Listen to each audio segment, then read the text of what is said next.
I think it's about time that we get back to this game. Let's fix the audio.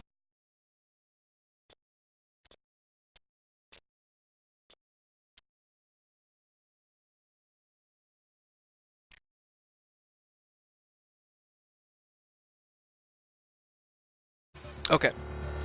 Should be all set here.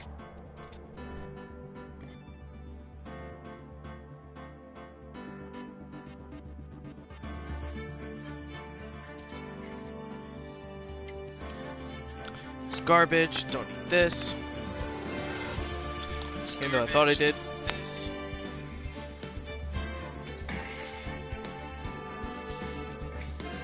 Basically need to set that up.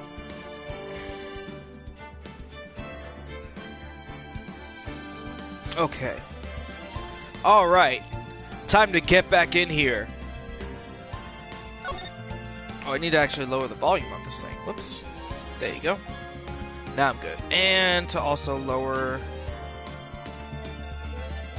the brightness on that. Okay, there you go. Let's just fucking hop right back in here. Thank God I actually saved this time. Kid Truxy, what's up, brother? So how do you think the trial went this morning? How do you think it went? It got a bit crazy in there. I just wonder if that killed our chances. Yeah, I guess it did get out of hand. Mr. Kudo's testimony did nothing to help us. Plus, now we don't even know the identity of the waitress who laced the coffee. All we know is what old Musakudo saw.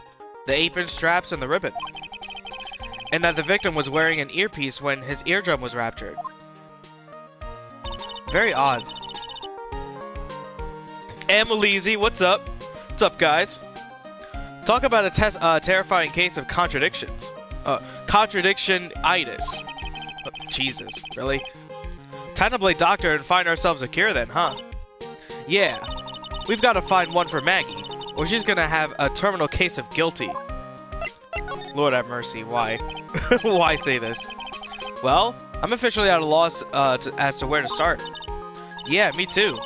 Let's try some brainstorming. You go first. I guess we should try to put Mr. Kudo's testimony to some sort of use.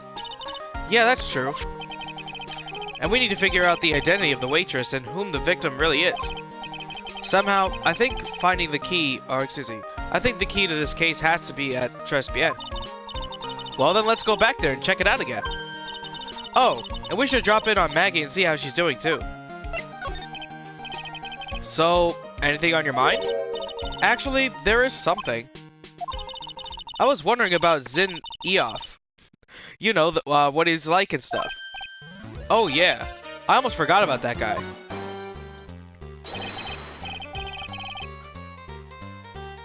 This fucking guy's great. Look at him. I ought to beat you so hard, it'll feel like yous were smooching the express train. Phoenix Wright? You saying you Phoenix Wright? Cause I'm Phoenix Wright. The one and only. So odd. Actually, I've learned a little about my doppelganger. Huh? You did? What'd you find out? Oh yeah, mine was working at the restaurant when I ran into Don Fanioni. Foniani. Sure. Let's just say he was such a terrible version of me that I wanted to sue for defamation. What's that guy's story anyway? What does he have to gain by impersonating me? Let alone who actually thought that anyone would be gullible enough to figure that out. I never thought the Octagon Gate would improve my execution like 50%. Oh yeah, because you added the Octagate for your stick, right? Hey, at least it helps out for like your overall execution, man. Definitely. Looks like Gumshoe's not here. Never mind that. What's going on? It feels different in here somehow. You think? Yeah. Everyone seems to be on edge. What are you doing? Call in the officers for the briefing, quick. Can't you shut down the station's server? Chief, quit playing on the internet. But my email pen pal, Leet, Anne's Leet Asian princess? Save it for later. I'm turning it off now. No! Late Asian princess. It's tough reading fucking code or whatever you want to call that. Everyone's keeping busy in here, huh? Keeping busy? More like panicking if you ask me. Something's going on. Something big. That's a little odd, but okay. Big difference, and I was blaming lag. Well, at least now that you realize that it was actually the tech too, and you know what? Improving on execution is certainly important. I guess Maggie's still in questioning. But we've got questions to ask her too. Maggie! Maggie! Keep it down, Maya. This isn't a playground, you know. Alright, let's just get out of here then just go back to the restaurant. Empty as usual. Yeah, and it's lunchtime too. That's it. Come on, come on, come on. Hey, that sounds like... Now just call an 8, pal. Come on, I know you can. He's getting really worked up about something. No! That's the wrong number! Ugh. Looks like an 8 would have only netted me $5 anyway. What a ripoff. What's the problem, Detective Gumshoe? Huh? Oh, it's you. That's my dog, Dame Matt. Oh, really? That's actually kind of coincidence. Except that... Oh, it's spelled the same way, too. But I don't think that her last name, or, you know, he, she, whatever, is named, Bird as well. I was just listening to the radio, pal. To the radio? Hey, Detective Gumshoe's having lunch here! He is, and he's having the twin tea set. Haha. What can I say? This is a nightmare. How am I supposed to look Maggie in the eye now, pal? You really drove her into a corner, you know. You always blow apart my testimony. Why of all days didn't you do it today?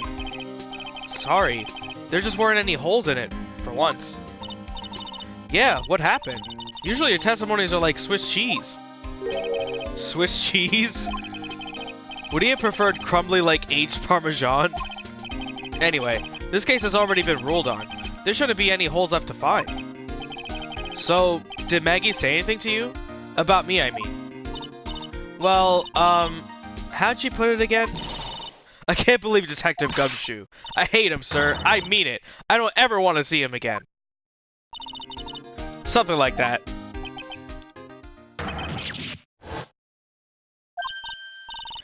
Please, Detective Gumshoe. I didn't mean... Why? Why is this happening? He's banging his head against the wall, Nick. Oh, man. Poor Gumshoe. And meanwhile, he's fine. Sure. So, did you, like the twin tea set? I never paid that much money for lunch before. I was so nervous, my hands were shaking. So, how'd it taste? Well, for $20, I guess... I don't know how to describe it, really. It was... delicate. Delicate? You mean you liked it? It didn't taste bad to you? What's the matter with him? Looks like he's thinking. That's it! I've been trying to think of the right word to describe the taste. And I just realized. It's...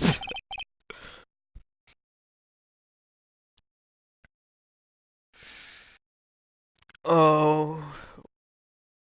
Oh, wow.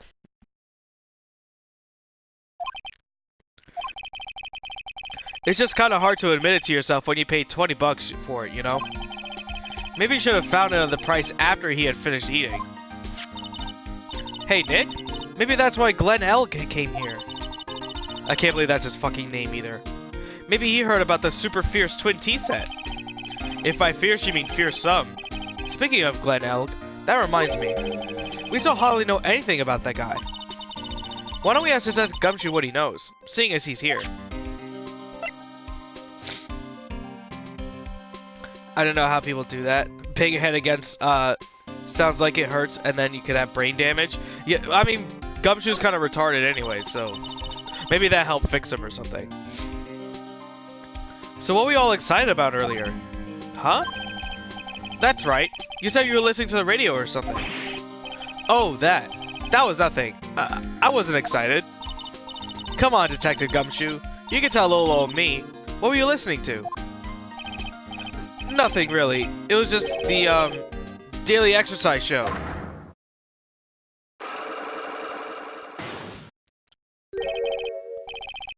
Wow.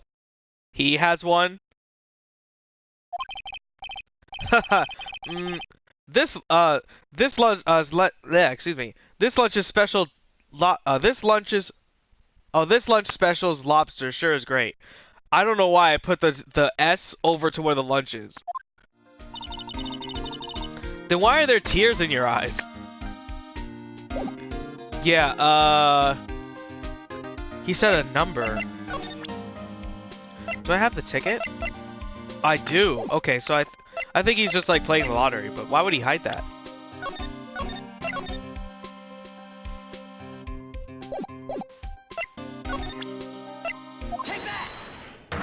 I think it is that, but of course, just safety for sure. Alright, Detective Gumshoe, tell me the truth. What were you listening to? No way, pal. Now you've made a big deal out of it, I'm not gonna tell you. We'll see about that, pal. Considering all the noise you were making while you were listening. It's pretty clear what kind of radio program it was. I'd say it's related to... Yeah, it's gotta be a lottery ticket. Yep. I'm right, aren't I? You were listening to the lottery results, weren't you? You thought you tried to win big, just like Glenn Elk did. It's like you can see right through me. Wow. Huh? I've cracked him already? See, pal? That's why I said it was nothing. Wow. That was just free in case you fucked up on the actual case. I'm usually pretty lucky, so I figured I'd give it a try. What's with everyone in the lottery? So, how'd it go? I won 50 cents. It'd be better to win nothing at all than half a lousy buck. I was so mad. Yeah, I know the feeling. I bought the same kind of ticket as Mr. Elk did. And they've got the special radio show that they announce the winning numbers. They even do the drawings live on the air. It's intense, pal. I bet that's what Mr. Elk was listening to on the day he was killed. Yeah. What time is it now? It's just after 1:30. And are the lottery results always broadcast at the same time? Yeah. Look, I got this flyer when I bought the ticket. Experience the most thrilling 10 minutes of your life every Monday at 1:30. Millionaire Radio? That sounds cool. I want to try it, Nick. Then buy a ticket, Maya, with your own money. Well, that's nice. I'm gonna go to the kitchen, but let's just see in case, like, maybe there's something new here. They did say that the vase broke on the other side, but doesn't seem like anything's broken here, so let's just go into the kitchen. I'll examine everything else after. Huh? Mr. Armstrong's talking to someone. I'll be back next month. Oi, natural lament. I'll be waiting for you. If you haven't got it by then, I'm afraid it might get a little hot around here. Okay. None. I have everything ready. I promise. I love fire, you know. I love the way it crackles.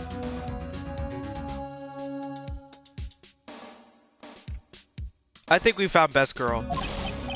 None, none, none. Stop it, I beg you. Then don't let me down. I'll be watching you. My none. This is not necessary. You can trust me, mademoiselle. Talk to anyone, and I'll drive a knife right through your heart. Jesus. And you don't have to worry. You don't have to fall too much. Oh, you worry far too much, excuse me. Maybe this will help you relax. It's the oil of sandalwood. I do love raw meat. Retract my statement. I retract my statement instantly. I'll be taking my leave. Goodbye for now.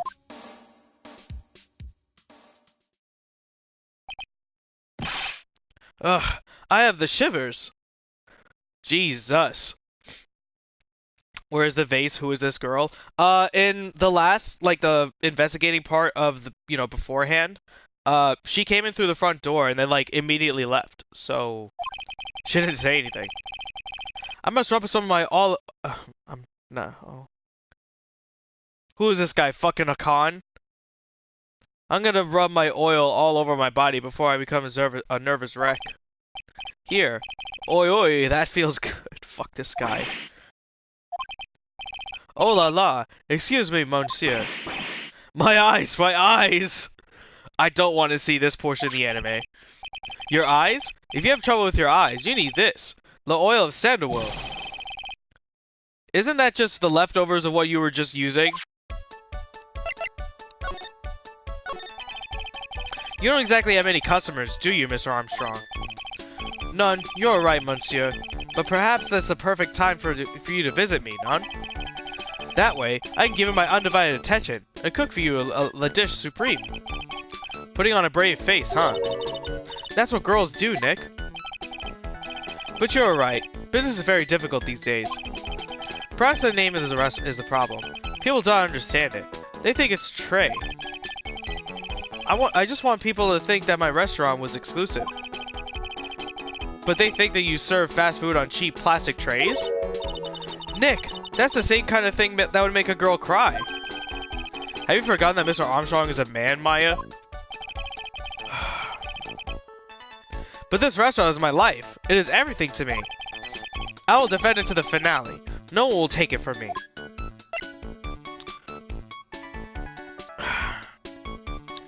I think I'm good for now on this lady. So who was that woman you were just talking to? Oh la la, you saw that? Well, yes. Sorry. So, who was she? She looks so polite and graceful. Polite? Graceful? And she likes raw meat and fires, right? Again, I'm not gonna repeat it since they just talked about it.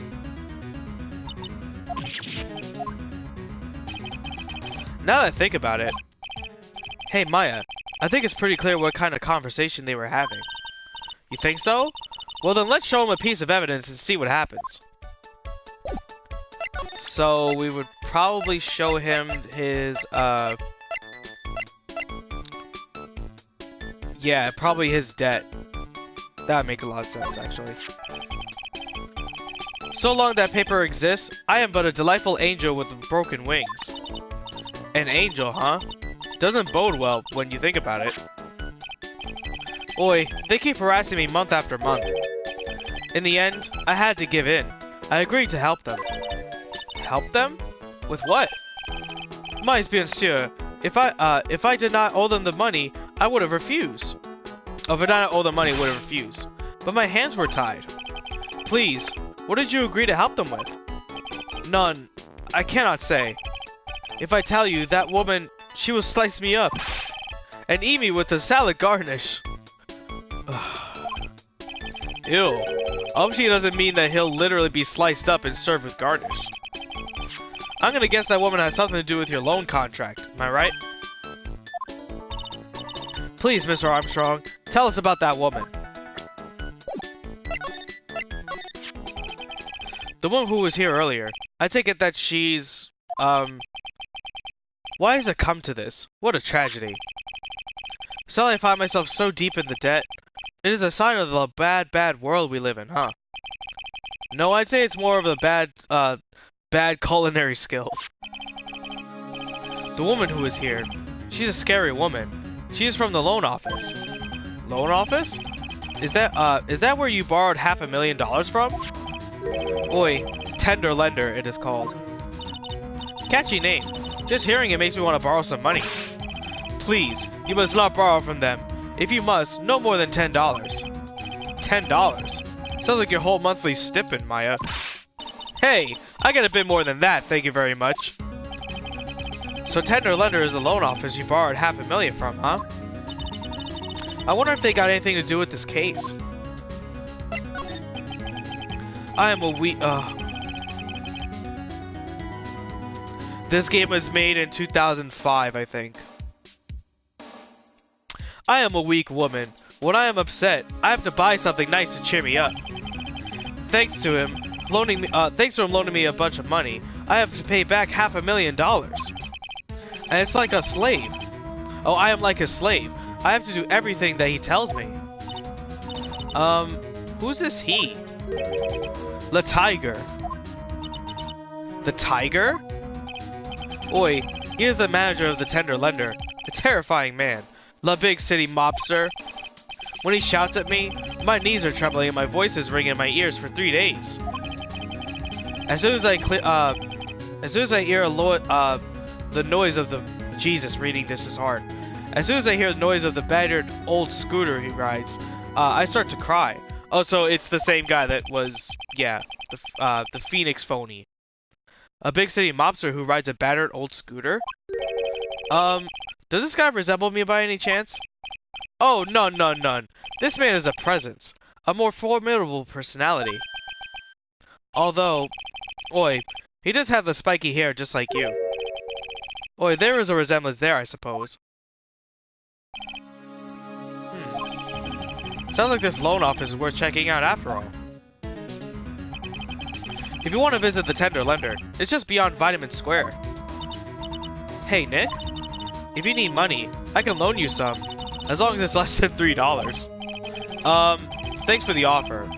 Just beyond Vitamin Square, huh? Time to go! Let's get the fuck out of here. I think it's 2000. It's because the first game was made on the GBA in 2002. I know that for sure.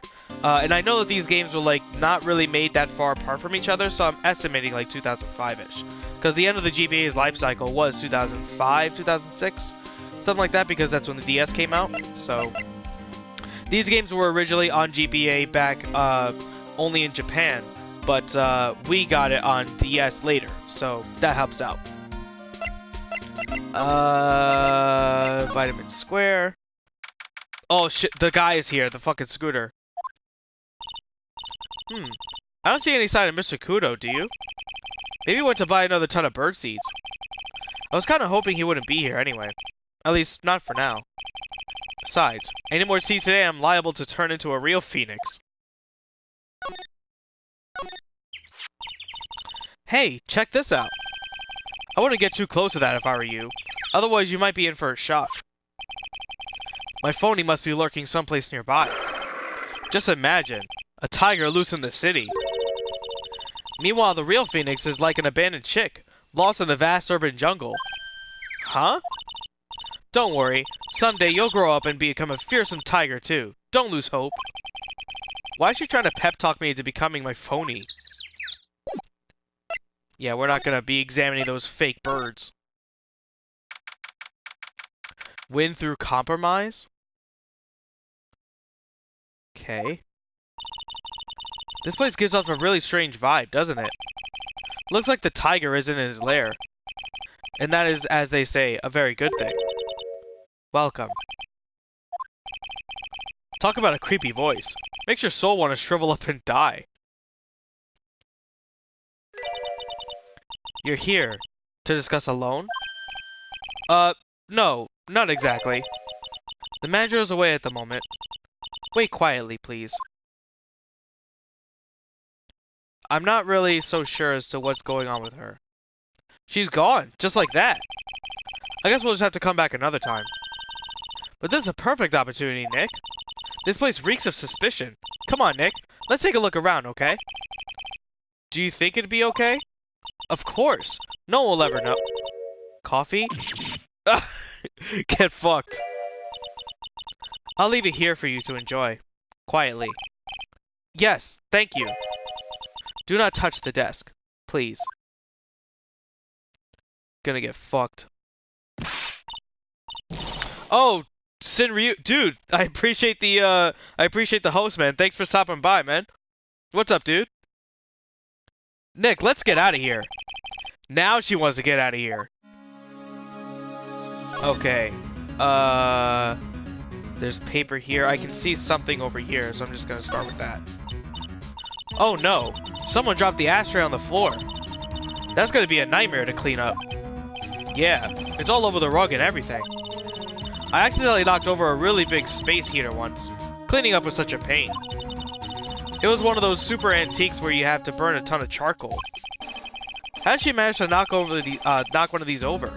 Are they supposed to be super heavy? Oh, hey, there's a book of matches here too. Matches, huh? Places don't give out those these days. Hey, wait a second. What is it? Look what's printed on its cover. It says Tribulations. So that basically proves that he was there. Come on. These matches could come in handy. We might be able to use them. Yeah, the pilot light for the office boiler keeps going out. Swing and a miss, Maya. Swing and a miss. Bunch of clothes. Let's just touch the desk. There's a CD player on the desk, but the desk is so loud, it's a wonder you can hear it.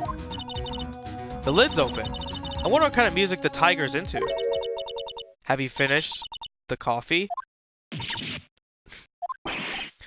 Yes, thanks. It was lovely. So, you drank it all?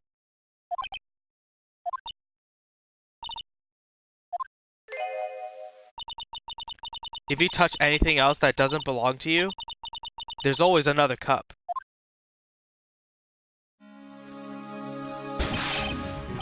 That coffee! It was laced with something, I'm almost sure of it.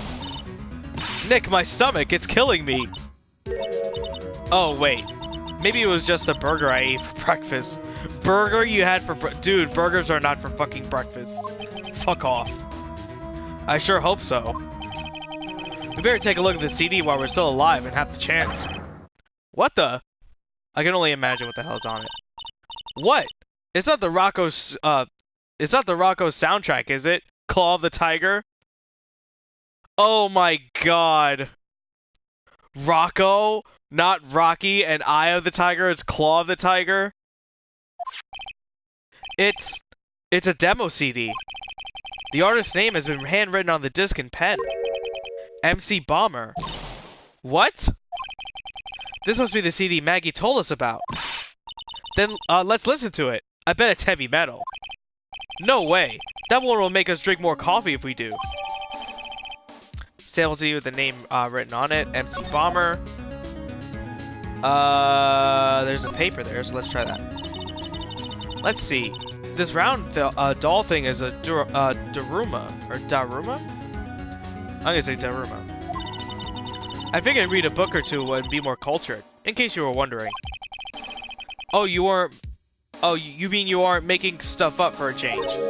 Huh. I bet you also didn't know no matter what. He's always right himself.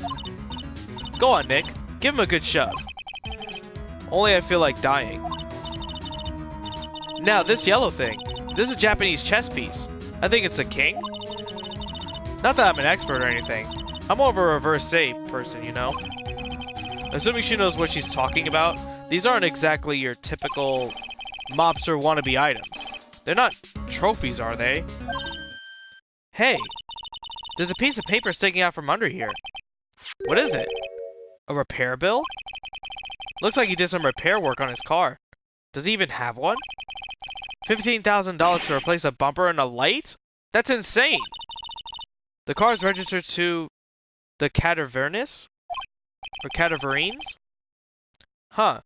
So it's not even the Tiger's car. Why would someone else's repair bill be in the Tiger's office?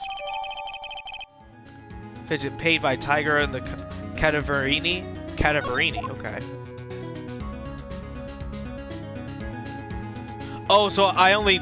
Oh, so the desk and that are separate. Okay, okay. That's one impressive desk and one impressive rug. It's solid gold, Nick. Gold. Just look at the shine. Only real gold shines like that. Would you really want such a shiny desk, though? I don't know. But let's see what it's like to sit on a solid gold desk. Wow, I'm completely dazed. That's because it's completely dazzling. I can see up my nose in the reflection. That's got to be really distracting. So the desk is impractical. No surprise there. I'm gonna go to that too, but let's check that first. What's this? It's a punching bag. What? No way. You wouldn't catch me walking around with a bag like that. What do you mean, walking around? The design's gross to start with, and it's way too heavy to be practical. And why is it called a punching bag? Don't people know messenger bags are in? I knew it. I was right before, back at Tribulations. Paris fashion is more my thing. I really, really hope that she's pulling my chain on this one. And I think we could save that for last, I guess. Hey, look at this Parisian style coat. It's so chic. Looks more like a pimp coat to me. Guess I haven't got an eye for fashion. Hey, look at this. This suit is the same color as the one you wear, Nick. Oh, so you use that to wear. Okay. The same color as my suit? Keep your voice down, Maya. Nick, you gotta take a look at the...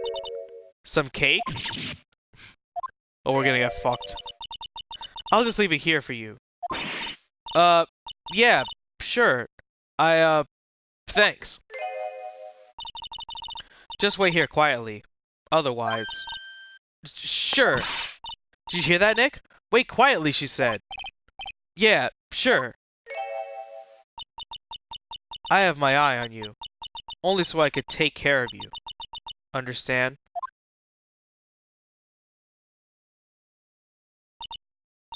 Ugh, I'm scared, Nick. So? What were you getting so excited about before? Look on the label of the suit.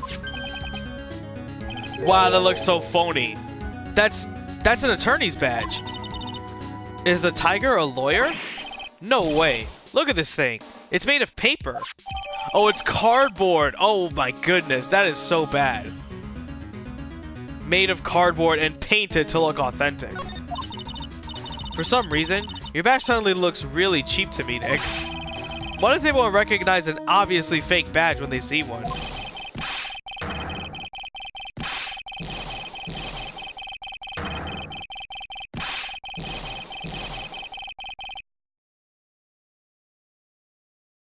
What's the difference between JoJo Venture and Bizarre Adventure? Wait, what's the difference between JoJo Venture and Bizarre Adventure? Wait, I'm confused. JoJo's Bizarre Adventure is a show. I don't know what JoJo Venture is. Like, if that's separate.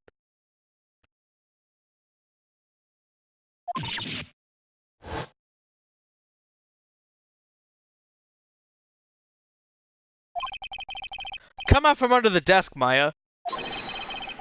What are you two snooping around in my office for? At least we get to listen to the music real quick. Oh, the games! Oh, I don't know the games, actually. The only ones I have are the All-Star Battle on PS3, and I have Eyes of Heaven on PS4. I plan on streaming that one when I catch up on the manga, but that's gonna be for a while, so... On Fike. Yeah, I honestly don't know the difference, man. I mean, I know that there's like a PS1 game and a Super Nintendo game.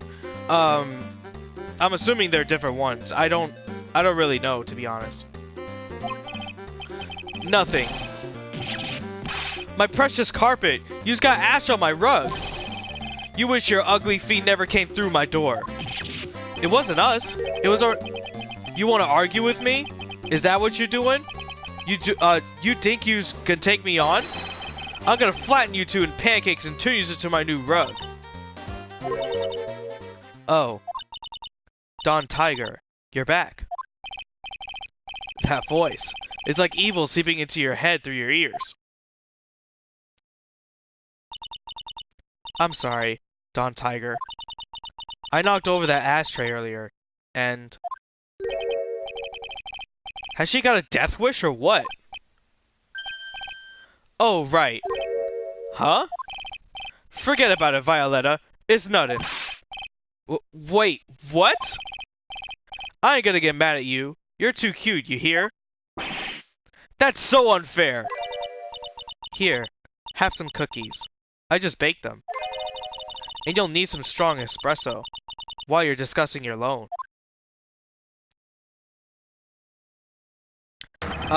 These are all like Marvel too. Oh, so they're that old, huh?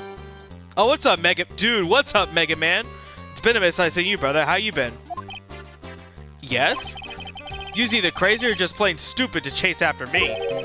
I worked so hard, but now you's gotta come and mess up my plan. So it was him. He's my phony. Huh. But I don't care. No one gets in my way. What? I mean, excuse me? You should have left the little girl at home, right? I have a few things... No questions. This is the last time we meet. Wait, please. That was pretty weak, Nick. You wait until he was out in earshot before you shouted after him. Like you're the one to talk. I didn't hear you scream, hold it, either. The espresso.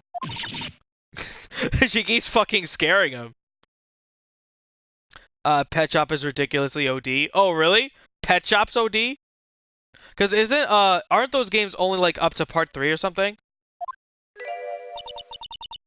And cookies. This woman's definitely not good for my heart. Now, what was it the tiger called her? Violetta? So, I'm kind of curious about your company, Tender Lender. With the warm and friendly atmosphere you'd expect from a family-sized business. A conscientious rate of interest. An attractive repayment policy. Why do I get the feeling this sentence is not going to end well? We will tenderly lend you that little bit of extra. Here at Tender Lender. Hey Nick, things are a bit tight for Wright & Company. At the moment, aren't they? I mean, there's that $500 you owe me from our card game for starters. Why don't you take out a loan? Would I like to take out a loan in a place like this? No, not so much. Tender Lender is on your side. So, let's say I'm late with a payment. What happens then? We'd give you more coffee. Strong coffee. Right. I think I'd rather skip town. Hey, just remember I can make my own coffee too, Nick. Strong tea, too. Pet Shop, will jill you in 2 confirms. Oh, really? Or kill you, excuse me, yeah. Chili catch up on some games, just got God of War PS4 bundle. Oh, shit! That's awesome, man! Oh, that's the white one, right? With, like, the little, the Axe insignia on it? That's awesome. I wanted the Spider-Man PS4 Pro bundle, actually, but they were all sold out, and I just got the regular one. So, do you know about the incident we're investigating? What incident? Well, a man was poisoned in a restaurant just near here. That incident. Let me see. I was here that day, with the manager. The manager being the tiger. Furio Tigre. Furio? Tigre? That's where the name Tiger comes from. Zinev's got a real name! Nick, hurry up and find out more about him.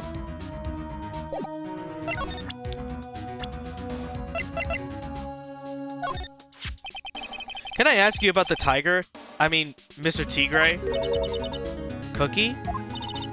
Sure. How do you like my cookies? I baked them myself. Go ahead, Nick. The honor is all yours. No, ladies first, Maya. No matter how I look at this, I just don't get it. What are the tiger and this scary girl doing working together? We are lovers. That's not exactly coming across in your tone of voice. And I owe Tigre my life. He's the one who saved me. The tiger saved you? So then that's where the bandages come from. It took a while, but found one for under 400. Plus, I needed more space. Oh, for like your hard drive and stuff. Okay. Well, if you wanted more space, you could just get those like Seagate hard drive space like enhancers if you want to do that. But I mean, getting the PS4 Pro in itself is still good. Or is that like the Slim? Because I forget which one it is. Please adjust them properly as Don Tigre. Otherwise, I'll have to. Okay. Don Tigre, of course. I'm sorry. He saved her life? I'd sure like to know how that happened. I'm very frail, you see. Just recently, I died. What? Okay. You died? About 4 months ago. The doctor said to abandon all hope. I guess they were expecting her to take a boat ride across the river Styx. But Don Tigre, he saved me. He gave up everything. Everything? When I found out what he had done for me, I was happy. No offense, but I'm finding that a little hard to believe. I decided I'd pay him back, with my life, by serving him coffee and espresso. I still wonder about what's in her coffee. So, is that why you've got that bandage around your head? This? So what's the story with the bandage? They put it on after the operation, so she probably had brain surgery. Operation? It's just a little injury. A little fatal injury. So then how the hell could he have, or anyone could have saved us that? A fatal injury? Maya just suffered one herself by the sound of it. So, that's the injury you were talking about before when you said you had died once. What the fuck? Oh, what's up, Brett? Fool Arcana, aka. Okay, first of all, fuck this game by having that guy as the restaurant owner. Second, I love this game for having Maya as a fucking maid, essentially. Clearly you saw it. And there's 4. Jesus Christ. She really creeps me out, Nick. Same here. We've got to find out the truth. There's no way we're gonna find out anything here.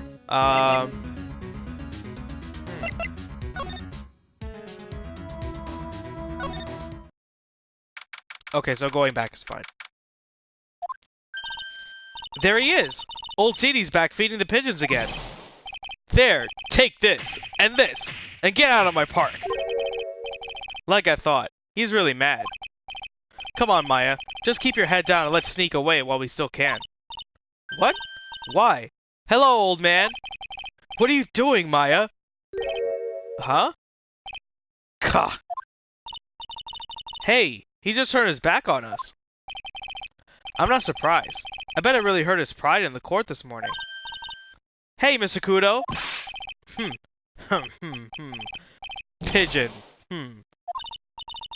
Look, we really need to talk to you, alright? Out with the demons! In with good fortune! Oh, she's getting fucking shell splinters, painful. I always knew you were a demon, Maya. Oh my god. I'm sorry about what happened in court earlier today. God, everyone will be talking about me behind my back now. A dirty old man who was so busy looking at serving the back girl's side that he can't remember her face. A filthy, depraved animal. Not at all. Are you listening to me, boy? I don't care what you say. I saw that witness put in. She saw that, she put some white powder into the young laddo's Javicino. We hear you. And another thing, the young layabout was wearing an earpiece on the same side and lens as the broken spectacles. We're really sorry. So I made a little mistake about the vase. So what? I know what I saw. I tell you. Okay, take it easy, please, Mr. Kudo. Don't tell me to take it easy, you spiky-haired brat. Take this. Jeez, those are more plus frames than Phoenix Wright's fucking paperwork special move. You said you were a craftsman, right? Gah, the modern world casts honest craftsmen like me aside in droves. Surely it's not that. I come from a long line of craftsmen, right back to the time of the shoguns.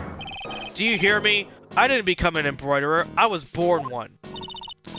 Actually, I'm kind of in the same situation myself. I wanted to stick my fingers up that dribbling old judge's nose. Ugh. And scream right down his ear hole. Objection! Oh, so did you want to become a lawyer when you were young? I don't think that's quite it, Maya. I think he's just in a bad mood, that's all. I've got a tsunami of frustration inside. It's ready to burst out. If we let him start rambling now, might never shut him up. What should I do? Suck it up. Suck it up. Who knows? Guess I better let him talk. So, there's not much call for craftsmen these days then. Of course not, you idiot. I'm good, all I'm good for nowadays is running errands. Errands? Everyone takes advantage of the elderly. Buy some bread, Gramps. Take the dog out for a walk, Granddad. Feed the pigeons, old man. What am I, some sort of 2-bit community handyman? Well, buy some bread. Now that I can understand. But what's the point of feeding some seedy pigeons? Why do people say what they mean? Get lost. That's what they're trying to say. Oh yes, I'm just an inconvenience, you see. At home, at that restaurant, I just get in the way, don't I? I'm sure you don't. Wait a minute. What did he just say? At home and at that restaurant? Hold up. By restaurant, are you talking about Tribulations? Didn't you get asked to run an errand there too? Yes, I did. The very day that young brat was poisoned. What? So on the day of the incident, what were you asked to do? Glad you asked, boy, because I'll tell you what I was asked to do. All of a sudden, a young man slumped over the table. The serving girl collapsed. And I broke that vase. It all happened so fast, I was a bit of a daze, you see. Then the owner shouted over to me. Excusez-moi, you, call the police. That's right, yes. Call them yourself. I should have said that, but I didn't think of it at the time. So, did you end up calling the police? Like I said, I was in a bit of a daze. Did you call them on your cell phone? Gah, don't look like I'd have one of those newfangled thingamajigs. I was out looking for a payphone, of course. You went looking for one? I couldn't find one right away, you know. Wandered around for 5 minutes or so. 5 minutes? So for 5 minutes after the incident happened. Yes, sirree. The owner was his own. Oh, the owner was at Tribulations on his own. Why didn't you mention this in the court this morning? Well, I would have if you gave me the chance.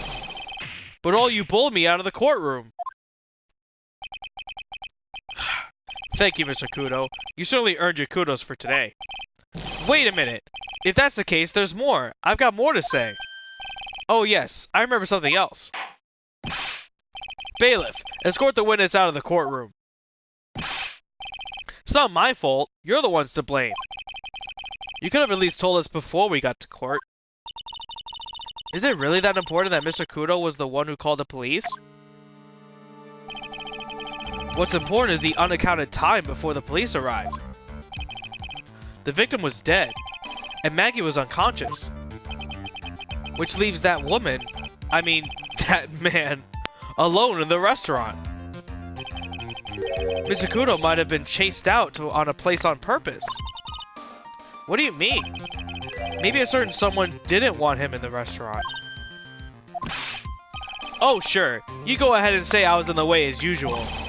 I suppose I should have been getting myself covered in pigeon poop instead, huh? We need to get more details of what exactly happened. From Maggie, and from Mr. Armstrong. Okay, so... these older JoJo's godlike? Apparently they are. Like I said, I never played them myself, so... Alright, can we move to the kitchen first and then figure it out, or is he there?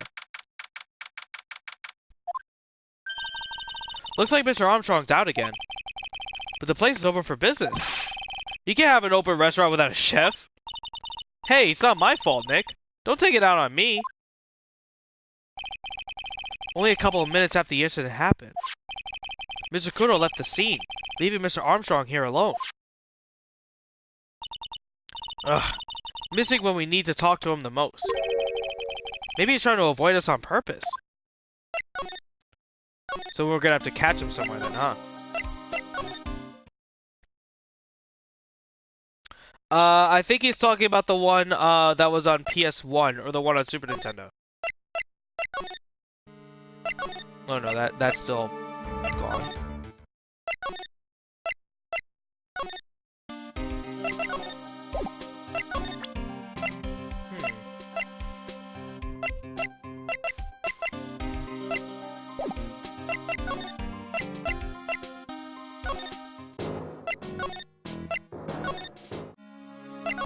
Yeah, can't do anything for you yet. We gotta figure that out.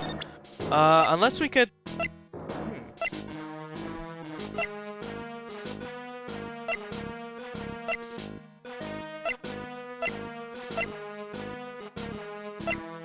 Wait, what will we get? Oh, we could talk to him about this thing. Where is it? Where is it? Where is it? Where is it? There it is. Oh no, he doesn't want to talk about that for some reason.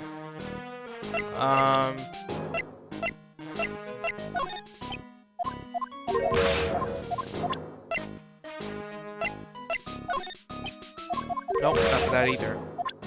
Bizarre Adventure. Oh, so I'm only assuming, yeah, that's like the PS1 one.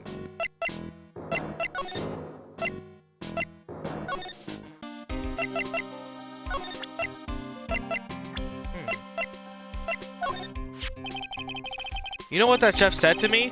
Oh la la, your body's full of toxins. And then he gave me this bottle. What's in it? I don't know. The label says juniper. But I'll tell you what, this stuff works like a charm. I slept like a rock last night. Oh, really? That's nice. Well, that didn't really help out anyway, so...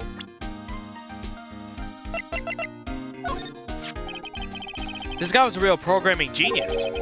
They call him the walking computer at the place where he worked. What happens when he crashes, though? Does he just stop moving all of a sudden? He wasn't literally a computer, Maya. Anyway, there's nothing between Maggie and the victim. Yeah, that's what we found out yesterday, too. Hey, Detective Gumshoe, don't you have any information that's a bit more fun? Fun? Oh, I know. So have you paid a visit to where Mr. Elg worked yet? You might as well. His workplace? Where's that? A computer firm called Blue Screens, Inc. Or something like that. Sounds like a real staple company. This could be fun, Nick. Let's go. Computers aren't really my thing, Maya. We'll be fine. I know all about that high-tech. No, you fucking don't. You don't even know what a goddamn cash register was. I wonder about that. It's just around the corner from this joint. You should take a look. A computer firm called Blue Screens, Inc. Huh. Well, I'm gonna head back to the precinct now. We got a big meeting starting in a bit. About Maggie's case, you mean? No, that's pretty much wrapped up now. There's another big case going down at the moment, so she's been pushed to the side. Okay, well, see you later then. Bye!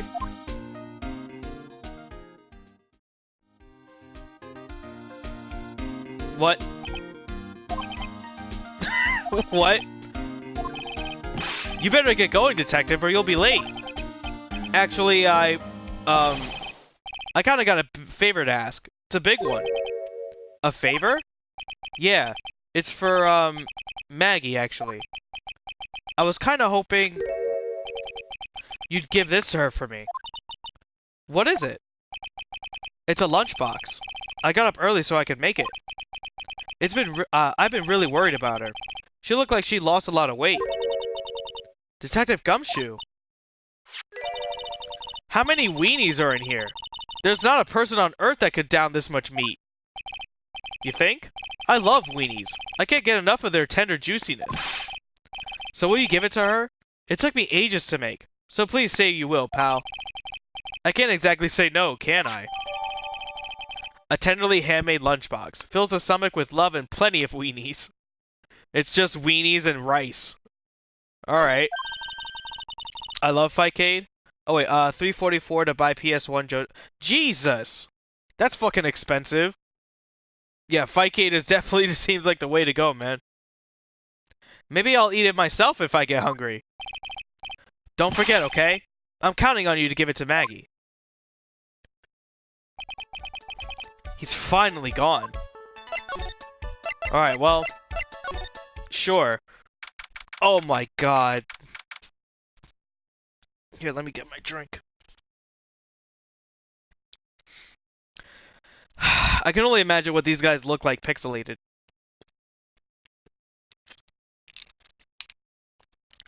There's like a shit ton, if you see on the bottom, there's like a shit ton of stickies on the bottom. Wow, this place is so high tech. You can almost smell the electricity in the air. It is a computer firm, Maya. They can't work without electricity, you know. Who are you?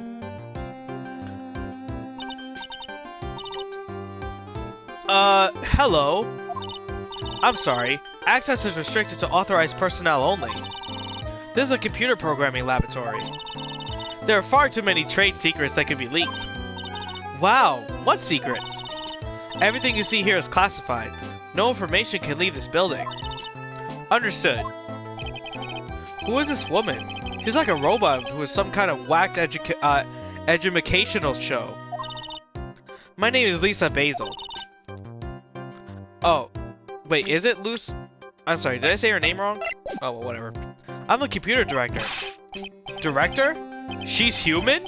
She's more like a ghost in a shell. Ooh, wow, shout out to Ghost in the Shell. And that thing over her eye, is that the same device as Glenn Elg's? That's a DMH, right? Nice try, but it's the other way around, Maya. It's an HMD. All my programmers here at Blue Screens Inc. are supplied with HMDs. Then do you write programs too? No, I just enjoy wearing this. They are pretty cool. I wouldn't mind one. So did I say your name right? Lisa Basil, yeah I did. I like how they don't even have an H for her. Ghost in the Shell. Dude, if they had like, aside from the obvious Ghost in the Shell reference. So, what exactly is this firm's business? I'll try to simplify it so you can understand. We analyze the data management systems required by certain branches of industry, and then deliver optimum operation systems and sourceful or source-level components to them. Huh? You lost me on the corner of analyze and management. It doesn't matter. They analyze stuff. You got that much, right? The software we produce is distributed on CDs. CDs? Yes. Compact disc. Digital optical storage media. Of course. CDs are used for software as well as music.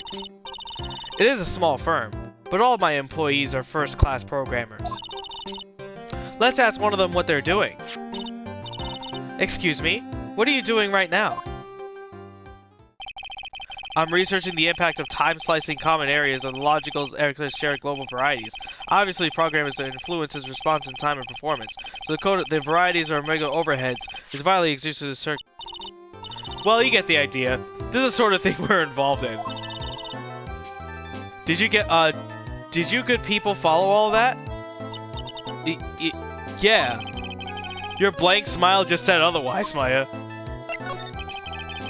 You know about what happened, right, Miss Basil? You mean about Glenn being poisoned? Yes, I know. It's terrible. Can you tell us anything that might be useful? I don't think so.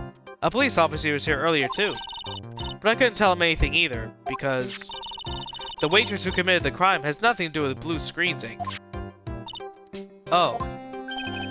How about Mr. Elg's desk? Have you cleared it out already? No, not yet. It's this one, right in front of you. Is there anything that might be of useful? You're welcome to take it. I guess there might be some clue here. Alright, well, that's good. Thank you. Aside from the obvious mess of stickies. Wow, look at this mess. Looks like they're all oh, they're betting tickets. They're not sticky notes. What kind of betting tickets? For betting on which horse will win the given race. The horse race winning tickets. Oh wow, his drivers are stuffed full of these. Looks like they're all losing tickets though. There's over 500. Sure. This many tickets would get you, what, $1 down at the recycling center? But I didn't know you were so hard to try make a profit from the dead, Nick. I'm just taking them as evidence, Maya. It's like a sleeping bag there. Whoa, look at this desk, Nick. What a mess. Looks pretty average to me. But you can't get any work done with everything all over the place like this. You think? Real whiz kids can work under any conditions, you know? She's trying to hint that I should tidy my desk more. I'll clean up my desk when Maya stops asking silly questions. No hurry then. Hey, this calendar. What about it? If this is another hint of tidying, you can forget it. Someone marked December 3rd in red pen. December 3rd? That's the day Mr. Elg was murdered. Is there anything else? Yeah. It says, me with the tiger. The tiger?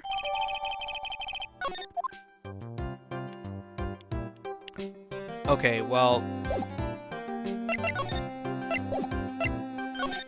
I mean, that's that with that, so... Maybe she knows more about, I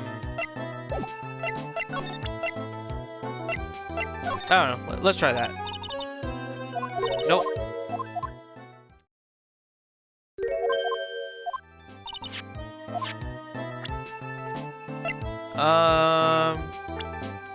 I guess Glenn then. About Mr. Elg. He was a top programmer. I would say he was a genius. But he did suffer from 1 or 2 bugs in his personality. Oh, like what? He was, oh my god. He was a bit of a loser. Perhaps there would be best to the way to describe it. That's what got him into trouble. What's the matter? He was a top programmer. I would say he was a genius. So he was no trouble at all. A model employee. Hey, wait a minute. Just now you said something about him being in trouble. We gotta find out what this trouble was exactly. About Mr. Elg. Was he in some kind of trouble? I'm sorry? Why would you think that? I thought you said something about it just now. You said he got himself into trouble because he was a bit of a loser.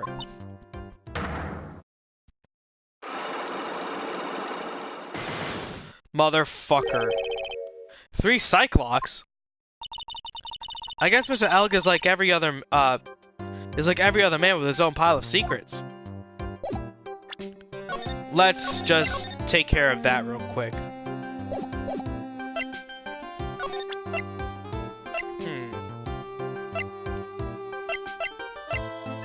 We have that. To the Carrady family. No, that's not him.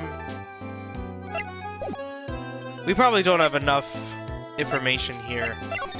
So let's see if we can, like, kind of move on from this real quick.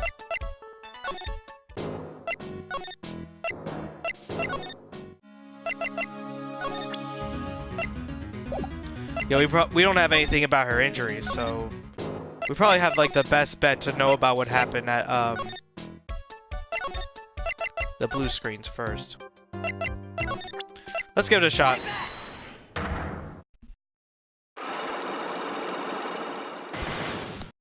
At least it's 3, it's not it's 4. So how about you tell me what kind of trouble Mr. Elg was in? I'm sorry, sir, but we don't deal with troubleshooting here. Perhaps you'd like to speak to someone in customer service. What's she talking about? I guess I better just take a shot and see where it goes for me. Miss Basil, let me ask you something. Did Mr. Elg's trouble have something to do with this?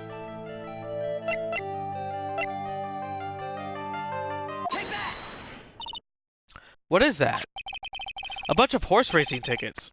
I'm losing one. Oh, all losing ones. With that many tickets, you could get $1 at the recycling center. You good people are very, very bad. Cashing in on others' misfortunes is immoral. Is that a whiff of hypocrisy I smell? But what is the relevance of these tickets? The victim, Mr. Glenn Elg.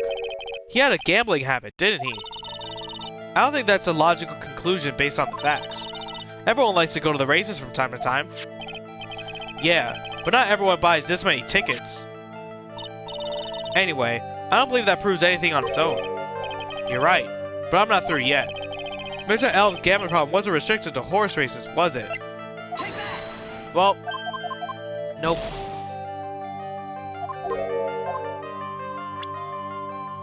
His gambling?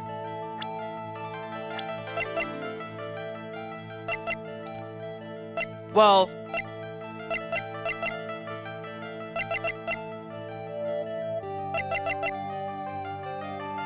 He did have a lottery ticket, so let's try that. It is a lottery ticket, okay.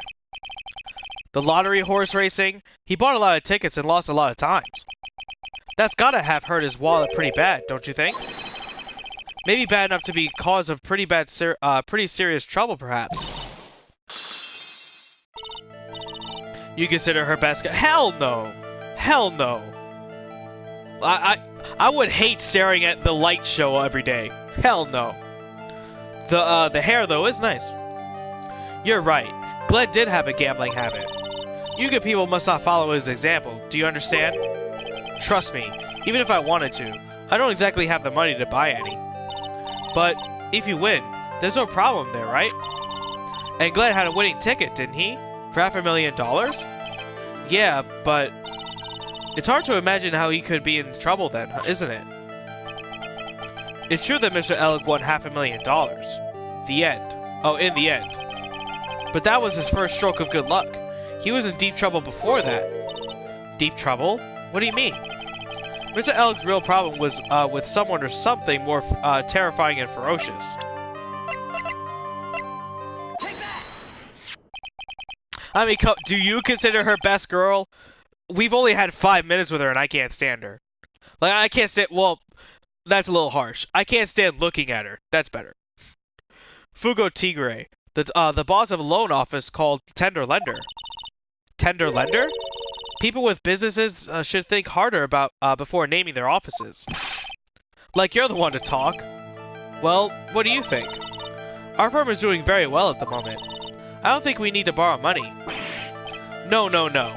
I mean about Mr. Elg. You think Glenn had something to do with Fugio Tigre? Yes. I'm sorry. I don't know any connection between the two of them. Really? Because I got proof that Mr. Elg and the Tigre knew each other.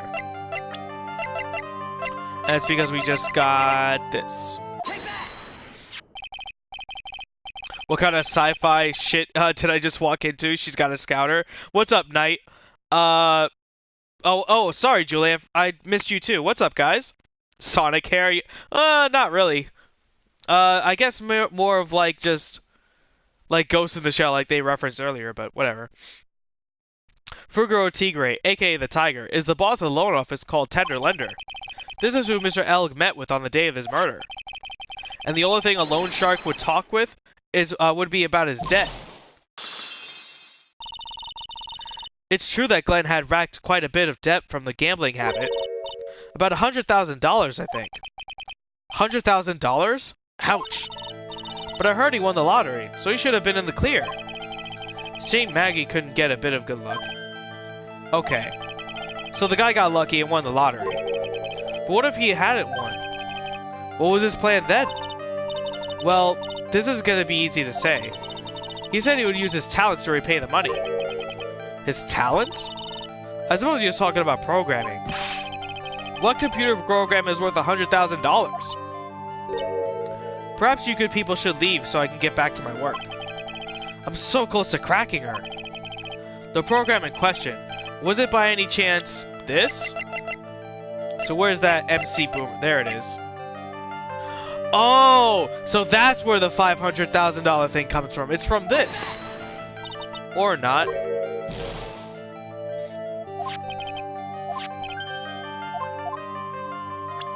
That's weird.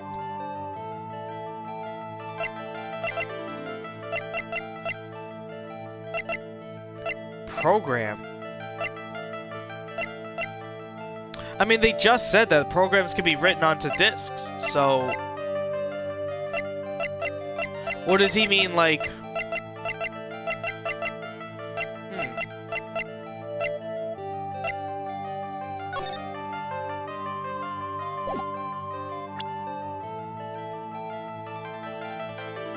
I did just save it, so it's also good for me to, like, kind of, like, figure things out. I mean, that's the thing that makes the most sense.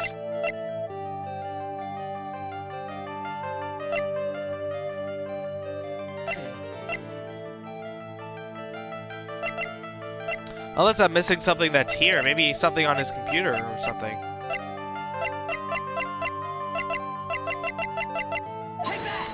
Yeah, that's not it either.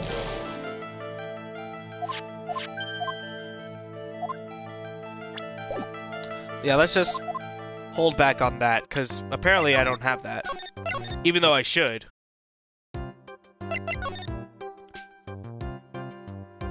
It's not like I could actually see a computer here, either. Hey, look, Nick. It's a supercomputer. It looks like a really smart and wise, doesn't it? Computers are only as smart as the humans who use them, Maya. That explains why we don't use the computer in our office. You work there too, Maya. Yeah, but at least Please don't argue about something that's so trivial. Otherwise the computer will laugh at you.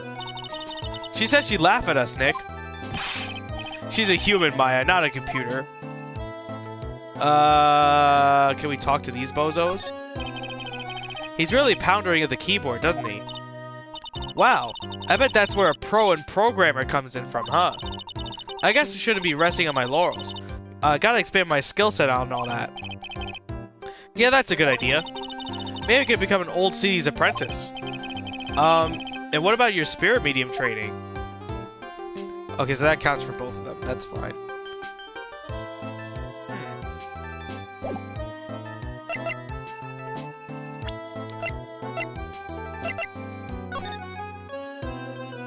MC Bomber.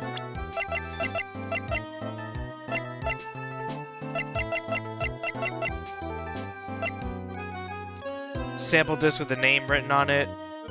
That's so odd. Vanilla says nothing compared to Unknown Zemnis. What's the programming though? Oh, where's the program? I'm assuming it's this because she already has explained that programs can be formatted onto CD discs, but apparently this isn't it. The scooter? Oh yeah, you might be right.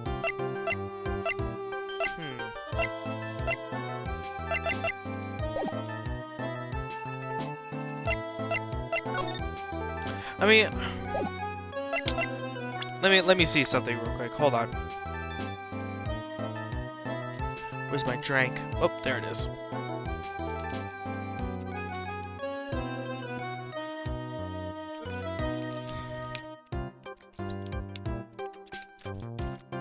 There you go. Okay.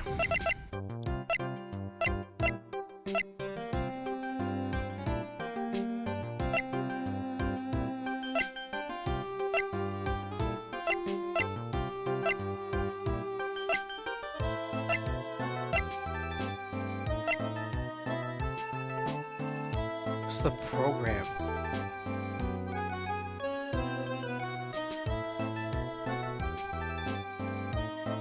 Maybe the flyer? Maybe because that's like the radio show? My diet, Dr. Kelp. How am I supposed to eat this pizza without my drink? Oh, dude, that episode was like so like... That was so all over the place. It's one of the best ones they had. Alright, I think, honestly, it might be that, but I want to, I just don't want to, like, go through all that and then just start losing again. But, may as well try.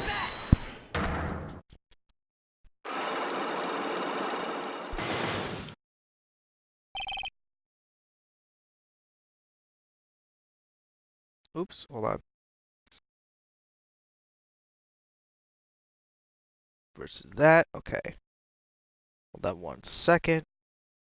Okay, it's just a boulder. It's not just a boulder, it's a rock. Yep. Let's talk about that. Have something to do with this. Because of the tickets, blah blah blah.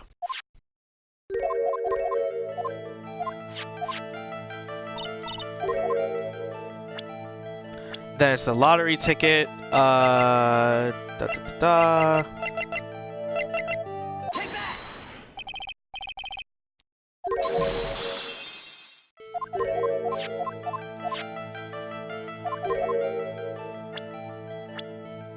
Then it's Mr. Tiger.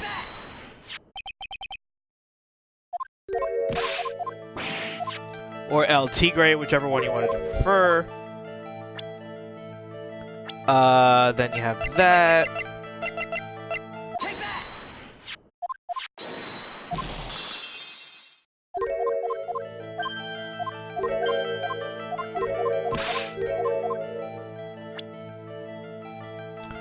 The program in question, so...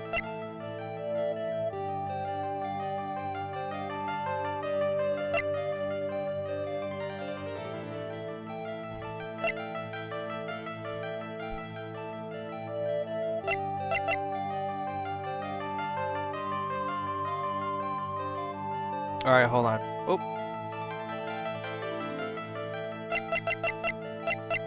That's so odd how it's not this.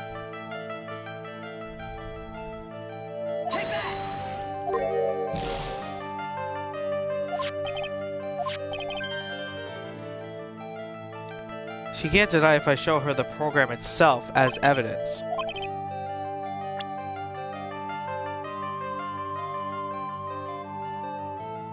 I wumbo, you wumbo, he, she, me, wumbo, wumboobly. I wonder if this fight will be as far enough to kill me. I don't know if that's the exact quote, but...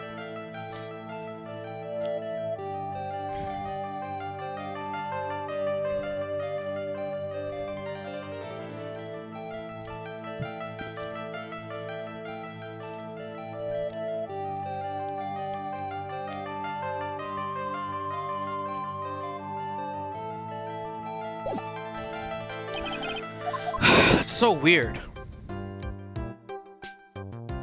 Try looking for it somewhere else? Okay, alright, fair enough, fair enough. So let me just load it up. Because that is it. She says, if you're going to talk about the exact program, then... I don't know.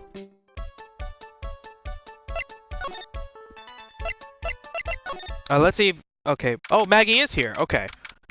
Alright, so that's something. Oh, Mr. Wright. Hello, Maggie. So they finished questioning you? Wasn't it just unbelievable in court today, sir? I was gonna stay up all night and blog about everything that happened. Weren't you scared? It was pretty tough, it was pretty touch and go in there. Yeah, but you totally nailed that old man. Well, he was all over the place with his testimony. He's not the only one. Huh? What do you mean? Everyone else's testimony didn't match up either. Not with what I remember of the incident, anyway. Is it possible she is the one misremembering things? At least it's good to talk to her. Maybe she'll know more about the program somehow. Patrick's actually a genius? Well, when you remember the Christmas thing, or the one where he was laughing at the box, and he pulled the string to see his picture, or SpongeBob's picture or whatever, from the Christmas party? I guess you could say that's true. Maggie, you know how you said that everyone else provided testimony that doesn't match up with what you remember? Yep. There are just so many things you don't seem that don't seem to add up. The biggest contradiction is the other guy I saw at the victim's table. He was the one who slipped something into the victim's coffee. I'm sure it was him. But didn't Mr. Kudo testify earlier today that it was the waitress who put some white powder into the coffee cup? So you really think it was this disappearing man that did it? Well, he's not the only thing that disappeared. The CD vanished as well. You know, the CD with the CD with the writing on it. Oh yeah, the MC Screwdriver album, right? It was MC Bomber, Maya. That name was scrawled on the sports paper as well. They never did find that CD at the crime scene, sir. Or the victim's medication. That's gone missing too. Ouch. My head. This is getting way too complicated for me. You said that you passed out when the victim, Glenn L., collapsed, right? Yes. It's so embarrassing. I mean, I used to be a cop. When I came to, the restaurant was buzzing with police. And before I knew what was going on, they arrested me, sir. So between the time the victim collapsed and the time the police arrived on the scene, you have no idea what went on at Tribulations? No, no idea at all. Why? Is it important, Mr. Wright? The other witness, the old man from the park, was pretty much chased out of the picture. Chased out of the picture? What do you mean? Old CD wasn't inside the restaurant because he was told to go call the cops. Exactly. And you, Maggie, were unconscious. That means Mr. Armstrong was alone in the restaurant for a brief period of time. No. You don't think Mr. Armstrong set me up, do you? When you consider the facts, it's hard to imagine that Mr. Armstrong isn't involved in this at all. It's just like the master that biting the paw of the dog that feeds it. Are you sure about this, Mr. Wright? Well, the old man said as much as we spoke with him earlier. I don't know. The things that the man says don't add up for some reason, sir. Maggie looks like she's trying to figure something out. Maybe you should ask Maggie exactly what she knows about old Seedy. Sure. Oops. Oh, I have to present, that's right. Whoops. I feel so much better after the trial this morning. I've been a bit of a courtroom proceedings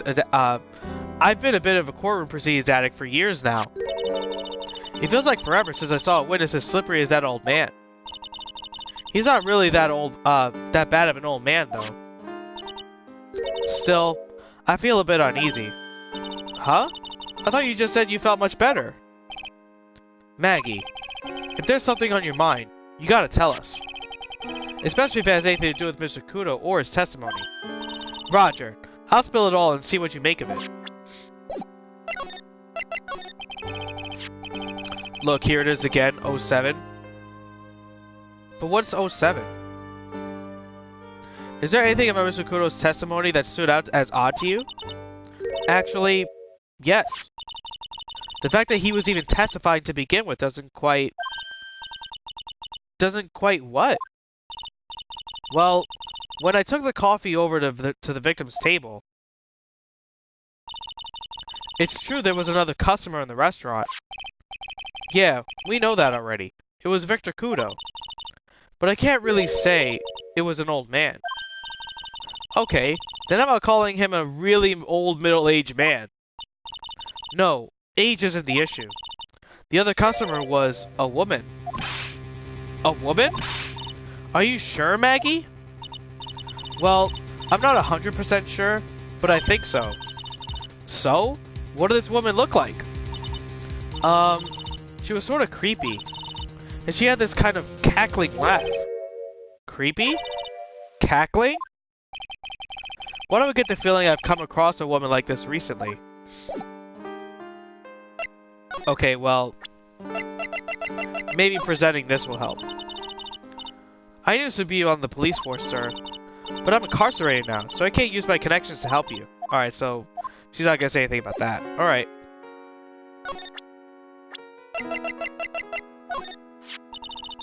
Mr. Armstrong is very good to me after I was fired from the force. I can't believe someone as nice as him could have anything to do with this. Well, in the time between the victim being poisoned and the police being called, the only person who was on the scene and had a chance to do anything was Mr. Armstrong. There's no one else. Mr. Armstrong wouldn't set me up, would he?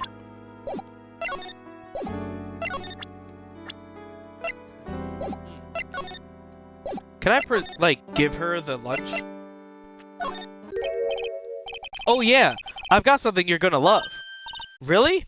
What is it? A lunchbox, just for you. Here. Wow, a lunchbox. Weenies, too. I can't believe it. Thank you, sir. Did you make this just for me, Mr. Wright? Nah, it was Detective Gumshoe. Who else would make you a nice lunchbox for you? Detective Gumshoe? He's really worried about you. Looks like he put a lot of effort into making this, too. I can't accept it. Detention set of rules. No gifts allowed, sir. Hey, come on, Maggie. Don't be like that. The rules are the rules. They'll lock you up if you break them. Somehow, when an ex-cop turned waitress says that, it seems a whole lot scarier. And anyway, I hate weenies. Oh, really? It's all yours, Maya. You can enjoy it with Mr. Wright. But she's right. It's better than letting it go to waste. But I guess so. Gumshoe's lunchbox eaten with Maya. Well, how was it? That hit the spot. I love weenies. Oh, good. I'm glad I gave it to you then, sir. That's fucked up. Ratata. Dude, if she comes back, oh my god. But I don't think she's gonna be in this late in the case. Alright, Mel. I'll be on for a while, too. Back when I was an officer, Detective Gumshoe always looked out for me. But today I was the one who had to look out for him, trying to incriminate me the whole time. You gotta remember, Maggie. Gumshoe's a detective. He's got a job to do. My old boss. I thought at least he'd be on my side. He is on your side. You can't fool me. I saw him in court today. I felt like a poor little baby woodpecker being pecked in the head by its own mother. Gumshoe's testimony was pretty solid. No wonder it hurt her so much. I hate him, sir. I mean it. I don't ever want to see him again. Ouch. I think I just saw Gumshoe's chances go down in flames like a Hindenburg. I don't think it's is getting through to her that he was trying to help. Well, yeah, that didn't really do much, so I guess we'll have to try somewhere else, I guess. In the anime, they could all go there, they would call those burgers. Oh, really? I saw a reaction, in the oh my god, dude, I fucking lost it. The main server just went up in smoke. Why the heck isn't the press conference set up yet? The superintendent's here already. Yeah, and there's a problem with the internet too. I already told you to stop using your computer, Chief. But I'm watching videos online. I'm catching up on my Asian soap operas. It's gonna have to wait, Chief. I'm throwing the switch. No! Just when some young guy was about to confess to the son's hot-to-trot girlfriend. Wow, this place is really buzzing. Something must be going down. Something really big. Huh? What are you doing in here, pal? Detective Gumshoe. You can't be in here right now. You'll be roped into the briefing if you stay. Huh? We got big problems here today. Hold on, let's just take a quick sip. Why? What's going on? It's a virus. A virus. A virus? There's a virus ripping through the precinct's computer system. But I really need to ask some questions. Okay, I'm gonna say this once, so listen up. Yes? No matter how poor you get, never borrow money from a place like this, you hear? Okay. If you got money trouble, just go on a diet of instant noodles and hang in there. We're not thinking about borrowing money, Detective. We want information. Oh, is that all? Well, let's see. Tender lender is considered to be even fishier than the average illegal loan shark. And it seems it just ran into trouble recently. Those guys have been pretty hefty-handed, calling in all their debts. Really? Don't go poking your nose around in business, pal. You'll really regret it if you upset that lady. Alright, I get the picture. Hey, wait a minute. What did he just say? That lady? Who's this lady we're talking about, Nick? We better find out what the story is about this lady. So what exactly is a computer virus, Detective Gumshoe? I don't know. What? Look, I just go with the flow, alright, pal? And here I thought detectives were supposed to be somewhat knowledgeable. What's with that face, pal? You think you know what a virus is? Well, Nick, do you? A computer virus? Sure. I mean, only in the simple terms, of course. Really? Wow, you know everything, Professor Nick.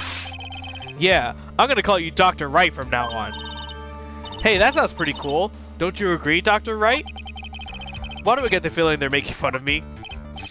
Okay, fine. I'm no expert, but I can at least explain the basics to you two. I like how we're the ones I'm the one explaining to them what a virus is. Thank you for calling technical support. My name is John. How can I help you? You don't sound exactly like tech support, but you may be a little bit there. My Game Boy is a virus? Oh, my Game Boy has a virus. Oh, that's called Game Shark. A virus is a program that gets inside a computer and causes damage. Damage? You mean it makes the machine go boom and explode? No. The damage is, well, it's all internal. So the inside goes boom, right? Imagine all the case data you store on your PCs here in the station. A virus could wipe out all of that. That's the kind of damage I'm talking about. Whoa, that's scary. Yeah, and what's even more scary is that the viruses are infectious. Infectious? Most computers are connected together on a network, right? A virus can move from one machine to another over the network. So the virus just keeps spreading faster and faster. Just like a real virus, huh? But Nick, why would anyone want to make a program like that? Yeah, it takes ages to type in all that data. Why would you want to destroy it, pal? No, people don't infect their own machines. They send the virus to someone else's. What? That's horrible. Oh, I get it. It's like you seizing on Mr. Goda when he catches a cold. Right, so he wouldn't be able to turn up in court because he's too sick. You really should do stuff like that, Nick. It's wrong. Who? What? Where? When and why did this conversation jump to talking about me? Anyway, that's what a computer virus is. A bad program that causes damage. And all the different viruses have names, right? I kind of feel like I've heard the name of the virus we caught somewhere before. The name of the virus, huh? I feel like I've heard of it before too. I'm making fun of technical. Oh, of scam. Oh, the scammers. Okay, gotcha. You see that blue and pink badger in the back? Yeah, I noted that last time. I like how they're like holding hands but they're handcuffed together. It basically representing like the enforcement of the law, but you can always still be happy. I guess that's what I get out of it.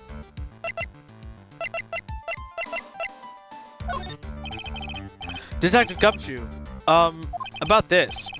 What? I'm trying to concentrate on Maggie and the virus right now. This is it! This stupid name! I remember now! I thought so. Here it comes. Don't just nod to yourself and keep me in the dark, Nick. What's going on? It's okay, Maya. You don't have to cry about it.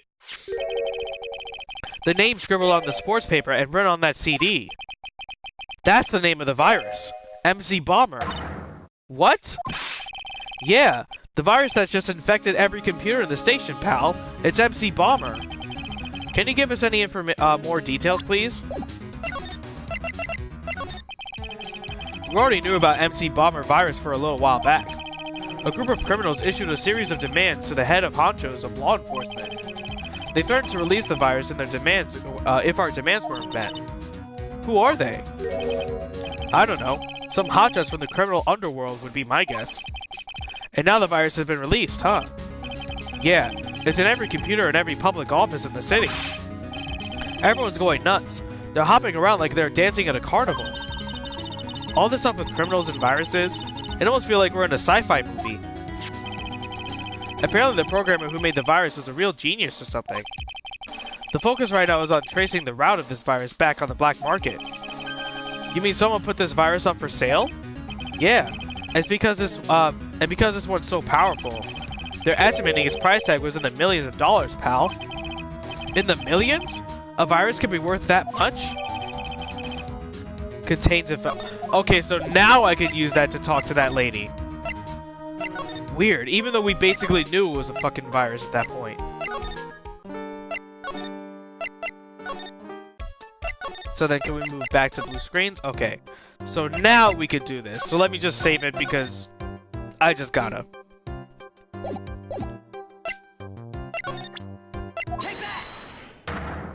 I hate how specific you have to be with this game.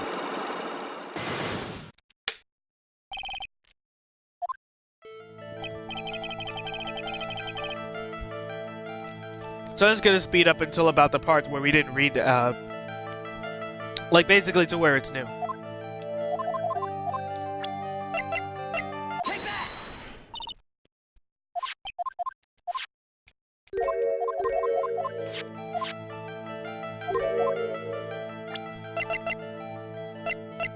And then it's the lottery ticket. Jesus, my fucking nose is itching so much.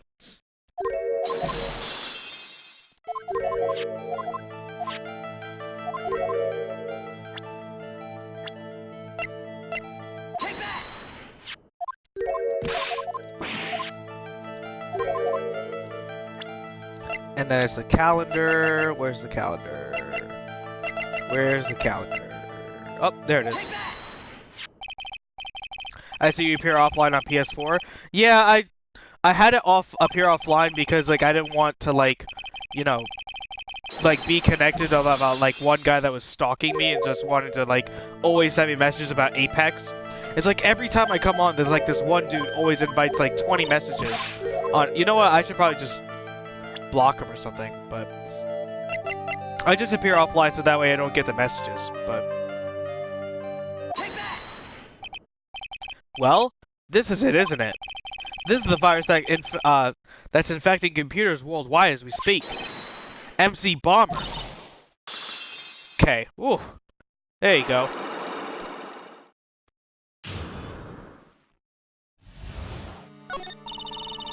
Glenn's head had more processing power than any computer, but it had been infected with a gambling virus.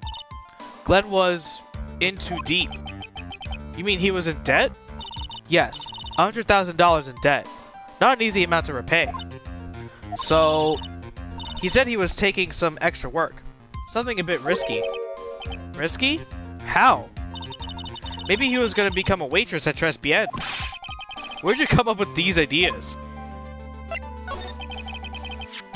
Yeah, the thing is, it's just like, I prefer not to get those messages, and every time I go online, it's just like 19 or 20 in a row to play Apex, and I'm like, I don't play Apex. I know he's still on my friends list, but I'm probably just gonna like delete him off the friends list or something. I think we probably play like Marvel like once, and then they just completely just switch over to Apex, and it's just fine, but like, why send me 20 messages about playing Apex when I don't play Apex? Whatever. So it's safe to say Mr. Elg was the creator of this virus, huh? The MC Bomber virus? Yes. It was a work of a genius. In a bad sort of way, of course. But still a genius. Something like that would probably fetch several $millions back on the black market. Inconceivable. Gumshoe was right for a change. This date, December 3rd, that is marked on his calendar. That was his deadline for repaying his debts.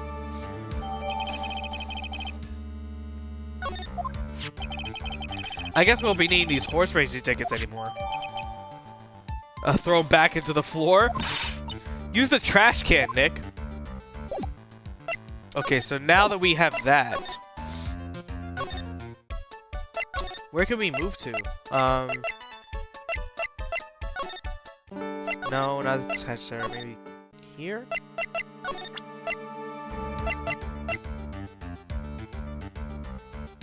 Potentially worth millions of dollars. I'm not interested in Samurai Shodown. It doesn't look that cool to me. I don't know if you want to, what you see in it. It's mainly the art style, and it's mainly, just the idea of going back to a simplified 2D fighter that's like Street Fighter. And apparently that's what it is, so...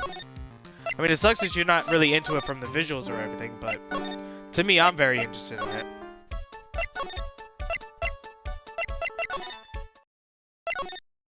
Okay, so that guy's still gone. And then Vitamin Square. Oh. And then Tenderlender.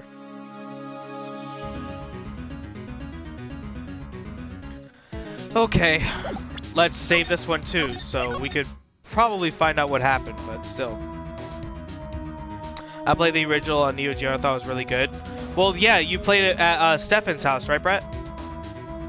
I mean, it comes out on Tuesday, so I'm gonna pre-order it over this weekend. I'm just gonna get the digital version, so... This looks like everyone has the same fighting style. A lot of them do have... Well, then, that's the same thing with Street Fighter. There's a lot of Shotos that play the same. Mortal Kombat, you know, people, like, are ninjas, so they look the same. Wait, oh, that's you in middle school? Okay. What's up with this lady? So let's read her profile real quick. So... She apparently is indebted to Tigray, apparently for saving her life, somehow. Apparently she looks like she got like an injury on her head or something. And now she just serves him espresso and goes to other people, demanding the money from debts and shit. So, wait, did I save it? I think I did, but I just want to be sure. Fuck it. Let's go for it.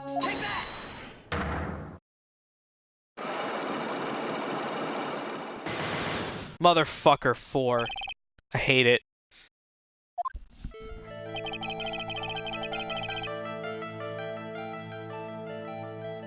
You said that that bandage around your head was from an operation? You also said you suffered a fatal injury in the head, correct? Yes. The operation was very difficult, apparently. Now, by fatal injury, you mean you were hurt very badly somehow, right? Did the injury in question have something to do with this?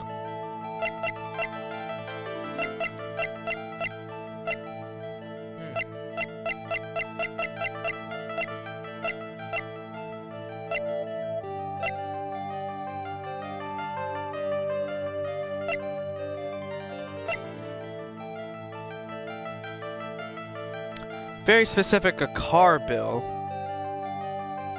paid by Tigre to the... So I guess that would mean that maybe she's part of this Cadaverini family. I don't really have anything else to go on at the moment. Whatever. Well, in the case it's just, I don't know. Wait, everyone looks like they have Halloween costumes on? Yeah, kind of. Oh, there you go, I am right. I have here a car repair bill. From this, it seems pretty obvious that the car was involved in an accident. Let me see that. This bill is made out to the Cadaverinis? Yes, it is. I don't think I ever introduced myself. Tell me, what do the Cadaverinis have to do with me? Something tells me she's not about to say hi and introduce herself. Alright then. Your relationship with the Cadaveris is very strong, and this is why.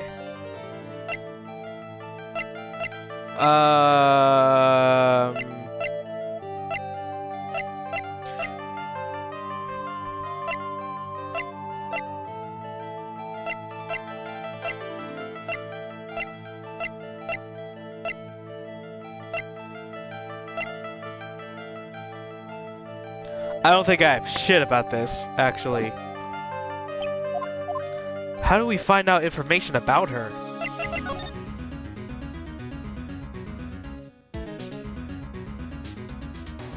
I mean, that seems to be it. I mean, as far as examining this place, right?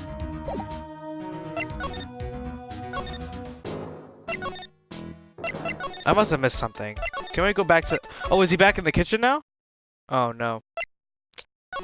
Huh. She's with the mafia?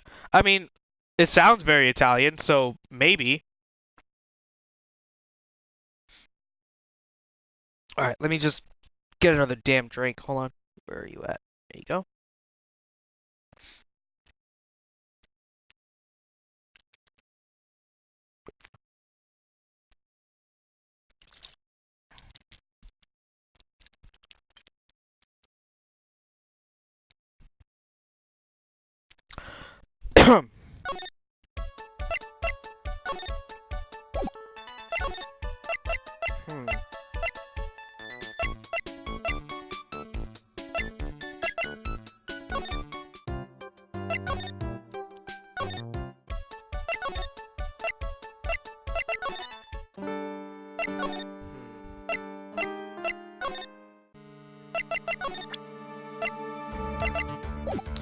I doubt it's you.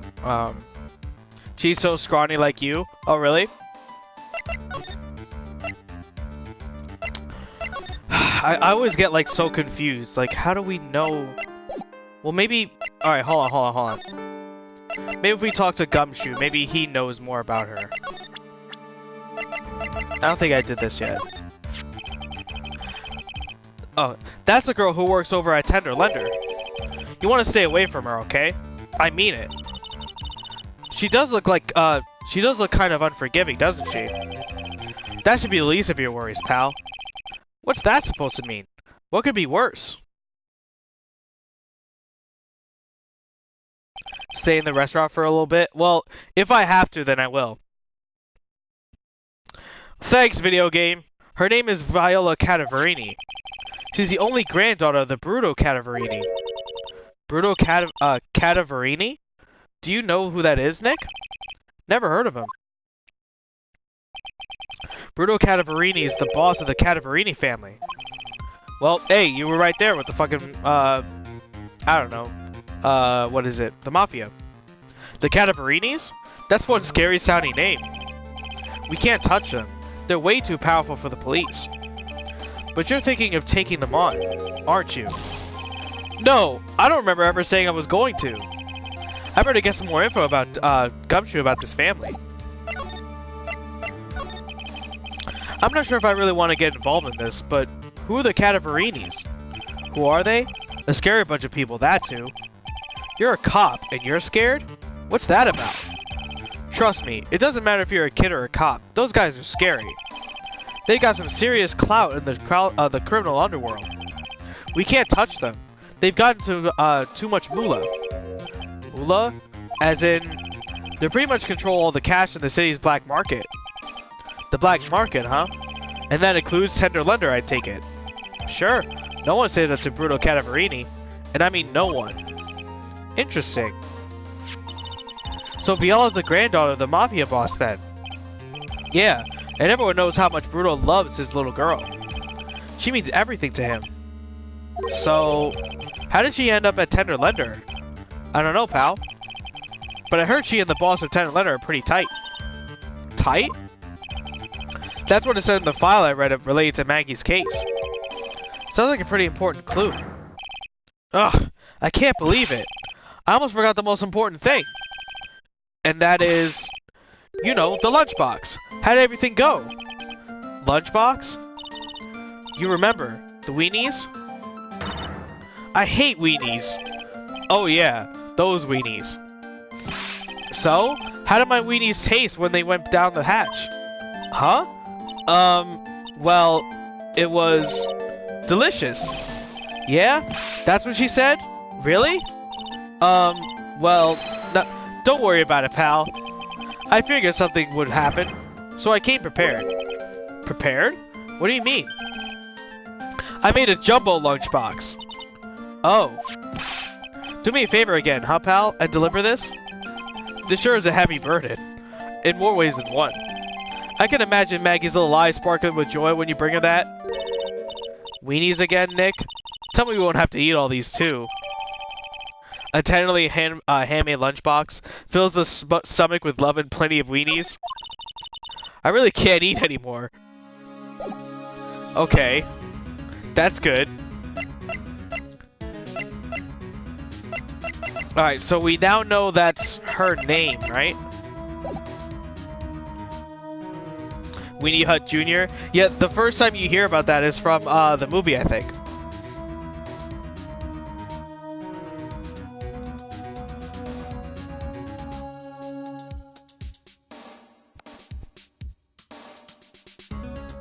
Okay,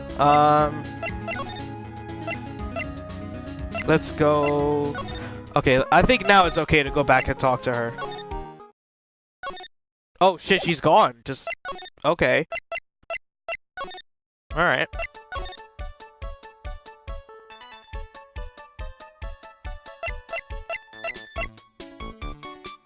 Alright, I'll give you the music for a little bit. Why not? So obviously I have my aloe drink today. I'm running low, so I need to go get some more. I'm probably gonna do that tomorrow. But I know I probably shouldn't be having these, but I love these, man. These Pockies? If you guys ever tried these are very quick little hand snacks, but again, chocolate and shit, it's addicting, so.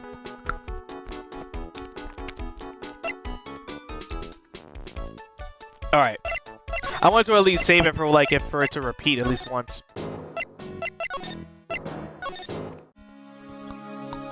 Okay. Let's again save it. You're such a weeb. Shut up, Brett.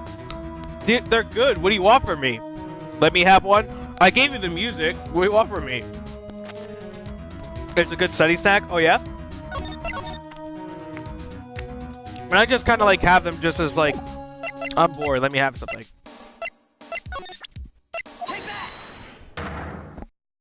Okay. Let's see if I got this right.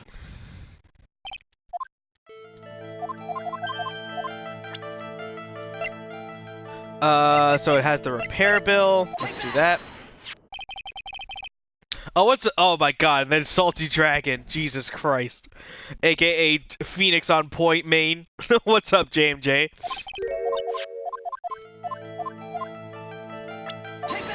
Oh, shit. Whoops. Fuck.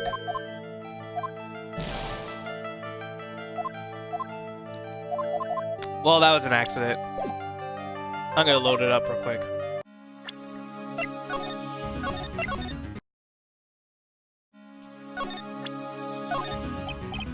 Oops. I prefer tangerines as my go-to snack. Oh, I know. Tangerines are great, but I was at Target today, I just couldn't resist. Repair bill. And let's... Don't press triangle yet, Jesus. And I guess her profile, now that it's been updated to her last name, so... Oh, she's 25, okay. I know exactly who you are, Viola Cataverini. Or Catalini, or whatever the fuck. You sustained that injury in a traffic accident, didn't you? It happened about 4 months ago. I was driving in one of our family cars, when someone pulled out in front of me. It was a motorbike, or something like that. I don't remember it much. Anyway, I swerved to try and avoid it, but...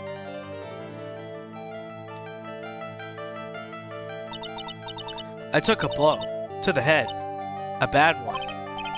Yeah, I can imagine. So what happened to the person on the bike? I'm guessing they didn't get away with injuring the Viola Cataverini, right? I don't know what happened to them. They ran away, or so I heard. Ran away? If they stayed, I'd have... Is it possible could the person who committed the hit and run have been... So, they're saying that it's him that got into the accident, right? Ranch veggie straws are my go-to snack. Ranch veggie straws? What the hell are those? So just ranch veggie straws. You know, if you break all Cyclops, you can refill. No, I know, but I just don't feel like doing that. I don't want to mess up too much and then not fill. It doesn't fill up all the way sometimes. So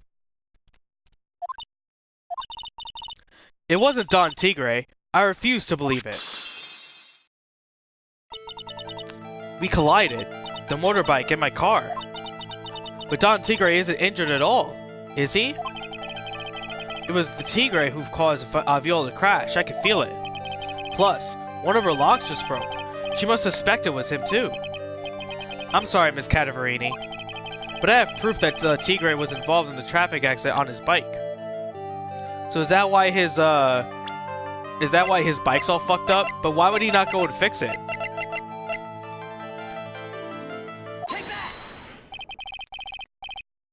It fills up half. That's the point. I don't want to fuck up too much. I'd rather just restart it if I fuck up. It doesn't take that long, so. Mr. Tigre rides around on a scooter, doesn't he?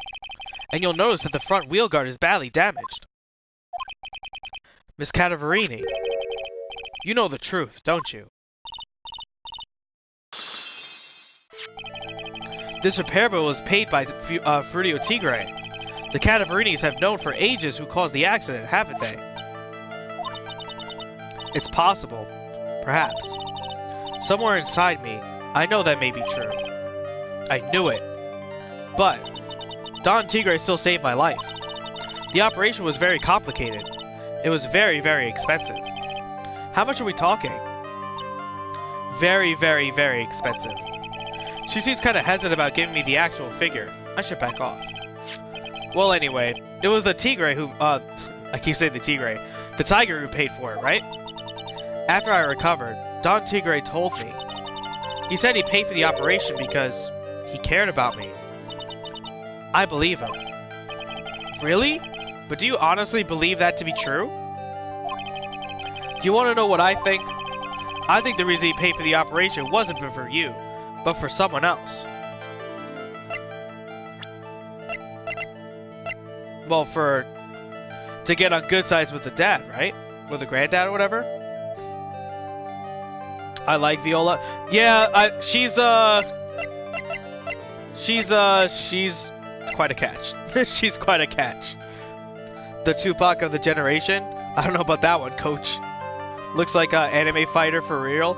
Oh, anime fighter character? Oh, what, Viola? Or Viola? Or do you mean Tigray? Tigray probably because of his fucking Trump-ass fucking skin color.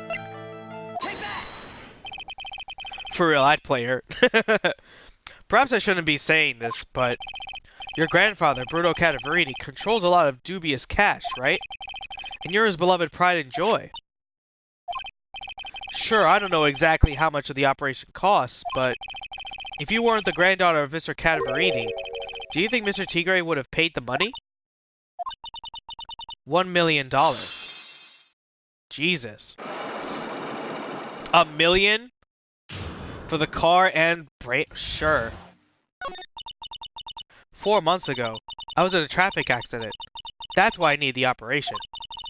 When I woke up, they told me it was nothing serious. A simple procedure. Really? Well, I guess if she recovered in 4 months, it couldn't have been too big. They said the operation cost $1 million. $1 million bucks? My grandfather ordered Don Tigray to pay it. $1 million in compensation. Compensation, huh? It's underworld lingo for paying money to settle a score. Basically, pay or get into some serious trouble. But $1 million bucks? This has to be related to our poison case somehow. I wanted to believe him. I wanted to trust what Don Tigray said. He said it had nothing to do with my grandfather being Bruno Cadaverini. I wanted to believe he helped me because he cared about me, not about my grandfather. But I knew. That wasn't really true. Wow. I'm so sorry. What he did to get the money was... it was... evil. He said it was all for me, so I helped him. You helped him? In what way? Here, take these. What are these? Medical papers? I'm Bruno Cadaverini's granddaughter. He had to pay compensation. He was made an offer. He simply couldn't he made an offer. He couldn't refuse.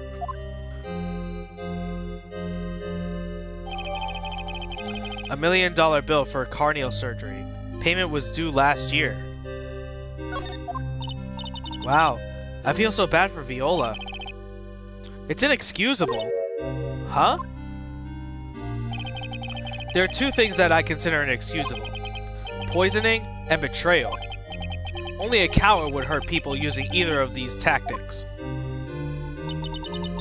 Is everything alright, Nick? We should get going. Right after we finish our espresso.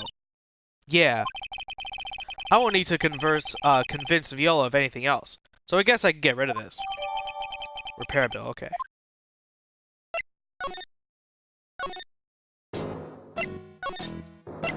So then now do we talk to... Oh, okay, okay. We go back here. Hold on. A milli. Oh my goodness. Hey, Brett, it's you! Get the fuck out of here. Bonjour. I have been waiting for you to return. Mr. Armstrong. Good timing. I was hoping to find you here. We'd like to ask you a few questions. Well, he hasn't got anything to say to you, fellas. Oh my god. It's Zin Eoff. Who you calling Zini Upi? Come out from under the table already, Maya. Okay, hand it over. What? You want to play games with me? I don't recommend that. The medical papers. Now. Uh-oh. I think it wants Viola Cadaverini's papers back. You mean this? The $1 million medical papers? Miss Cadaverini trusted you. That's why she said that, she said that she helped you. Forget about it. That girl's dumber than an eggplant. You want to know what's sad? I'll tell you what's sad. It ain't only her face. She thinks she's got power because she's Bruto's little girl. Now that's sad. I can't let you have these papers. Tomorrow in court, I'm gonna expose what you did to get $1 million, or excuse me, to get the $1 million you used to pay this off. Are you crazy or something? I don't care if you want to give it to me or not. There's 2 of us here. You got that? 2. Oi, oi, oi. Mr. Armstrong? Forgive me, Desolé. I can't agree with him. Ugh. That really hurt. Is that all you's got? I'll be taking those papers now. Armstrong, get that lighter. Wait! Don't take it too hard, Phoenix Wright. That was so stupid. I shouldn't have let my guard down. Those medical papers were vital.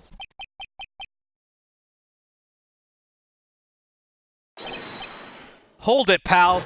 Oh shit, PogChamp, get him in there. Let's go, Gumshoe. Detective, you think you're gonna stop me, Copper? Beat it. Whoa. Come on, Gumshoe. Keep it together. You guys, get out of here. Leave this guy to me. But, go, pal, and take this. If you get hurt, who's gonna look after Maggie, huh? Fuck yeah, this guy. Alright, thanks, Gumshoe. Wait, Nick, don't leave me behind. You're the one underneath the goddamn table. I'll get even with that guy tomorrow, in court. Tender Leonard's going down. Woo, man, that was ridiculous. I can't believe you actually said that he was the Tupac of our generation. Goofy. Who cares? For though who? Triple X? I'm so lost. I'm so lost with you. I ain't gonna try and keep up.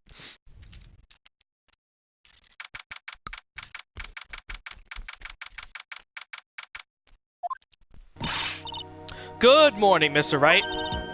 Good morning, Maggie. So, what do you think this is gonna happen today, sir? Yesterday's session didn't go so well and ended in a giant mystery. That's true. And we still haven't solved a single part of it yet. Are you okay, Nick? Huh? Oh, yeah, of course. I saw that. That little flash of doubt in your eyes. No, that wasn't doubt. That was, determination. Why don't I believe you? It's nearly time, Maggie. You better get going to the defendant's seat. Roger. Don't let me down, Mr. Wright. I'm counting on you. Hey, pal. Hey, Detective Gumshoe. Quit stressing Maggie out. She doesn't need that. How'd you know she was stressed? I was watching through the doorway. Oh, man. He is a sad, strange, pathetic little man. And I have pity. I mean, Extension or whatever his name is. He's a Tupac of beating up a pregnant lady. Oh, that guy! Oh, I know who you're talking about. Okay. I'm sorry, I was so lost. Oh. You look like you had lost the case already. Show a bit of confidence, will you, pal? Here, maybe this'll help. Huh? Have you taken up aromatherapy too? Not in a million years, pal, shouts to Devil May Cry. Don't tell me you don't remember this thing. Come to think of it, that does look like one of those aromatherapy bottles. This is a small bottle that turned up in BMan's kitchen a couple days ago. Wow, look at all these little bottles. Oh, they're aromatherapy oils. He's got so many they're overflowing onto the floor. Hey, wait a minute. There's one bottle that's different from all the others. Well, what do you know? It doesn't have a label either. And it doesn't smell. We finally got the analysis results back from the lab. So, what is it? Is it the poison? I'm afraid not, pal. It's medication. Medication? Yeah, for ears. topical use only, apparently. Oh, so that's for... Okay, okay. I mean, I understand being an impact with a certain crowd of hip-hop, but that doesn't make him Tupac, though. They act like they know him personally. Yeah, his fans are weird. I mean, for the people that, like, you know, are back then, from, like, the 80s and shit, or 70s, whenever his music was out, everyone was just so into it that it's like they just felt that it was so reminiscent to their everyday lives. So I guess it makes sense in that regard. For ears, you mean? Yeah, it's a medication Glenn Elg was using for his ruptured eardrum. What was Glenn Elg's ear medicine doing in the kitchen? Found covered in unidentified fingerprints in the kitchen? What about the unidentified fingerprints? Anything on that? Someone screwed up, so they had only time to analyze the contents of the bottle. Another hour and they might have gotten something on the prints, but... That's gonna weaken its impact as a piece of evidence. Okay, pal. This is it. Make sure your defense is impregnable today. Got it? Or impregnable. Excuse me. Today's trial. I'm gonna expose that guy for what he's done. Or my name isn't Phoenix Wright. Well, it wasn't. For yesterday, at least. Or the day before. Or a month ago.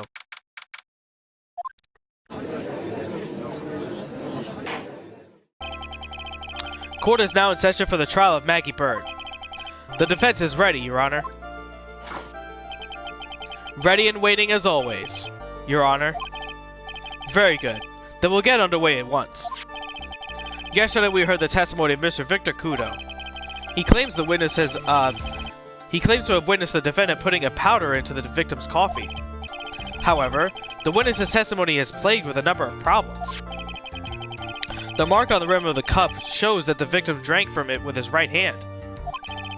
But according to the old man's testimony, he picked it up with his left hand. Thank you, Mr. Koda. Furthermore, according to the witness's account, the victim was listening to the radio with an earpiece in his left ear.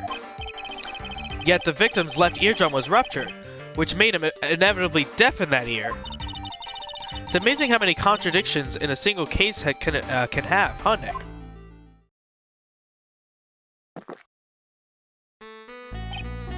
Ha.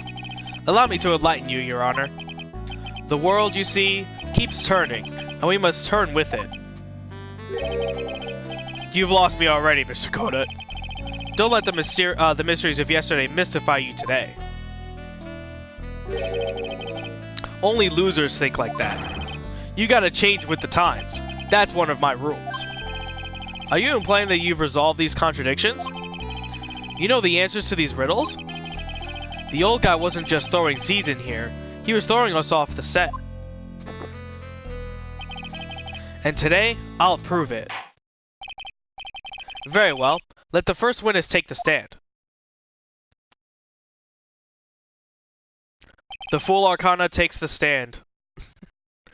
And you are... Oh, bonjour everyone. I am John Armstrong, or Gene Armstrong, however you want to say it. The owner of the, and head chef of Trust BMan restaurant, Enchante. Forgive me for asking, witness, but...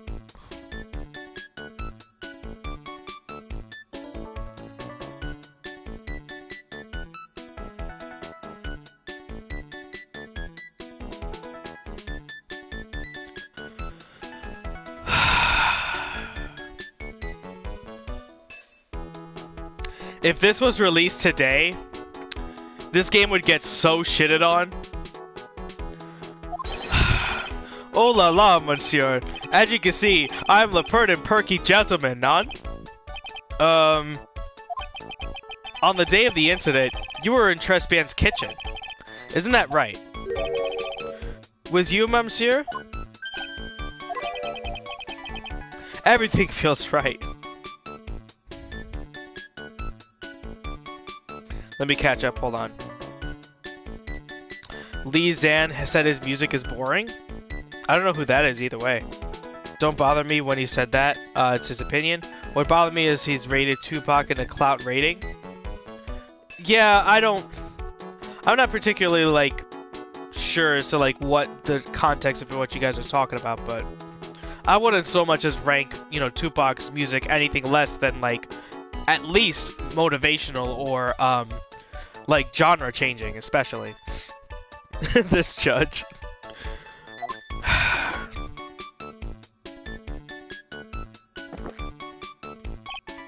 Ha! Wow, he's totally unfazed. Doesn't anything intimidate this guy? Very well. Your testimony, please, witness. Please tell the court what happened the day of the Tribulations. Oi, volunteers! Great. When it all happened, there were just 2 customers at the restaurant.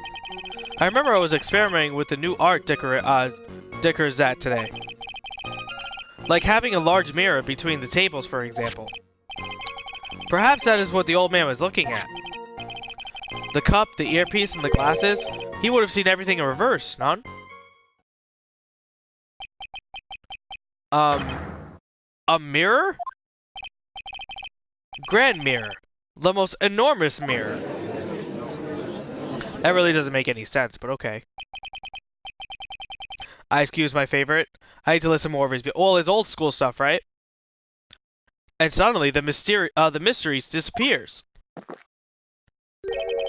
Like I said, the world keeps turning, so roll with it. That would explain the coffee cup and the earpiece conundrum. The mirror would have made everything appear back to front. What the heck?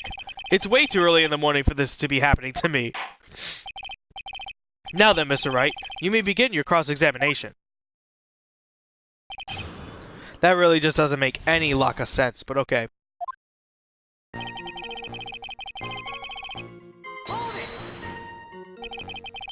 And who were the 2 customers exactly?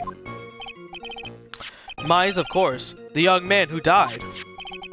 And the other, not so young man. You were referring to yesterday's witness, I presume. What about the other man Maggie said that, she saw at the table? Something tells me Mr. Armstrong isn't planning to disclose its existence. We need some hard evidence first before we bring him up, don't we? I guess I'll just have to try a different approach for the time being. Vice City is second. Oh wait, GTA San Andreas is the best music, don't at me. Well... in general, because you have to also think of all the, you have to think of every single one of the soundtracks, right? So you have to think of the country radio station, you have to think of the rap radio station, the rock station. I mostly listen to the rock and the hip-hop ones from GTA, but I'm also listening to the pop ones in Vice City, because the pop ones in Vice City was like, you know, Michael Jackson, it was Rolling Stones. I kind of have to listen to both to, like, kind of really get a better answer for that. But I think in general, like, you may be right, but I think Vice City is more nostalgic because of the 80s vibe, you know what I mean?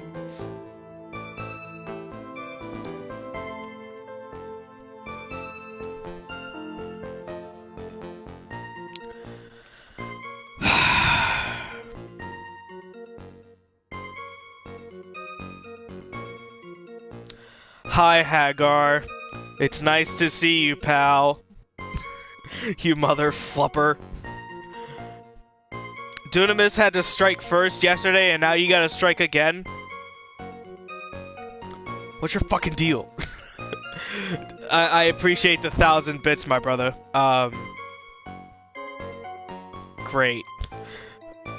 Can I get through with the case, please, before I continue dying? You were experimenting with Art Deco. How come I never heard about that before today? You're not familiar with the language of interior design, my monsieur. Please stay on topic. Now, why didn't you tell the court about this before? But I did, just a few moments ago. Excuse me, Mr. Armstrong. This deco you mentioned, are you referring to some sort of decoculture? Decoculture? No, Art Deco. It means a style of design, Your Honor.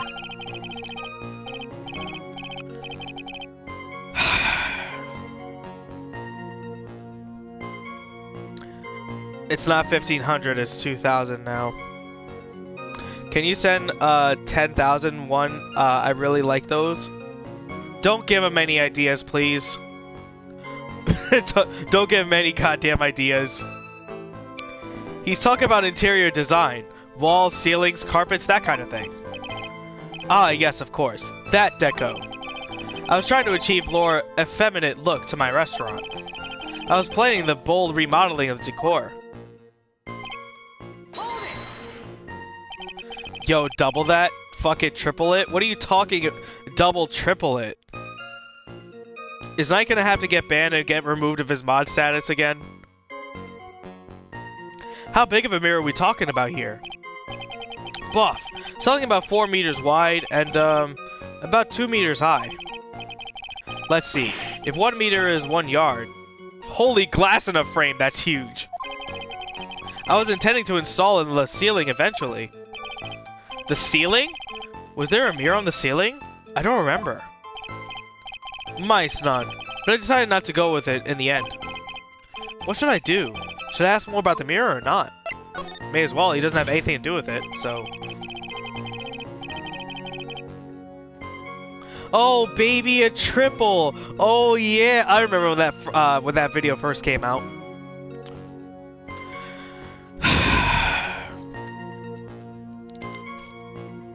I'm gonna do the Goda thing.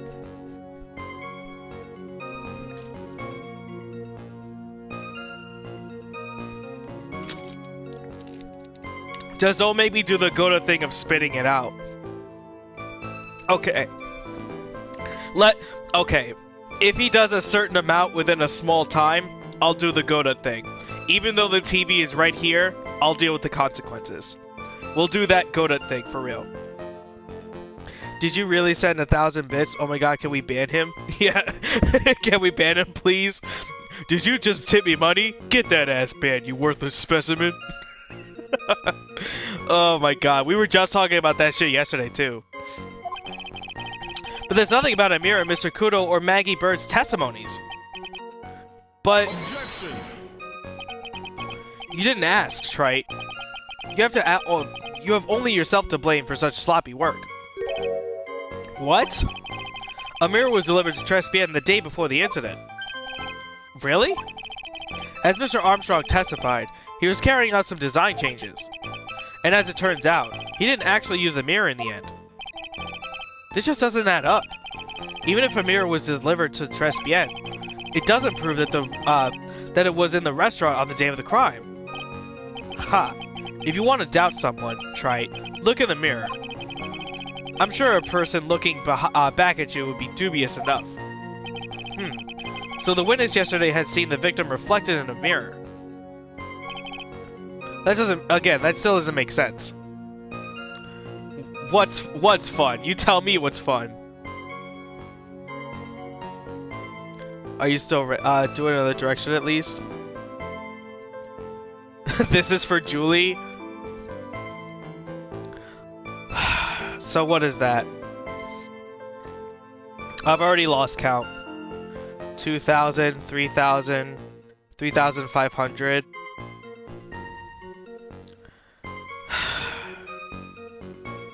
I appreciate the 3,500 bits today, man, but please.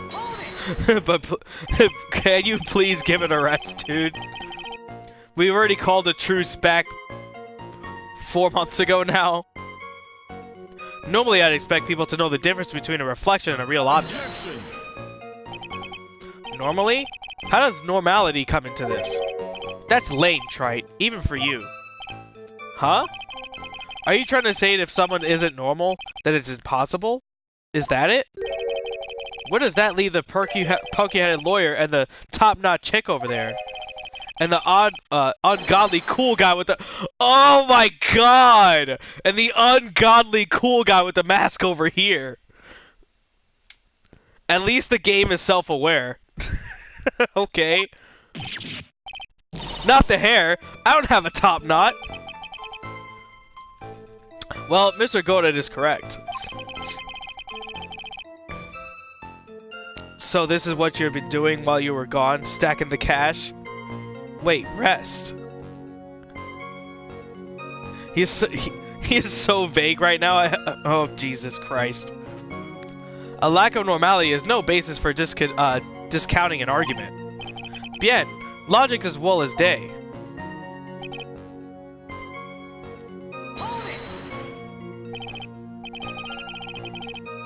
Everything? He could have seen everything in reverse?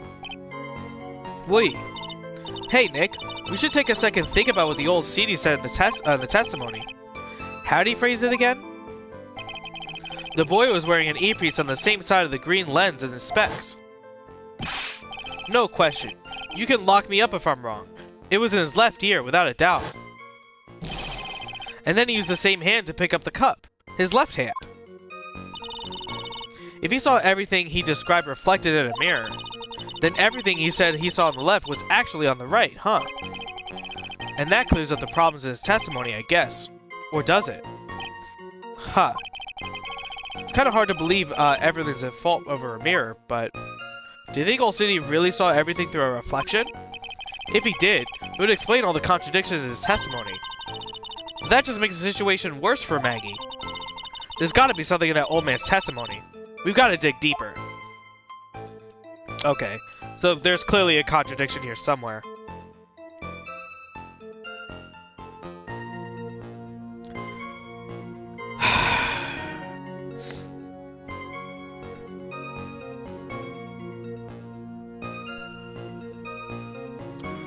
So that's a total of 5,000.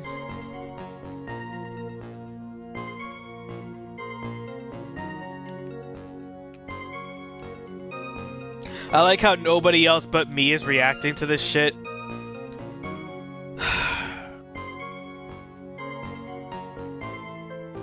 I appreciate the total of 5,000, my brother, but save it for someone that deserves it, man.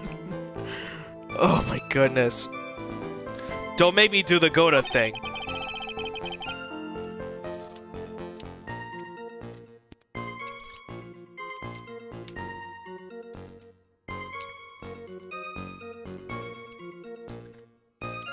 Wow, Knight, you really tried to do that? I see through the lot. You really had to type that out, huh? Wow, that's a little something. Hager always do this, though. Who's, what's the Goda? Wait, Gota? What do you mean Goda? Oh, Goda, I'm sorry. Goda is, I'm saying Goda, G-O-D-O-T, and that's this guy. He's the prosecutor.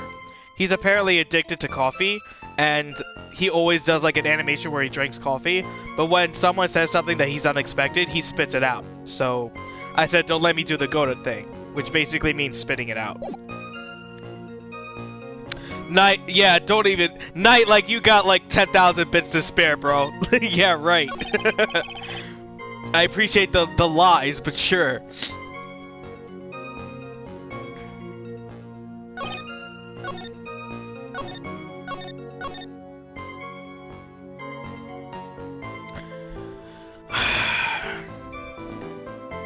The cup, the earpiece, and the glasses would have been everything seen in reverse.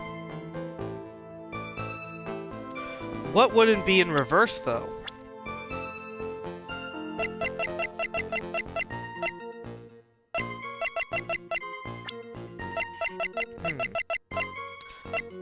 Floor plans, crime photo. Let me think about this logically. If everything was mirrored, then that means that he's saying that the victim drank it on his left hand, not on his right. The mouthpiece was on for like someone drinking it on his left hand. His earpiece was also on the left.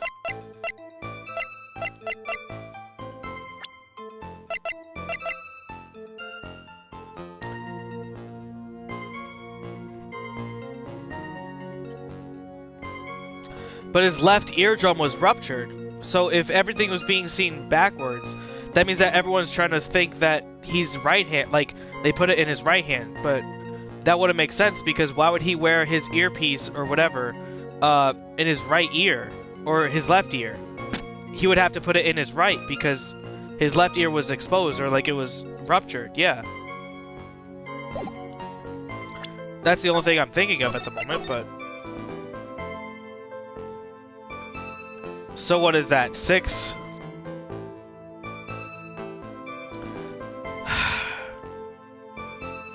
Alright.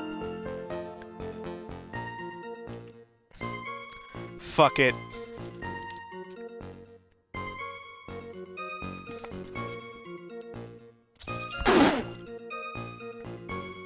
I hope that suffices. I got all over my fucking phone. Jesus Christ. That wasn't a good idea. Dude, I did the fucking Triple H shit. The shit miss. Oh, you know what? Probably there's some aloe somewhere on the floor, too. I hope that was worth it. Alright, anyway. back to investigating. The coffee cup, the earpiece, and the HMD. That's, let's think back that over Mr. Kudo's testimony a second, shall we? Boy was wearing the earpiece on the same side as the green specks and his, green lens on his specs. No question, you lock me up if I'm wrong, it was his left ear without a doubt. So to summarize, we were told both the HMD and the earpiece were on the victim's left side. Now, if Mr. Kudo saw all that as a reflection in the mirror, it means both the HMD and the earpiece were actually on the victim's right side. Exactament. You see, monsieur. And that's what you're thinking about. Is that so hard? Please tell me it's waterproof. It's water resistant, so... And then get past another cup. You gotta hit the camera for the full effect. That means I literally have to... The camera's up on top of the TV. Not doing all that. And now that's 8K, so...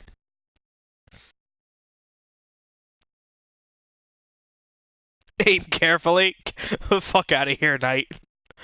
Unfortunately, that's where we ran into a monumental contradiction with the facts.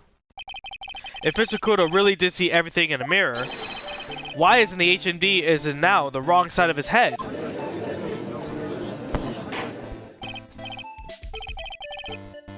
Mr. Wright is correct. If the witness genuinely observed the victim reflected in a mirror, then we would expect the victim's eyepiece to have... well, sure, the eyepiece too. To have been over his right eye. How bitter. Trite, you should have a taste of this bitterness. It'll calm you down in no time. Are we talking about your coffee, or something completely different? You don't understand the way the witness thinks. How he thinks? You remember this, I presume. The I broke the vase, sorry, apology Mr. Kudo's swore testimony? Exactly. The old man has one very grievous habit, other than throwing seeds. The more of an impression something makes, the more muddled his mind makes. And what's more striking about Mr. Elg? Clearly it's the victim's eyepiece. And that's my point. The old man strikes again. Mr. Elg's HMD made a big impression on the old man.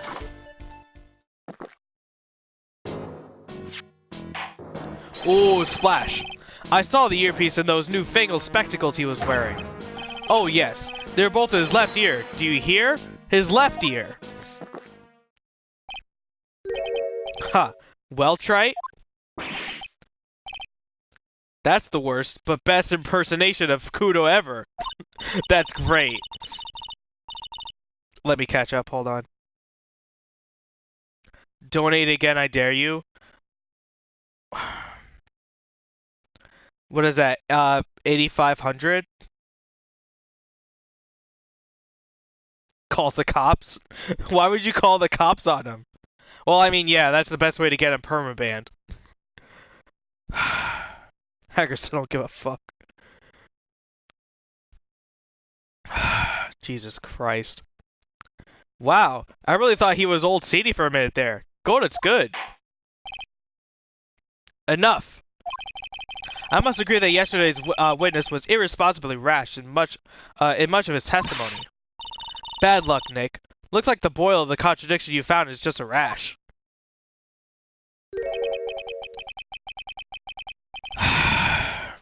What is that? What is that emote? I mean, at least it's Pride Month.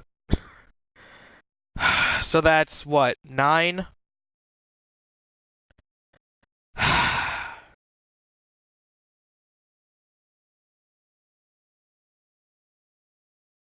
A mirror can't be beaten by a handful of seeds, nor can it lie. So, what exactly was the old man looking at? Fill us in, Mr. Armstrong. Go on, tell the court. We're all ears. I can explain. Please, if you will look at the plans of the restaurant.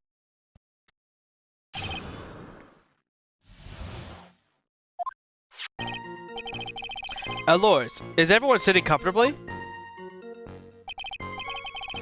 The mirror was in the middle of the restaurant, dividing the two halves.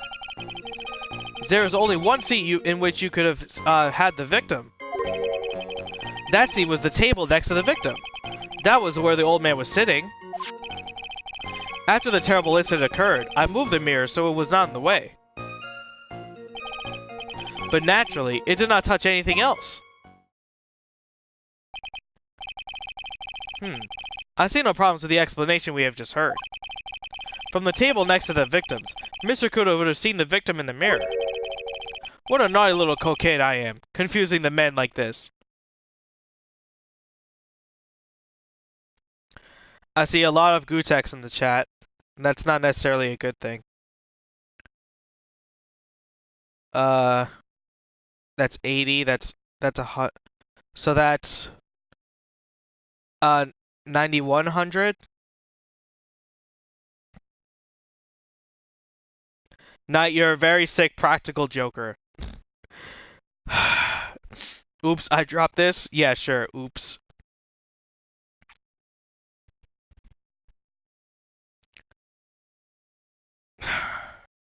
I'm gonna sound like a broken record, but thanks for the 9100 bits, brother. Jesus Christ, you're fucking nuts. Don't worry about it. We could keep up, except for the guy breaking out in a cold sweat over there again. I hate that guy. You said you didn't touch anything else apart from the mirror. Are you quite sure about that? Volunteers, of course. Very well, Mr. Wright. Your cross-examination, if you please. Here's my problem. I'm already thinking of something that is like, you know, contradicting to what he saw.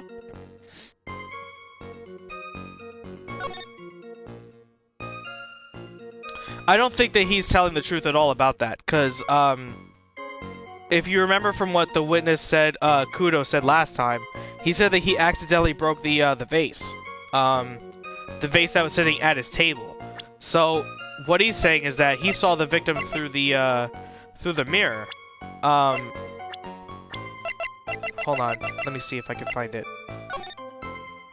This is what I'm saying. So this is a picture of exactly what you see from where the victim was sitting and the table next to it.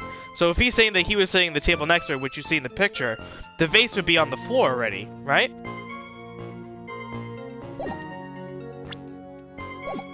I mean, that's what I'm thinking at the moment. No, not load. Let me save it.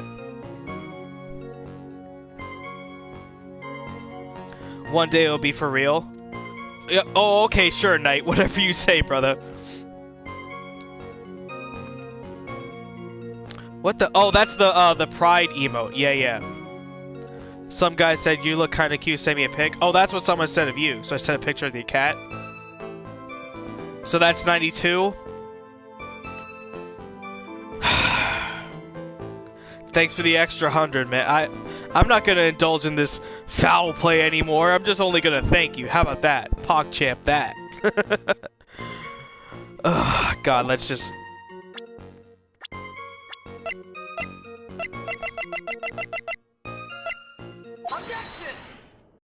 Yeah, it's exactly what I was thinking. This piece of evidence contradicts with the testimony we just heard, Your Honor. The crime photo? Yes. This photo clearly shows something that theoretically should not exist. What on earth do you mean by that, Mr. Wright? Should not exist? Huh. Sounds like you're describing yourself, trite. Now then, if the defense would please clarify this statement. What is the something that should not exist in this photo? It's the vase I was talking about. Because if what's his face said was true, Mr. Kudo, this vase should not be here because at the time of the incident, the vase fell over and broke. So. Damn, not taking Knight seriously? Yeah, I'm not taking Knight seriously ever. He is immortal in my book now. You are demoted, sir. And thanks for the extra for another 100. I don't mean extra 100. Another 100. You must have won big at the your blackjack poker 21 games, huh? Fucking slot machines or some shit. What did I do? Oh, you know you did. You don't gotta play dumb with me. Tough. Do I gotta send more? The answer is no. The answer is no. So, that answers that question. Since you can't take me seriously, but more... fuck out of here. Poor Knight. No, poor me. What the fuck are you talking about? Fuck you, Brett. The vase? What possible connection does this have to with the witness's testimony? Your Honor, I'm telling you that there should be no vase on this table.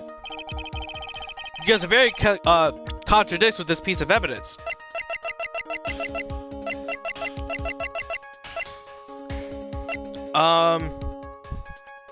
Does it contradict with the floor plans?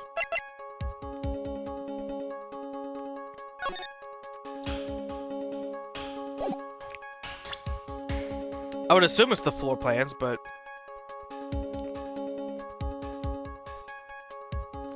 Y'all sound kinda cute, seems legit.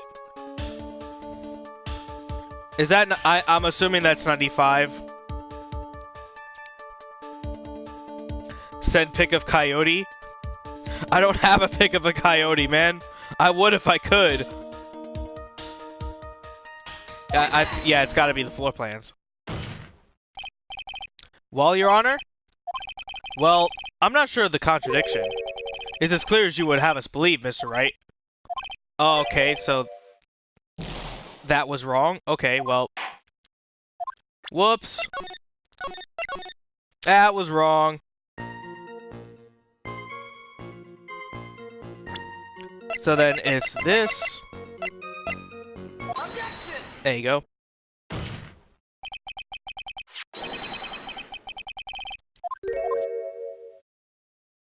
Well, if it says a piece of evidence, then...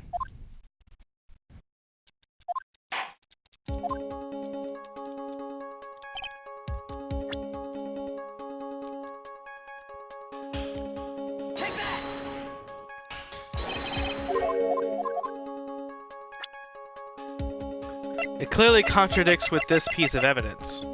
Oh, I'm an idiot. Okay, where is it? It's this. When the incident occurred, I broke the vase at my seat. I'm sorry. There it is. That's what it is. Okay, so that makes it 10K.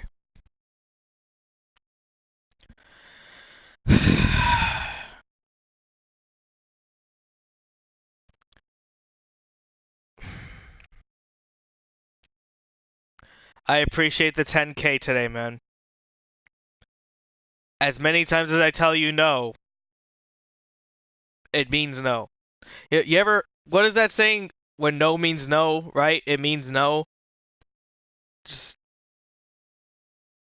Jesus Christ. Hagar trying to stay... I gotta change it. To like monthly. So that way everyone at least has a chance to switch it up to have me be number one. I won 27K left. Oh, Jesus Christ, man. That's awesome. That is so cool. And won 14 last week. Jesus, man. Then you definitely be loading it up, man. That is so cool. You must be really, like, fucking good at that shit, man.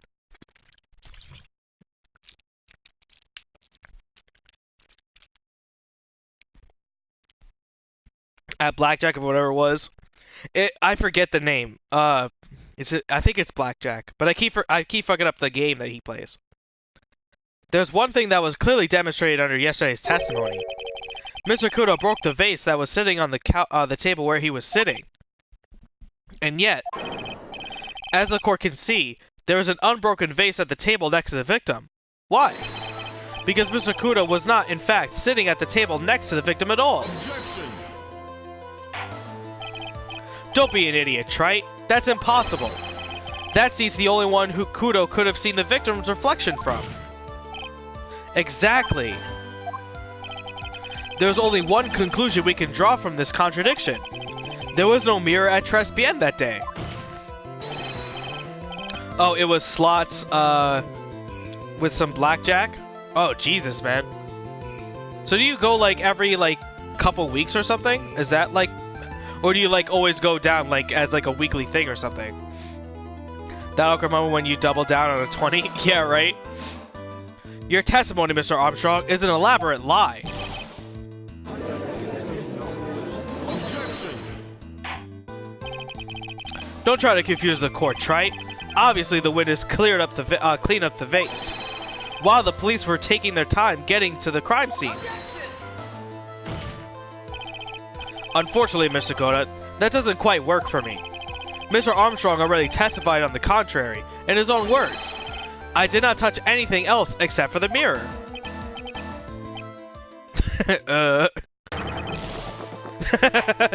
Drink some more fucking coffee. They don't allow it at some casinos every day, every hour, every minute. Oh, 3 days a week. Okay, I'm about to say. Double downs on 20k, he spits 20. Clearly. Also, that's just your weekend troubles, or like your weekend fun. I'm assuming it's fun for him since, you know, rolling in that dough, man. That's awesome. Well, witness, what do you have to say for yourself? I was right. There was no mirror in the restaurant that day. In light of the revelation, we returned back to the original problem. Why did the victim have an earpiece in an ear in which he couldn't hear? You only get one shot in life. There's no turning back. If you want to claim that the mirror wasn't there, Trite, then this problem is all yours. How do you explain what the old man saw? If I can answer this, then I'll be that much closer to the truth. I can feel it. Are you gonna be okay? Can you really solve this contradiction, Nick?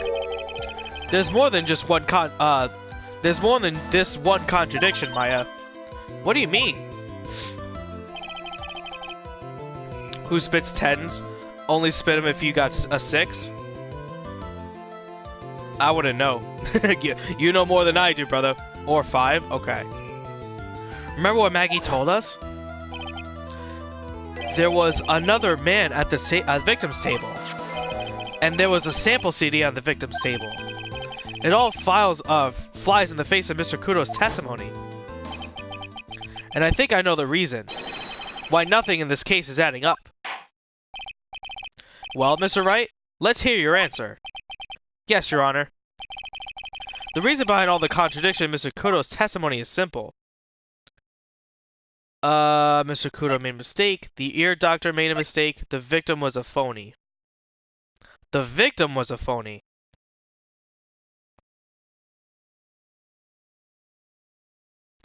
The victim was a phony?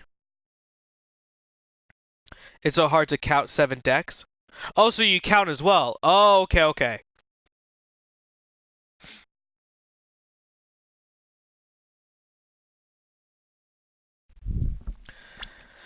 Well, let's save it real quick. The victim was a phony.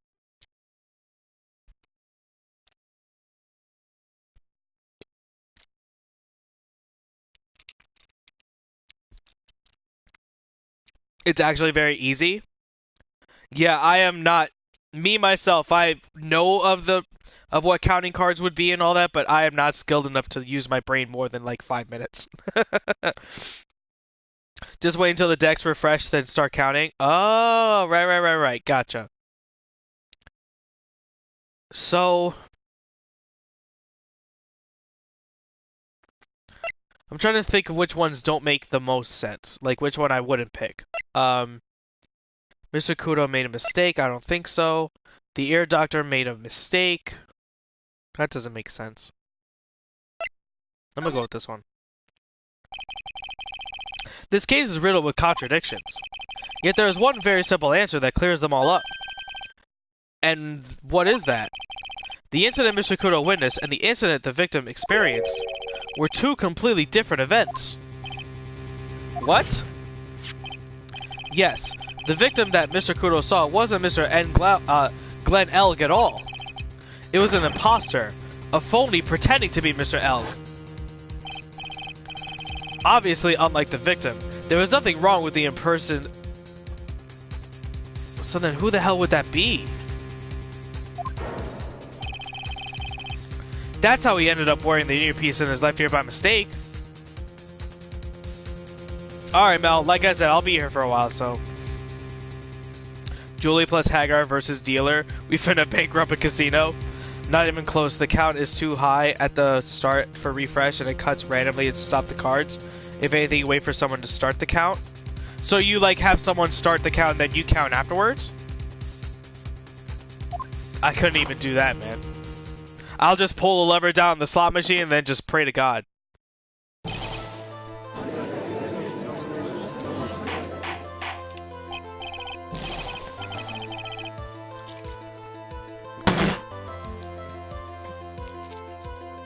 That's for you. You won't get any more from me today, though. Settle down or I'll clear the courtroom. Quiet, Gramps. Why don't you clear up out of here, huh? What did you say? Trite. Are you saying that what Mr. Kudo said saw was a setup? Yes. Someone pretended to be Glenn Alg and acted out the whole coffee poisoning. All the express purpose for creating a witness out of one Mr. Victor Kudo.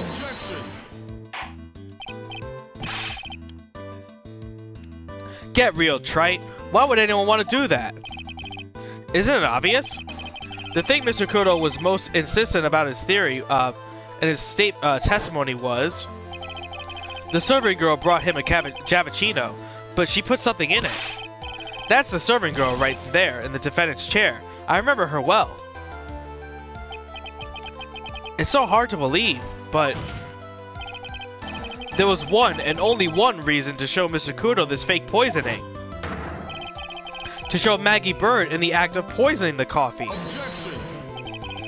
Are you insinuating that the witness, or the waitress in the old man's story was a fake as well? It's true that there were no other customers in the restaurant at the time, but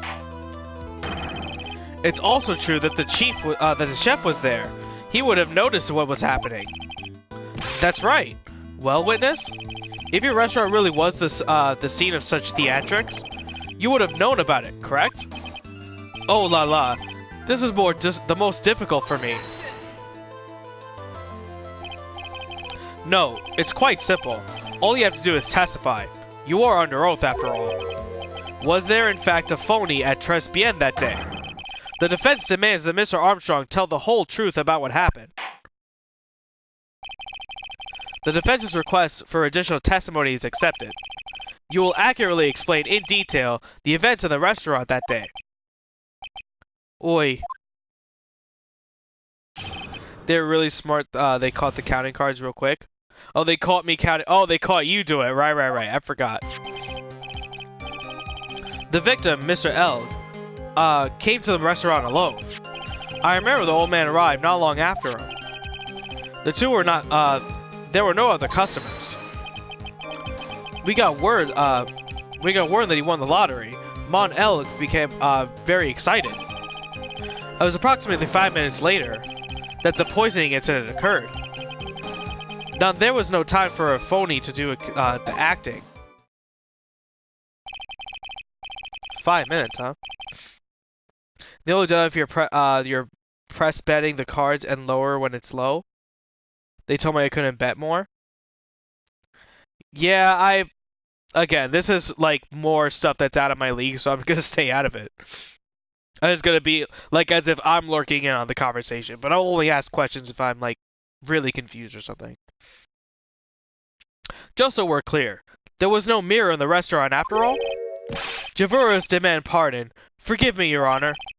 I lied because I wanted this mess to be cleaned up quickly. What you have just done is commit perjury, Mr. Armstrong. I will decide how to punish you later. Oi. For now, we will hear your cross-examination. Mr. Wright, if you please. He took that perjury charge a bit too well. But I'm guessing he'll be in more serious trouble after this cross-examination.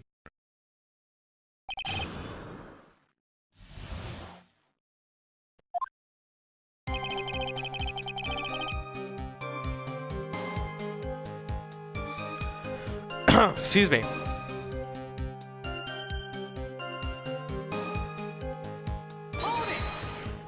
Oops. Was he alone at this table as well? Oi. I don't even know how to... I keep saying oi, like I'm reading it. I saw him in the kitchen. Yeah, from the defendant, Miss Bird, remembers her differently. She swears there was another man at the victim's table. Objection! Ha! Unfortunately for you, Trite. Yesterday's witness also testified the victim was alone. You know, seeing you squirm like that reminds me of a certain coffee's bittersweet bite. What kind of coffee has he been drinking? It's not coffee, it's love. It's love that's bittersweet. Hearing Maya say that makes her seem wise all of a sudden. Playing online casinos? I've seen a lot of people do that on Twitch too, like playing like gambling things or like Texas Hold'em or whatever, like through an online dealer and then streaming it. I've seen that a couple times. By old man, you mean Victor Kudo, correct? Oi, he comes often for my special coffee. I drank your coffee once, Mr. Armstrong. It's special, I'll give you that. It's worth a sip just for the experience. Oh, you make me so happy, monsieur. You are most welcome anytime. I said it was worth one sip, and nothing more. So old Mr. Kudo arrived at the restaurant around the same time as the victim. Maybe I should ask him his arrival in more detail.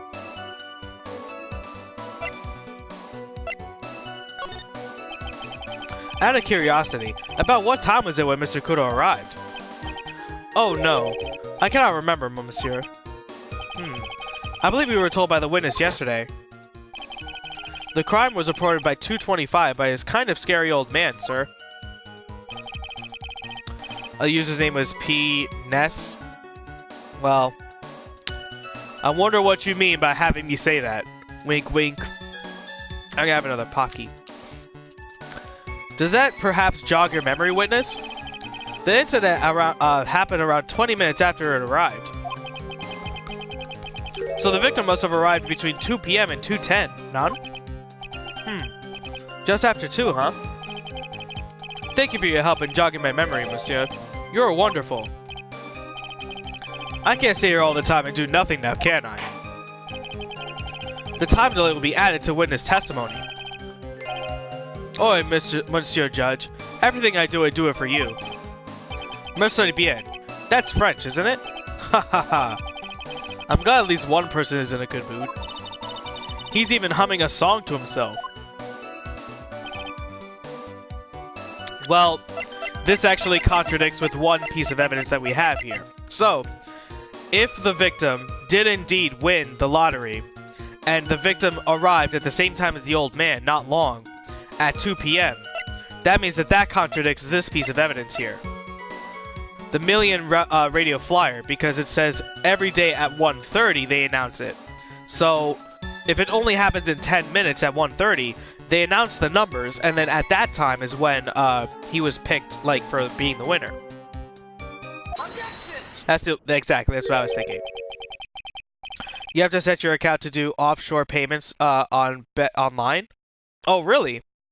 Well, I guess because it's, like, illegal here, right, or something? I'm afraid I finally got you, Mr. Armstrong. Koi? Or Koi? I don't know. What do you mean?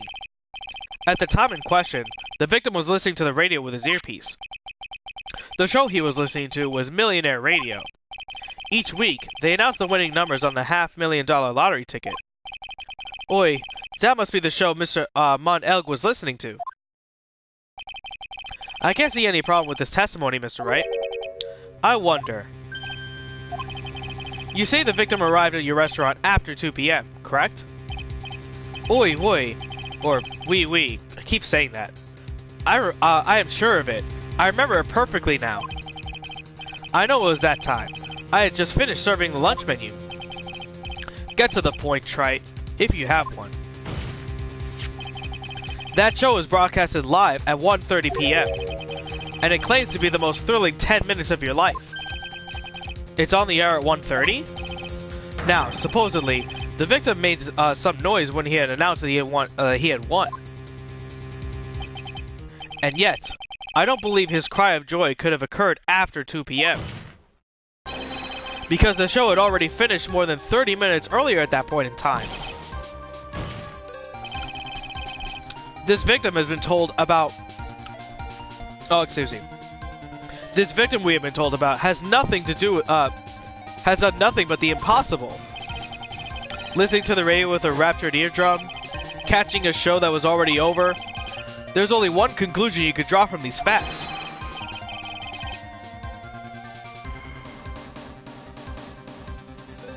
Get baited, goodbye. This victim was an imposter, acting out the poisoning 30 minutes after the real murderer.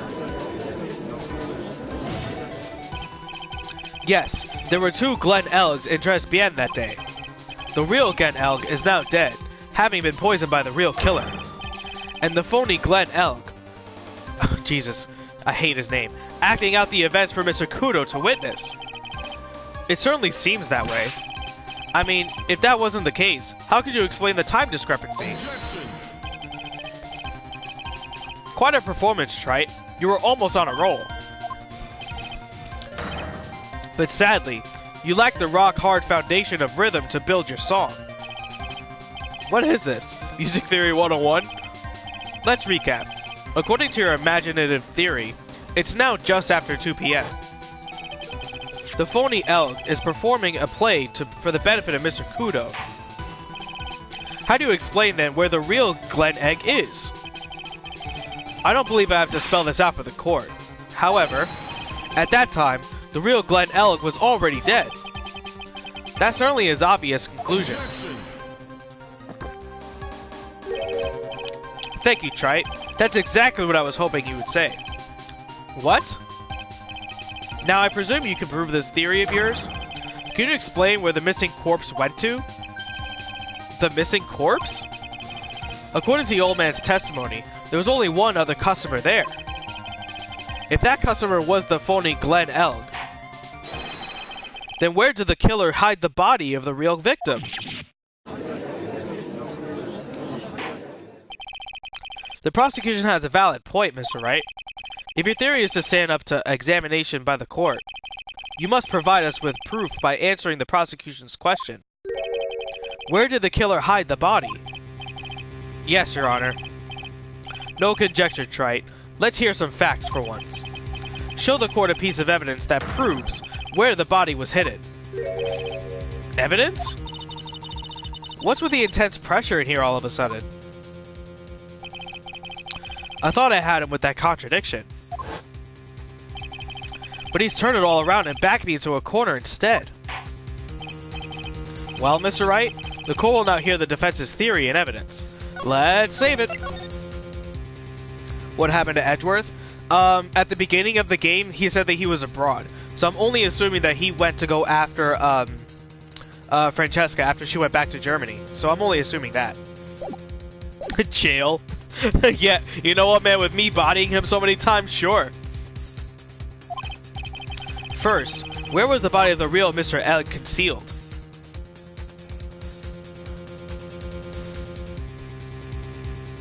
Outside? That doesn't really make any sense, though. I'm gonna say inside. It would have to be too dangerous to take the body outside. Obviously, the body must have been hidden somewhere inside Tribulations. He's doing detective work in his own game. Yeah, you might actually be right, dude. Interesting. But where could a body have been hidden inside a restaurant? Perhaps you would care to show the court on these plans, Mr. Wright. Yes, Your Honor.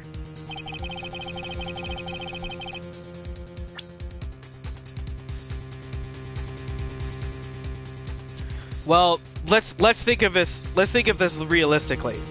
So, my suspicion is that Armstrong is helping plan, like the guy do this murder, so that way he could be off of leeway from the debt. So the only way of where this actually could be, also, where was the bottle hidden? The bottle for the ear medicine. The bottle for the ear medicine is actually in the kitchen. Why would it be in the kitchen if they were concealing evidence for that? Only reason why they would is because the body was there, because that was on his piece, like on his person there. So I'm gonna say the kitchen.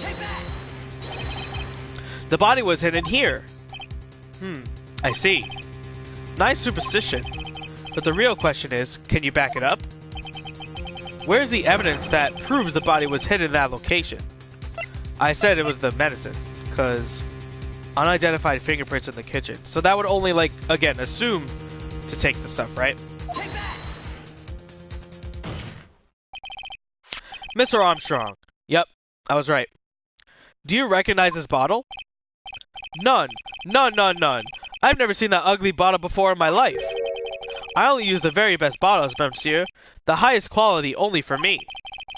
Where was that bottle found, Mr. Wright? Interestingly enough, Your Honor, it was found in the kitchen of Tribulations. Qui? Oh, excuse me. But I only ever use these bottles for the aromatherapy oils. Excuse me. But this bottle doesn't contain aromatherapy oil, Mr. Armstrong. No, it contains a medication. What kind of medication? I'm sure everyone remembers, don't they? That Mr. Elk visited an otolaryngological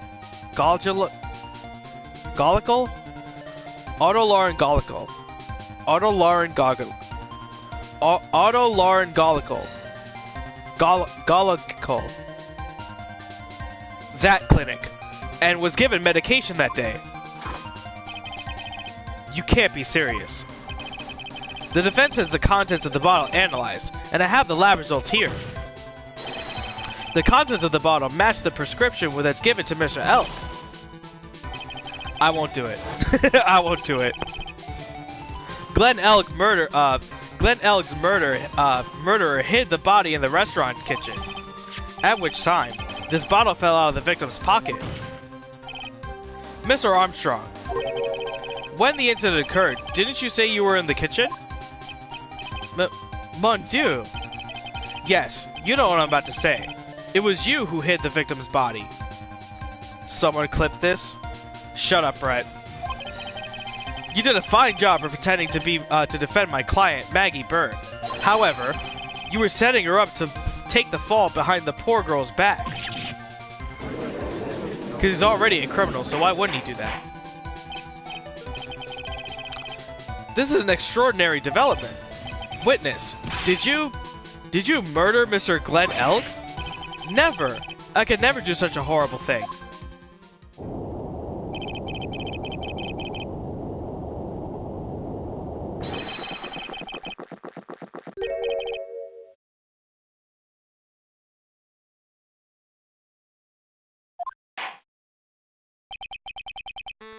The bitterness. Every time I get lied to, I always down a mug of coffee. That's one of my rules. Do you have the slightest idea how many cups you had by now? Then I like to do the same to the person who lied to me. I like to take them down with my empty cup. Listen up, chef. How about a brand new flavor in your ear, my H-deficient friend? Jevaus demanded pardon? Please, you must hear me out. It is a trap. Listen to me. Por favor. I know that one. Yo hablo español, miss. Oh my god! And por favor is Spanish. The judge speaks Spanish. Fucking cool. Whatever. I don't care. I'm only gonna ask you once. Did you do it? None. None. Absolutely none.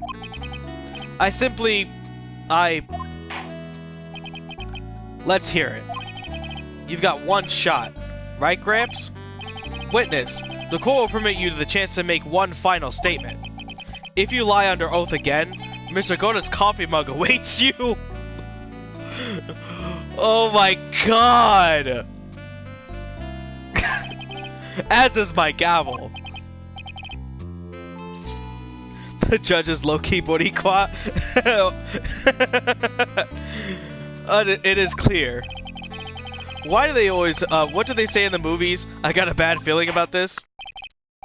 Very well. Begin your final testimony, Mr. Armstrong. I can't believe how this is fucking turning out. Let's get one more fucking drink in here.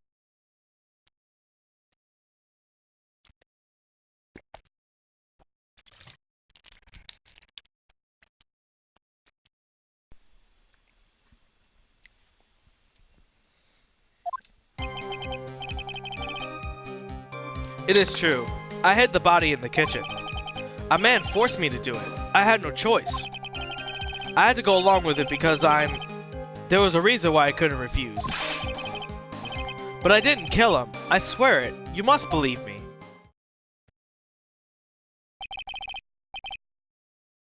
Popping aloe vera bottles? Dude, aloe vera, man, this is like the only thing I'm drinking now. It's this and water.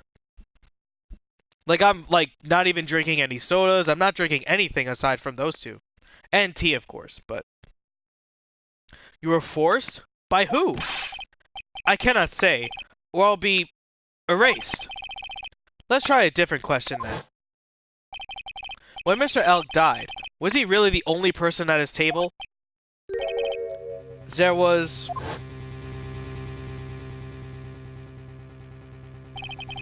another man. I knew it. Maggie was telling the truth. You may cross-examine the witness now, Mr. Wright. There's just one more thing I need to do. I gotta break this guy and get him to tell us the name of the real killer.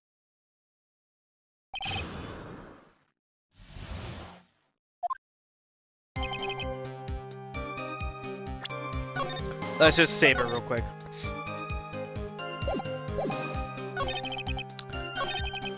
I had to go on this reason because there's a reason why I could not refuse. And I know the reason why. It's because of the contract, so... Objection! You have $500,000 debt, don't you? $500,000? Is this true, Mr. Armstrong? Oi, this is disorder.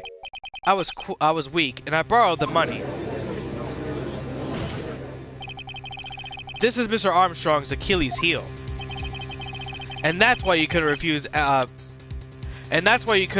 anything asked of you by this man. Take that! A $500,000 loan from a black market loan shark. And you had no way of paying it back, did you? That's why you were forced to do anything this man told you. Boy, it is as you say. Mr. Armstrong. Le Tiger. He told me he was going to use my restaurant for a business rendezvous. On the day in question, he was meeting the victim on to demand that he repay his loan. I don't know why it happened like that. I just did what he told me to. I had no choice. I carried the body in the inconscient Maggie out of the dining area and into the kitchen. After that, I just tried to forget what I had seen. I think we can now safely say that the man who forced your hand was Mr. Frugo Tiger. Or Tigre, excuse me. I do have one further question for you, Mr. Armstrong. The poison and the lottery ticket that were found in the defendant's apron pocket. Was that your doing as well? None. I knew nothing about that. Making it look like it was Maggie who had done it. It was despicable. Mr. Godet, you will summon this Frudio Tigre as a witness. I doubt that can be arranged today, so we will adjourn for now. Proceedings will continue tomorrow.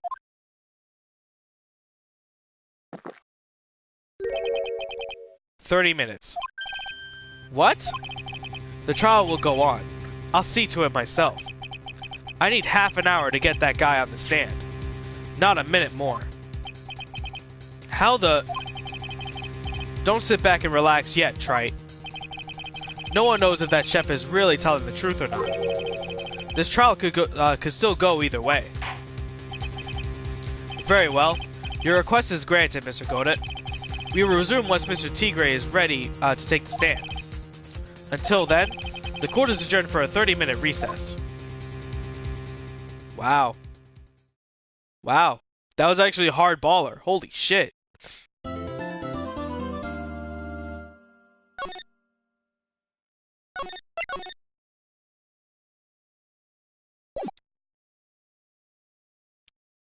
I think we have plenty of time to get through this case. We've got about an hour. Basically one more person's testimonies. We'll be good. So we're finally gonna see the tiger on the stand. We've almost got this case won now, Nick. I wish I could agree. Huh? When I cross-examined Mr. Armstrong just now, he said he was just doing what the tiger told him to. But Goda picked up on it, remember?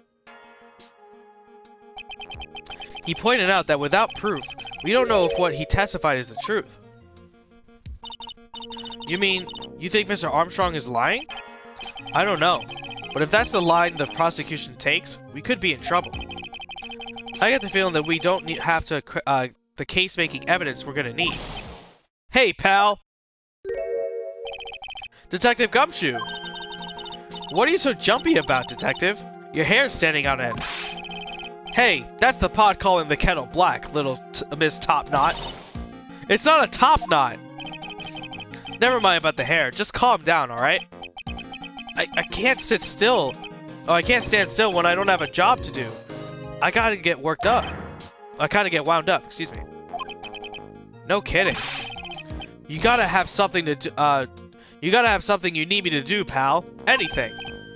Well, hey, I'm gonna take a jog back down to the precinct.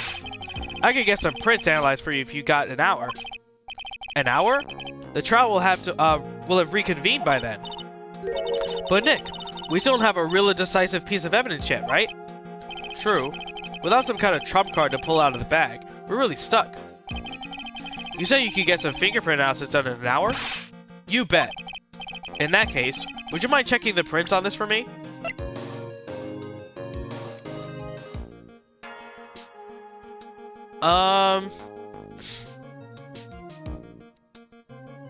Why would we need the small bottle to be fingerprinted? Because that doesn't have anything to do with it, it just has medicine in it. Let me see this one.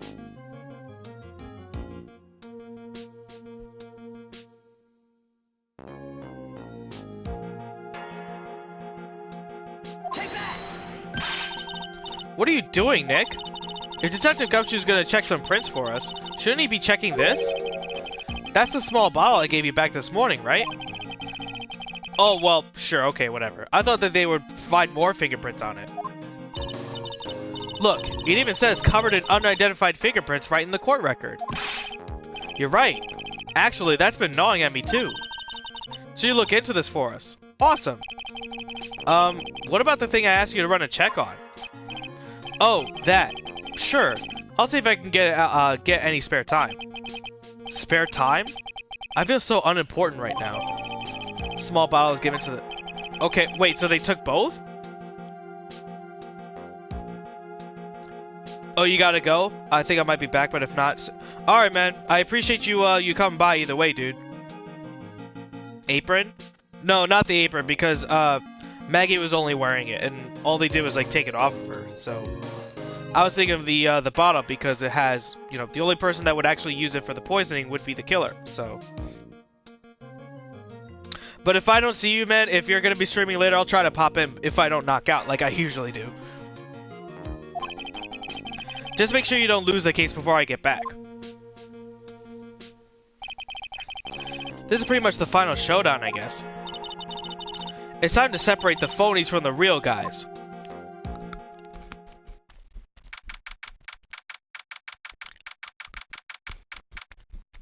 I wonder if there's a Phoenix Wright game where like the guy who's like, you know, being pressed for time or whatever eats Pocky.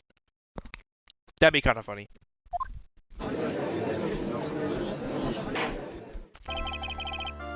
Quote will now reconvene.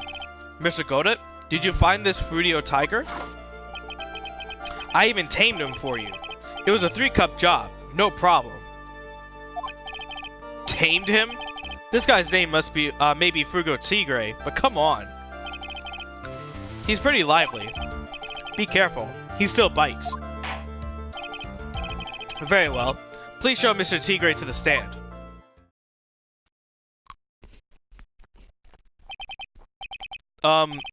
Witness? Please say...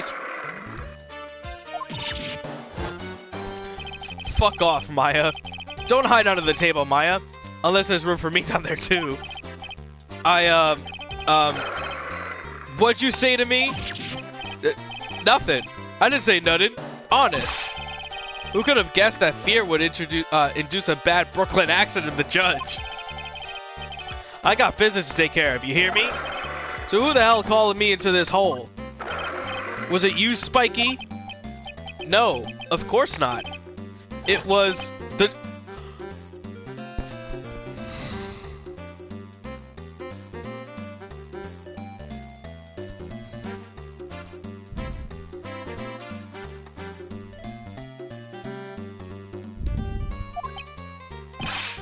Your Honor?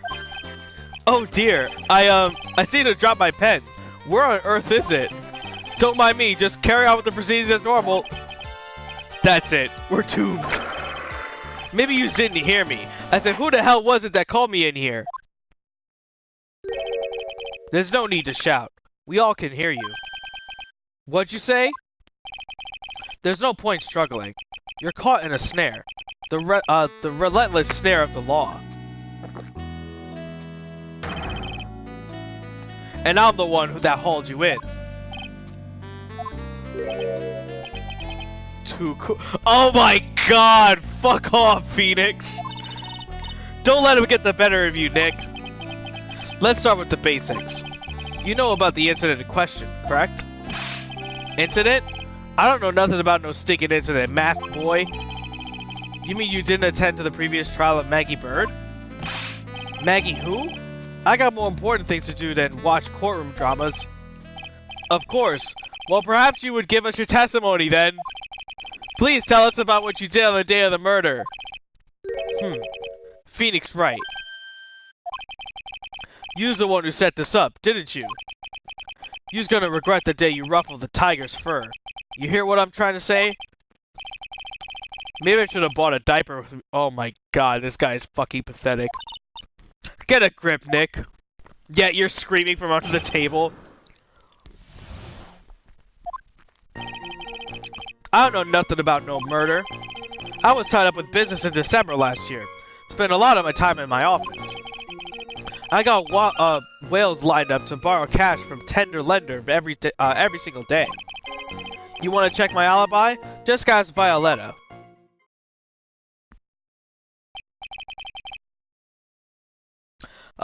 At last I found my pen. Very well then, Mr. Wright. What is it? Please, witness, if you can refrain from shouting like that. I know the kind of games that guy in the blue plays. That lowlife ain't no lawyer. He just punches away at stupid details till he wins. Lowlife? Me? Listen up, Smarty. Every time you ask me something that doesn't relate to this case, I'm gonna bill you $50,000. And you's gonna borrow the cash from me. That's one loan contract I refuse to sign. And don't think it's gonna hurt when you tangle with the tiger.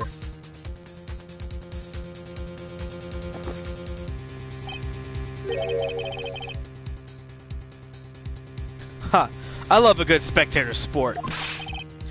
Just a minute. There's really not...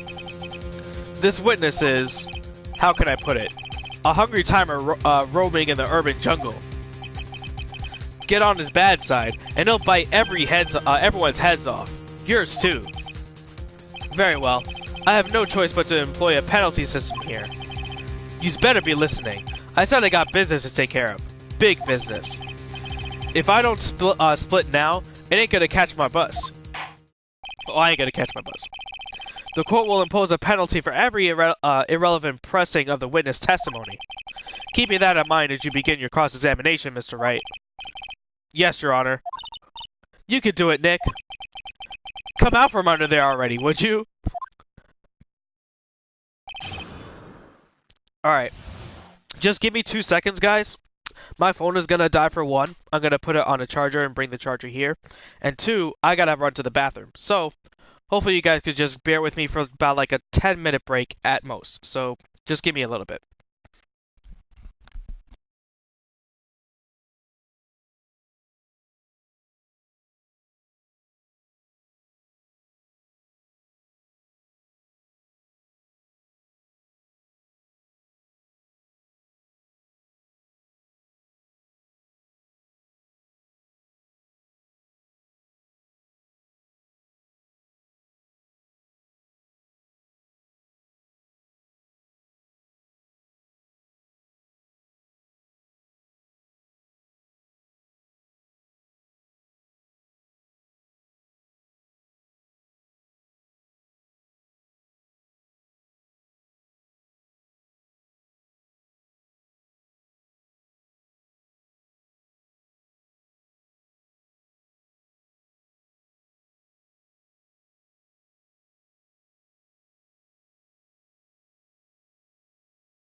Alright.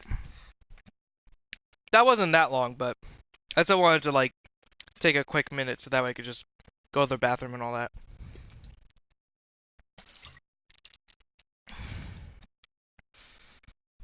Alright. So we were just basically about to hear this guy's testimony. Well, we already heard it, but we have to... Apparently there's going to be some penalization going on of anything irrelevant, so...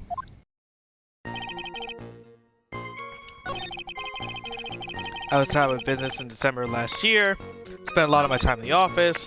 I got whales lined up to borrow cash from tenor lender every single day. You want to check my alibi? Just ask Violetta.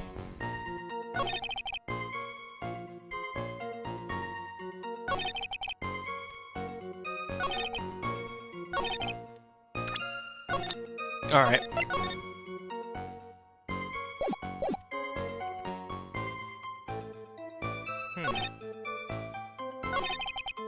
I don't think the first one.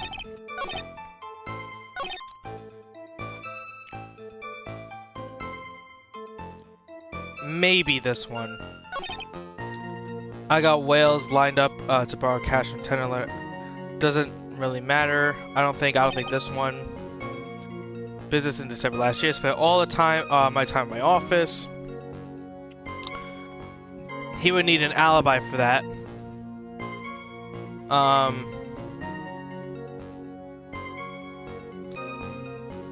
Let's start with... I don't think the first one, I don't think the third one. Maybe this one. I'm leaning more towards this one. Fuck it. Are you sure about that? We're talking about 1 month ago, you know. You see these teeth? That's how sharp my secretary is. Sharp?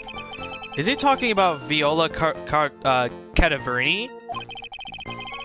She writes everything in my scheduler. December, mainly in the office. That's what it says, and that's where I was. No office ever says that, but okay. That seems like a rather, sketchy schedule. Oh my god. There he goes again. Whether the tiger did all of December isn't the issue. What's important is what he was doing the day of the murder. So now what? Sure. I did save it, so... Miss, what yous want? If you wouldn't mind going a bit more in detail... This is a dead end, Trite, and you know it. Remember the rules. No, it's essential that we establish the witness's alibi accurately. I agree. I agree. The victim was killed on December 3rd. Were you in the office that day too? Maybe you ain't listening. Of course I was. I never set foot outside. I had meetings all day and a bunch of cats wanting to do business with me. I had never seen the young kid before. I do believe the witness's last statement was important. Mr. Godot, if you could please? Mr. Tigray, the court asked you to add the last bit to... Oh, wow, so he said you do it. Send him to the wolves, literally. Or tigers, or that. Don't let an animal beat you, boy. Oh, don't let an animal beat you. Be a man, Your Honor, and ask him yourself.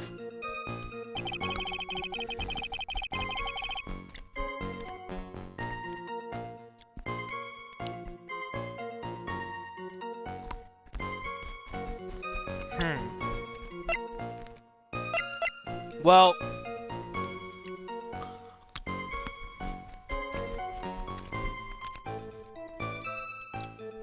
It's probably this.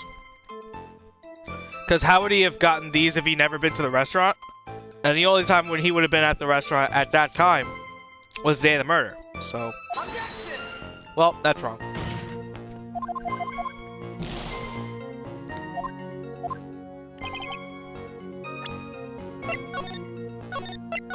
Time to go back.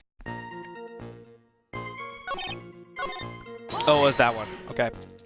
So let's clear that up. Now that we got that answer right, I think. Press harder. Injection. Man, the speed runs of this game must suck.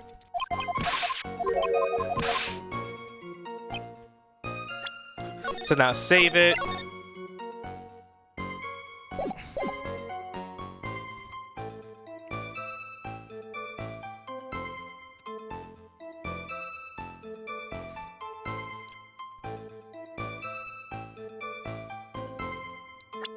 Let me take a look again. Payment due last year. It's a lunchbox. Experience the most thrilling 10 minutes of your life. That doesn't really seem to matter anymore.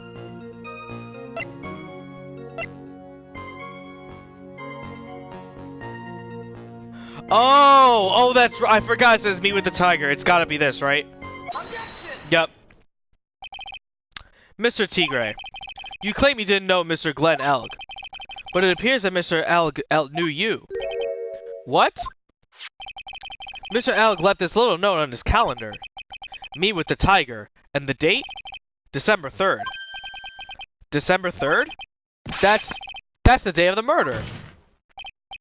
So, Mr. Tigre, I submit that you did indeed know one Mr. Glenn Elg. Because on the very day of the incident, you met with him.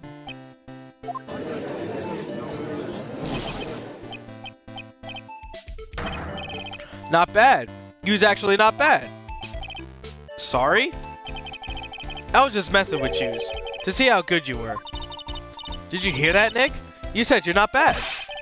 That's one compliment I can do without. Plus, he's lying through his teeth. Witness, please remember that you're under oath. Lies will not be tolerated. You calling me a liar? Is that what you're doing? Wow! So you're saying that your claim you have never seen that kid before is the truth? I said I'm dead serious. You'd better believe that's the truth. Huh. Then I'd say that gives me time to enjoy another cup of pure black magic. That is, while you testify to the court again, Mr. Tigre.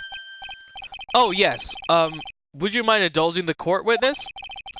He never actually met the victim? There's got to be a lie right there. It's time I nailed this guy.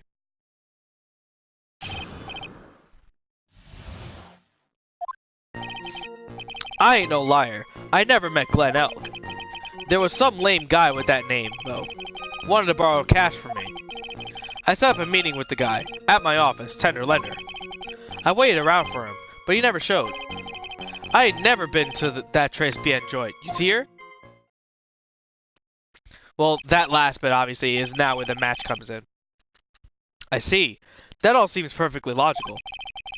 You had arranged to meet with the victim, but he didn't show up. I'd heard it was pretty hard to keep appointments when you're dead. Very well. You may begin your cross-examination, Mr. Wright. Yes, Your Honor. Didn't I tell you I got a big deal going down today? I ain't gonna catch my bus now. I'm gonna have to take the express train. That bill's going straight to you, right?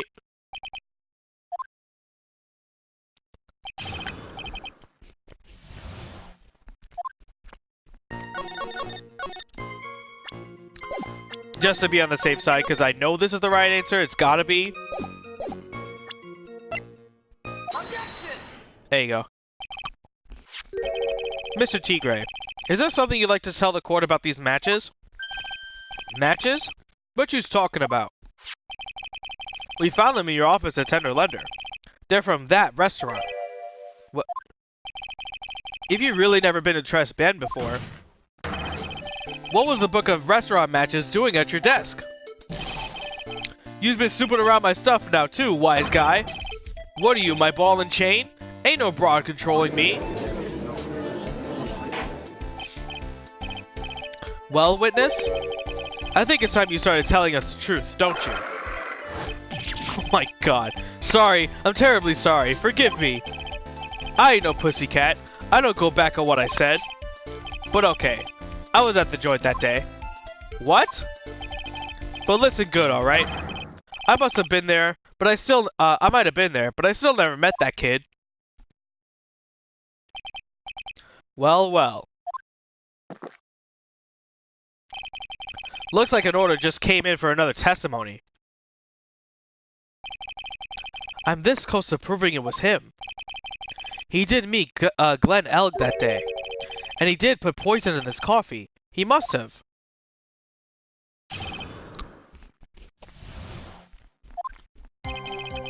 I was supposed to meet with the kid at the restaurant that afternoon. When I opened the door to the joint, I saw an ugly scene. The guy was laid out over the table, stiff as concrete. I figured the place wasn't hot already. It was gonna be, so I split. I heard the cop sirens on my way out, and went straight back to my office. I see. You didn't actually meet with him in the end, then. Well, Mr. Wright, your cross-examination, please. Yes, Your Honor. Hold it! If I wait around here any longer, I ain't gonna make the normal express. No more stupid questions. Huh. No problem. Anytime Tripe presses you with something irrelevant, I'll see he pays a penalty. Mr. Goda, that's my job! Your job is to slam that little hammer of yours and call a guilty verdict. So do it. Yes, sir. The Special Express ain't cheap, right? So just so you know since you're paying. Oh man. Doesn't the rule of law mean anything around here?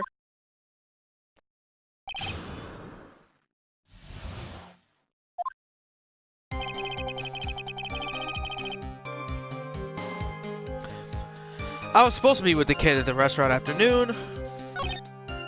I opened the door and saw an ugly scene. The guy was laid out on the table, stiff as concrete.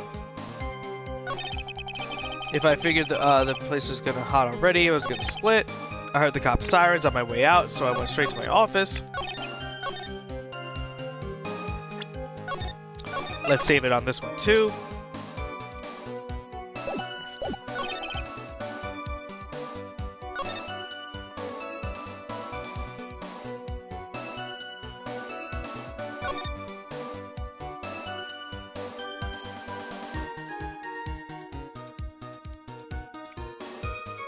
I saw one ugly scene. The guy was laid out over the table, stiff as a concrete. This dude has that band face from the 70s. Oh, the band face from the 70s? What are you talking about?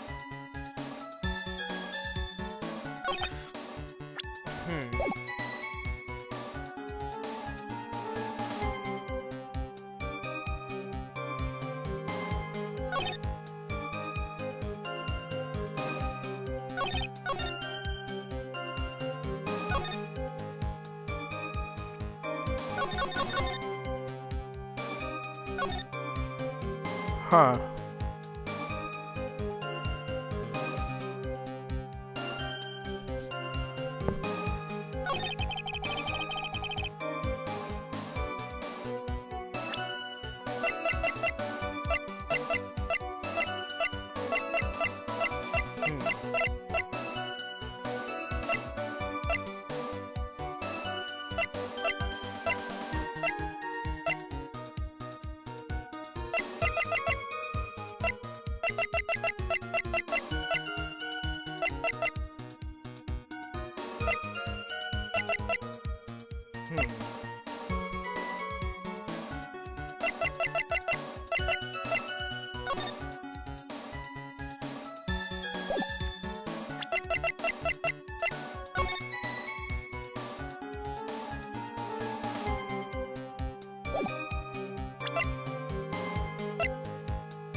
Well, this is the scene from the kitchen, right? So that makes sense if you're seeing it from the kitchen. But he said he walked in on him and saw it.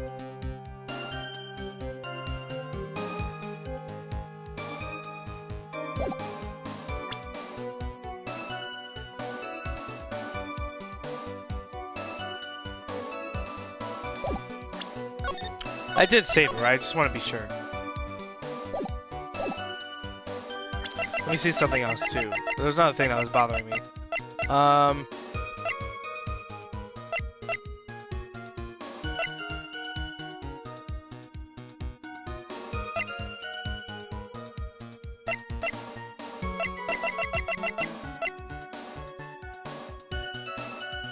This is what I'm thinking. Like, how could he have seen this guy if what he just said was when he opened the door to the joint, I saw an ugly scene? I figured the place wasn't hot already, it was gonna be, so I split. Basically what that implies to me is that he immediately saw it, and like, he couldn't have. At least the way he's portraying it to be. Yep. You're something of a loan-collecting pro, aren't you, Mr. Tigre? No one escapes the tiger's clutches. Well, I'm something of a lie-detecting pro. And no one escapes the phoenix's clutches. I think it's time we got something straight. What's this, Trite? A new line of irrelevant questioning? There are these floor plans of the crime scene.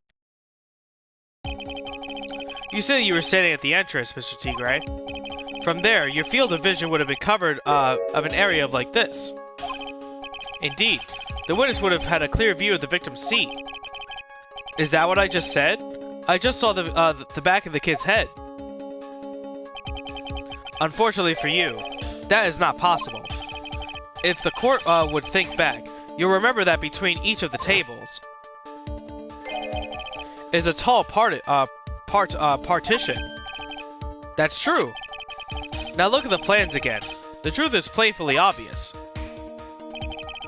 From the entrance, the field of vision of any customer walking in ends here.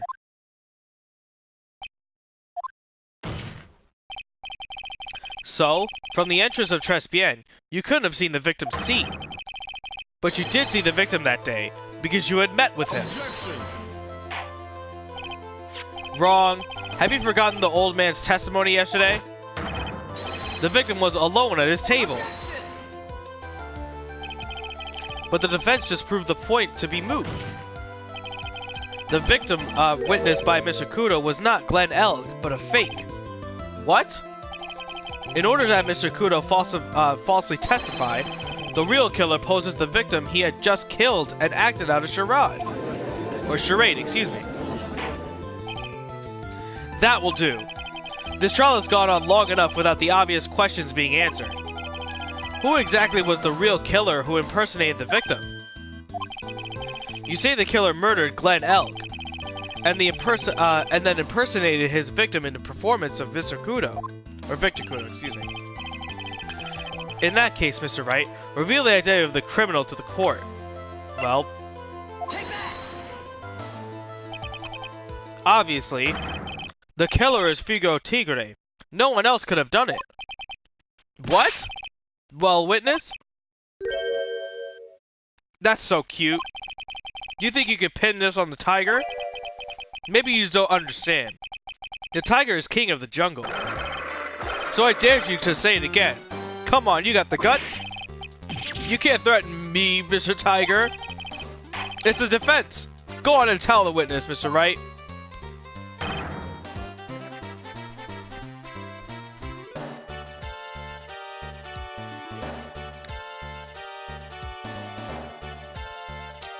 Mr. Wright? Sounds to me like it must be you, old man. You've got guts, I'll give you that. Mr. Wright, don't leave me alone to handle this alone. Perhaps I can end this embarrassment. Mr. Goda?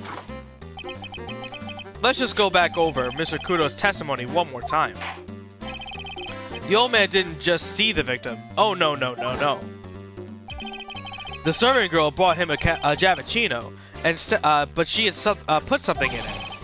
There's no question about it. She's very conspicuously put some white powder in there. Was the victim he saw the real victim or not? That doesn't matter. The fact remains, he saw the accused put the poison into the coffee. Yes, it was the waitress who... Very impressive, Mr. Goda. Waiting for my absence to launch your attack. What? Found your pen at last, Trite? It was in my pocket. But anyway, Mr. Kudo witnessed two people that day. He saw the victim, the supposed Mr. Glenn Egg, and the waitress from behind. Yes? Your point, Mr. Phoenix Wright? I think the conclusion is obvious. If this Glenn Elg was really the killer in disguise, then surely it's possible the waitress was also part of the show. What? You mean the waitress was an imposter as well? The defendant, Miss Bird, fell unconscious immediately after the incident. And someone used her fainting to catch an elaborate plan to pin the murder on her.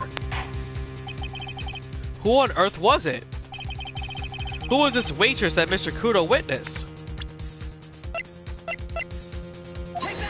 Come on, that's a little obvious, isn't it? Who is this woman? Her name is Viola Cadaverini. She's an employee at Tender Lender.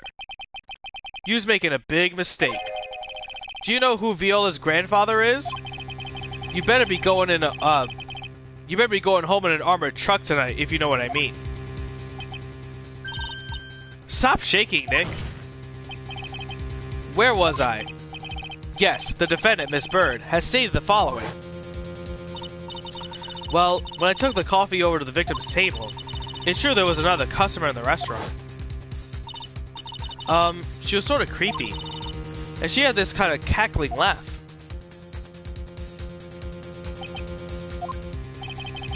There are just too many contradictions in this case. The second man at the victim's table who nobody but Miss Bird seemed to have seen.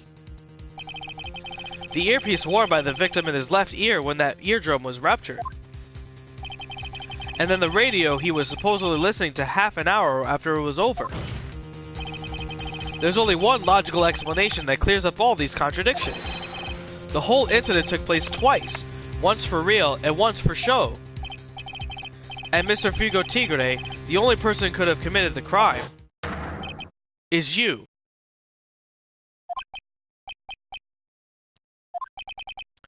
Witness? What have you got to say? That's cute. Sorry? You's alright. I could do with a guy like you around. What do you mean? Okay, I'm in on this game. I'm gonna have to charter to get a jet to get me to my meeting now, but I'm gonna give you one more thing to think about before I go. Something to think about? You's got it all wrapped up nice, huh, Wright? But you're missing out on a real important thing. But that can't be. I was in the joint that day, and I met that kid too. But I couldn't have poisoned him, you hear? Do you really expect us to believe you now, Mr. Tigre? Huh. What a troublemaker. Troublemaker? Looks like you're gonna need another one for the road.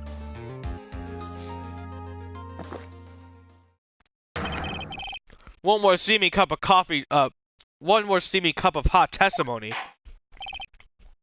Indeed. Witness, will you explain yourself to the court? I will give you one more chance to testify. What happened that day at Tribulations between yourself and the victim? That's the last bit of Pocky I'm having today. Yeah, I loaned Elk cash, about $100,000. That day, we were due to have a little chat. That kid had hit his payback date, see? So anyway, he tells me he's got no way to pay up. I'm about to flatten the guy when he starts screaming. Yes, I won! $500,000! He got lucky, you know. Real lucky. If that waitress hadn't done what she'd done, everything would have been over. Now, I see that the principal amount you loaned Mr. Elg was $50,000.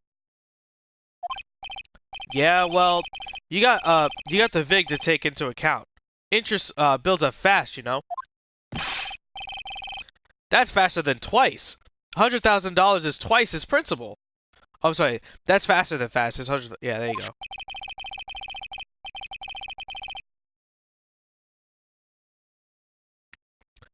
And the repayment deadline was December 3rd, the day of the incident in question. Yeah, he was one lucky kid. He got that $500,000 just in time. So I ain't have no reason to kill the kid. And if I ain't got no motive, you ain't got no case. His motive?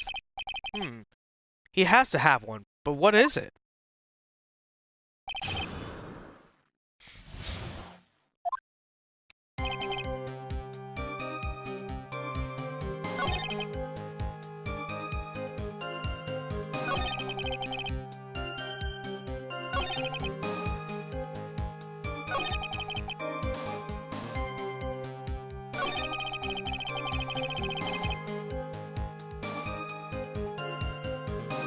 I wonder if I still can get pressed, like... I bet if I still, like, press him, like, for time or whatever, I'm still gonna get, like, penalized. Was due to have a little chat. That kid had hit his payback date, you see. So he tells there's no way you're gonna pay up. I'm about to flatten the guy when he starts screaming. Yes, I won. $500,000. He got lucky, you know, real lucky. If that witness hadn't done what she'd done, everything would have been over.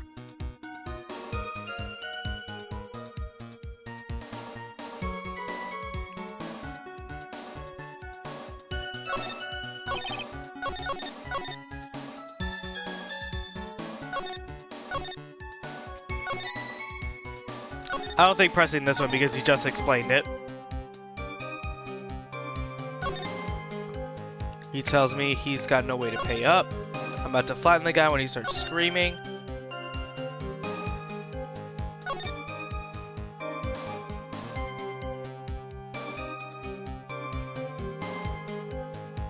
The waitress hadn't done what she'd done. Everything would have been over.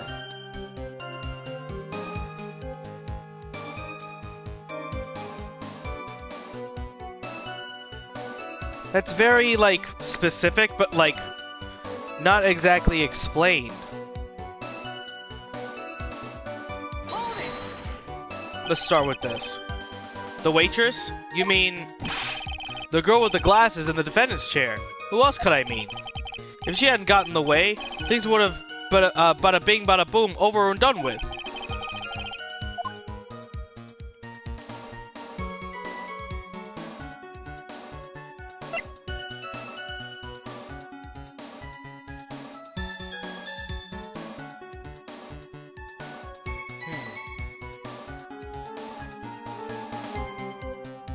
Oh, hey lady, literally hey lady, thank you for the resub.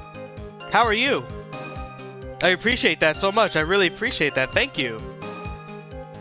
Hope everything's been okay with you.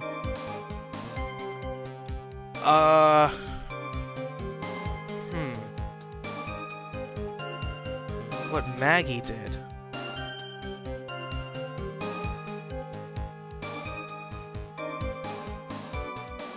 How things would have been?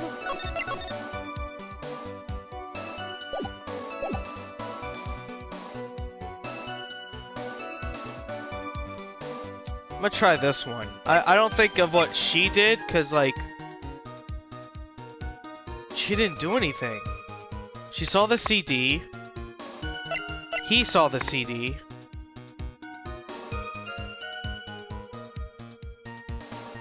We'll go with this one.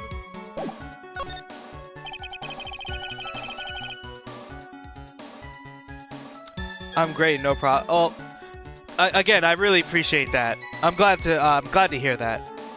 The trunks, huh? What do you mean the trunks? Like Trunksy? Is that what you mean? What do you mean things would have been over and done with? Are you all there or what? I'm talking about the cash. I was there to get my $100,000 back. That's all. I'm a businessman. It was all coming together before the waitress got in that way. As far as I can tell from the witness's testimony, other than recouping his loan, Mr. Tigre had no motive for killing the victim. Witness, will you amend your testimony to reflect what you just said? The tiger's motive, huh? I was after the $100,000, I didn't see another reason to kill the guy.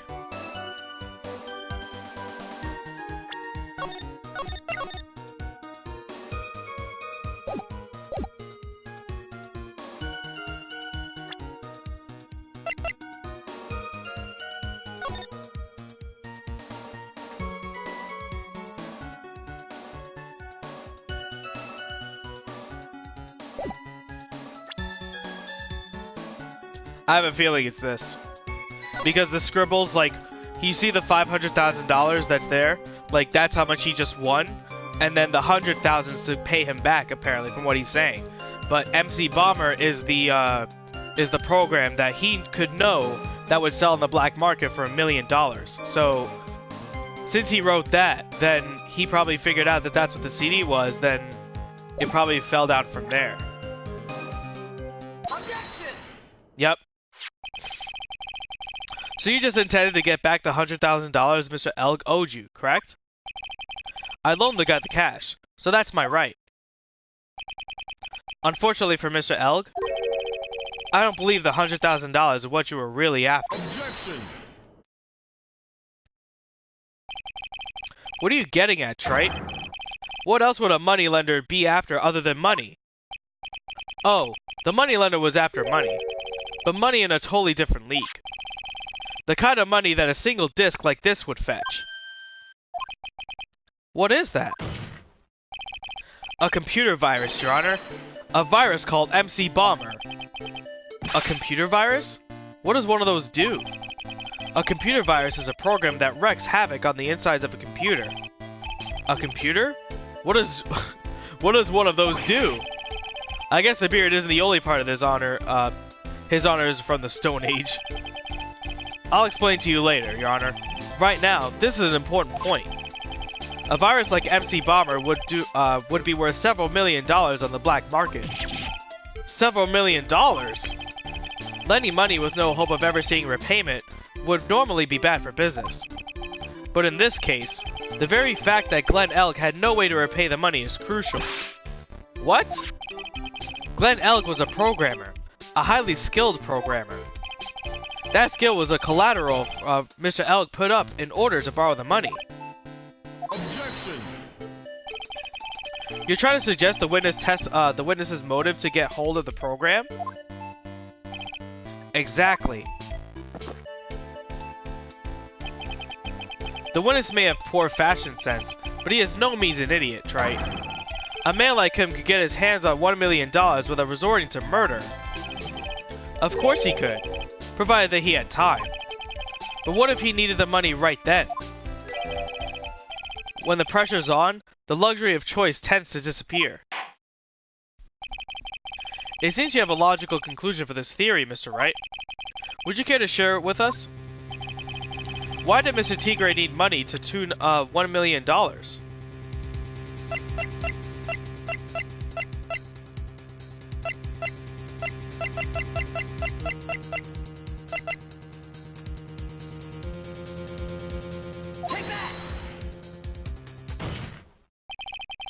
In December of last year, you found yourself in need of a huge amount of money.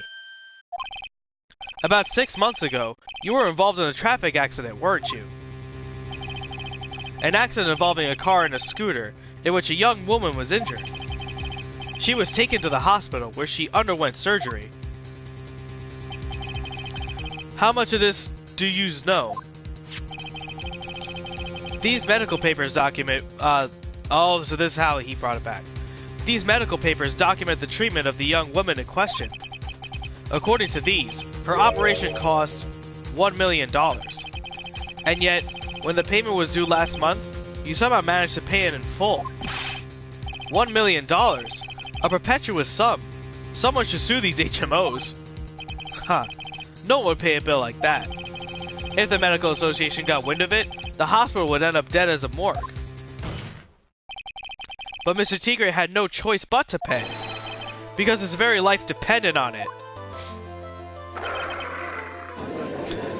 Okay.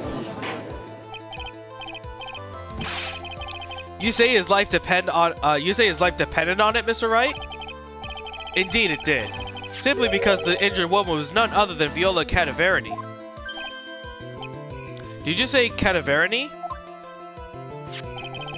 Bruto Cadaveri, mob boss in charge of all underworld activities in the city, and doting grandfather to his precious Violetta, also known as Viola Cadaverini.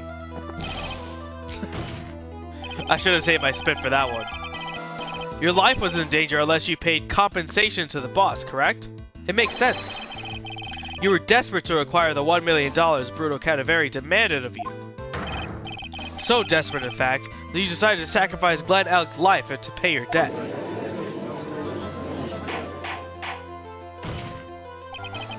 On the day of the murder, Mr. Tigre's sole intention was to get his hands on the CD. Glenn Elg had no way of paying back the $100,000, and Mr. Tigre knew it. But then a miracle happened. The kind that Mr. Tigre would prefer that to say never happened. But he can't, and neither can I. The lottery win? Exactly. At the 11th hour, Mr. Elk won $500,000 to the lottery, which left Mr. Tigre with no way of getting his hands on the all-important CD. At least, no legitimate way.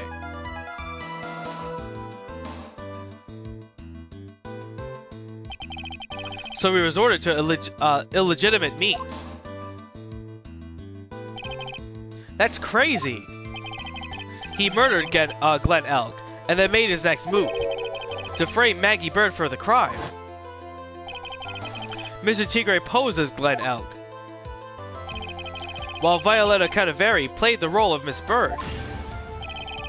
And then they reenacted the whole thing in order to establish a witness. The witness being one that we heard all yesterday, the witness being the one we all heard testify yesterday, Mr. Victor Kuda. Like I said, Trite, that's crazy. No one could pull off a stunt like that. For starters, there's no way the chef could have kept in the dark about it. But Mr. Armstrong was in on it from the very beginning. Have you forgotten already, Mr. Goda? Mr. Armstrong owed the witness money too. $500,000, in fact. He had no choice but to go along with Mr. Tiger's plan.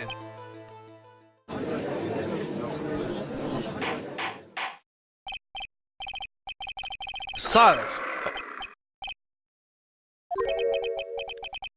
You just put on a good show, Spiky.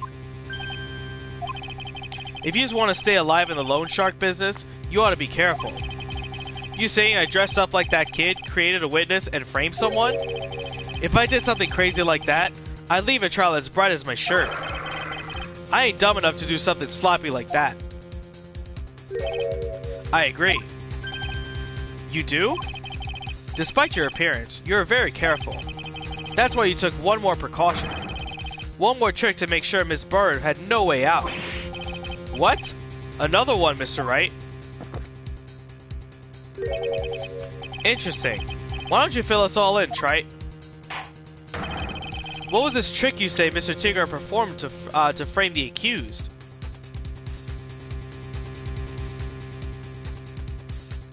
What was this trick? Oh, okay, that was weird.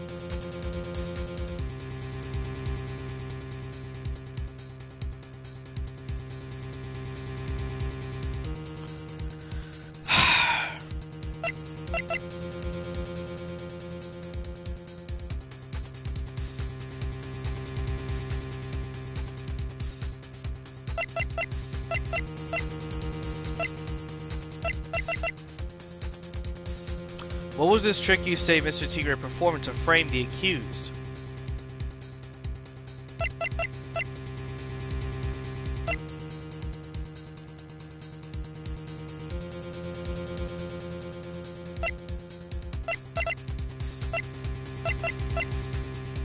I had to do some cross-checking or whatever.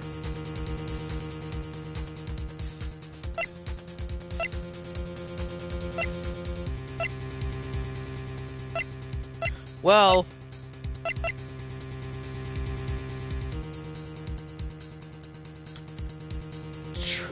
so he disguised himself.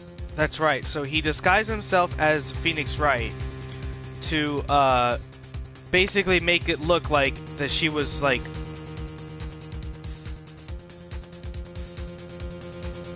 Oh, I can't save it. I'm just gonna go with it. I think it's that. What on earth is that? What an insult to think anyone could be fooled by such a childish imitation. Well, consider yourself insulted, Your Honor. Mr. Tigre, you didn't just pose as the victim on the day in question. A month ago, in this very court, you posed as me. What? That's the truth. But the witness looks nothing like you, Mr. Wright.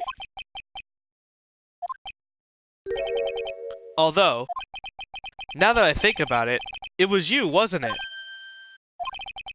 No doubt it was you, standing in here in this very court a mere month ago. The Phoenix Wright who put up the most disreputable, shady defense I had ever seen. Objection. Can you prove that, Gramps?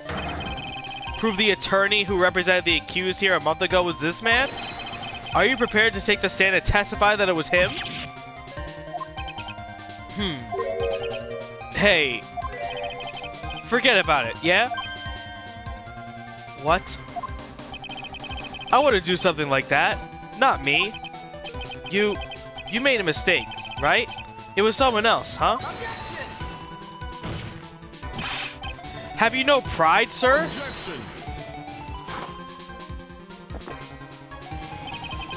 This isn't a matter of pride.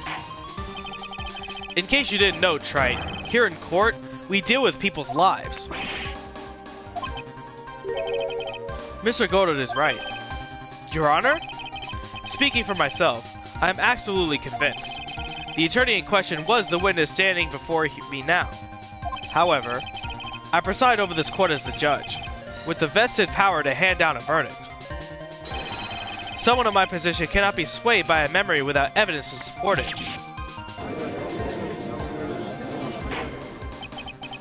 If the defense has no further evidence, the court will now excuse the witness. The circumstances surrounding Mr. Tigre are dubious for sure, but not conclusive. Well, we've come so far. You say he impersonated Glenn Elg. You say he impersonated you. But none of that adds up to a murder charge. You don't have a shred of evidence that the witness poisoned the victim's coffee.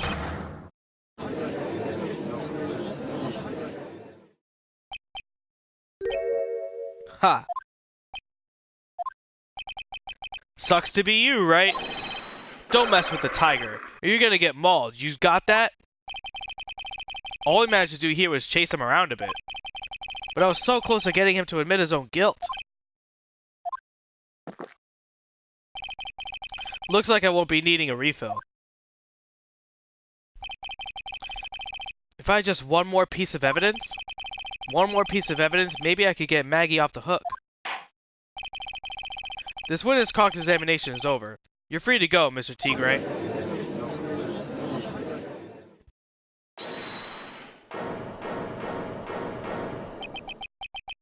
Your Honor, sir? Hey! Detective Gumshoe! Sorry it took so long, pal. I staked everything on this. My badge, the works. So here it is. My heart's counting on this too. What is it, detective? Isn't it obvious, pal? It's the final decisive piece of evidence. Nani?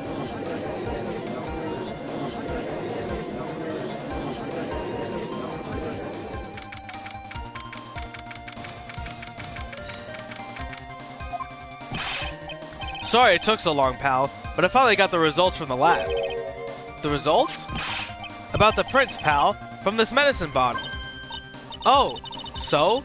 Do you know who the prints belong to now? Do you think I'm some kind of hack detective? Of course I do. So, tell us. They're the tigers, right? I knew it. You bet. Clear as crystal, all over the bottle. They're Frugo Tigre's paw prints, alright? That's great. We got him now, Nick. What's wrong with you? You've hardly said a word since Detective Gumshoe got here. He laid everything on the line for this, Nick. I know. Look, I'm sorry. This is kind of hard to say, but it really doesn't make a difference whose prints are on the bottle now. Huh? What? Why not? What we need to produce at this stage of the trial is irrefutable evidence that the tiger had put poison in Glenn Elg's coffee. He already admitted that he met the victim. The fact that his prints are on the bottle, that really doesn't make a difference now. I knew it. Great. No matter how hard I try, I'm never of any use. Hey, don't be so hard on yourself. This was our last chance to help Maggie. And I've been working on some useless piece of evidence the whole time. It's alright. I'm a real loser. It's not breaking news for me, pal. Detective Gumshoe? Maggie! You've been working on something. For me? Sorry I let you down, Maggie. I know you didn't do it. And I'm a detective. We're supposed to be able to prove stuff like that. I'm really sorry. I'll get out of your hair now. Detective Gumshoe, wait! He's gone. Isn't there anything we could do now, Nick? I wish there was. Gumshoe worked so hard to get that evidence. If only there was some way I could use it.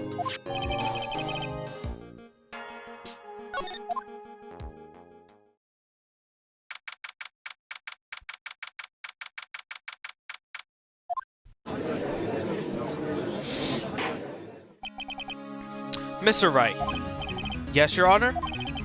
I granted you a recess so you can prepare this decisive evidence you discovered. Yes. Don't keep us all in suspense, Trite.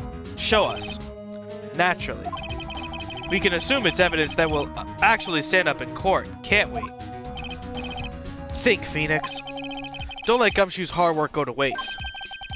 How much more of my time are you gonna waste? I ain't been in no court before. But you lawyers sure know how to blow things out of proportion. No doubt, given the nature of the evidence, it will speak for itself. Nevertheless, you will talk. Oh, sorry, I lowered that up. You will talk us through it, Mr. Wright. Well, I know I can't prove anything new with this evidence. Oh, let's save it. Fuck that noise. I'm really backed into a corner here. But maybe if he thinks he's got me beat, he'll let his guard down a bit.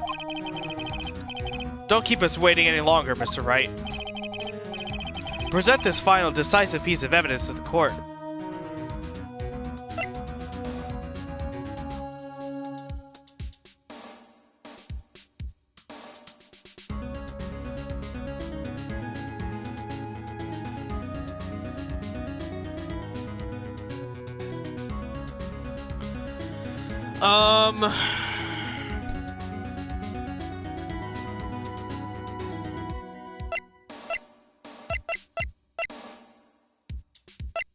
Maybe it's related to something.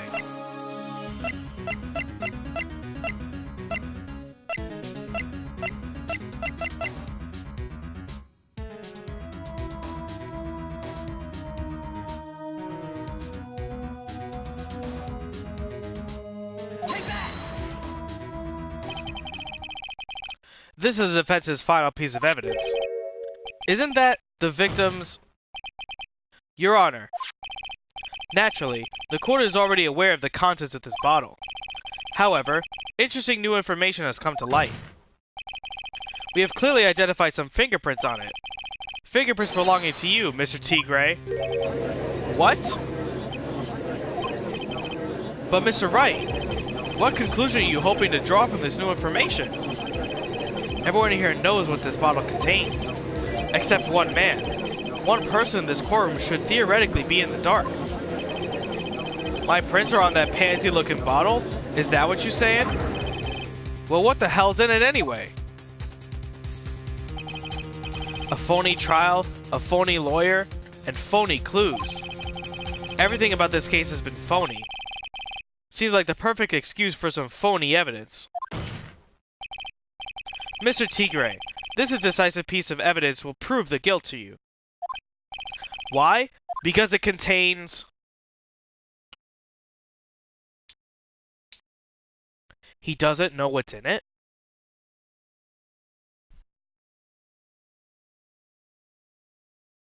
Mr. Armstrong's oils?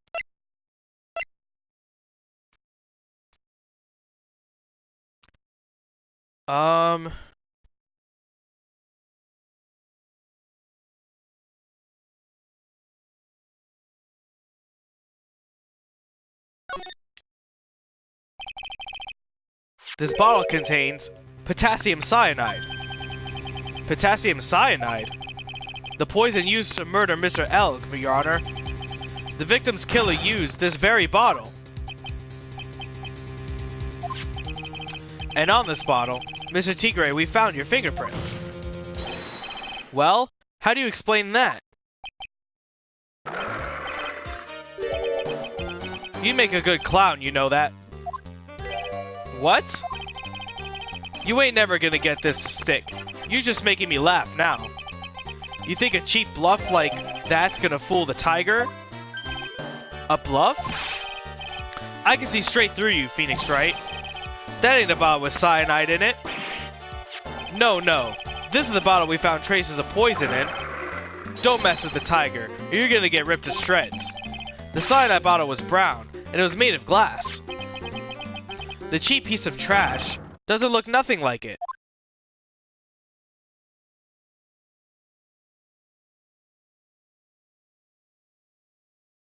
How would he know that?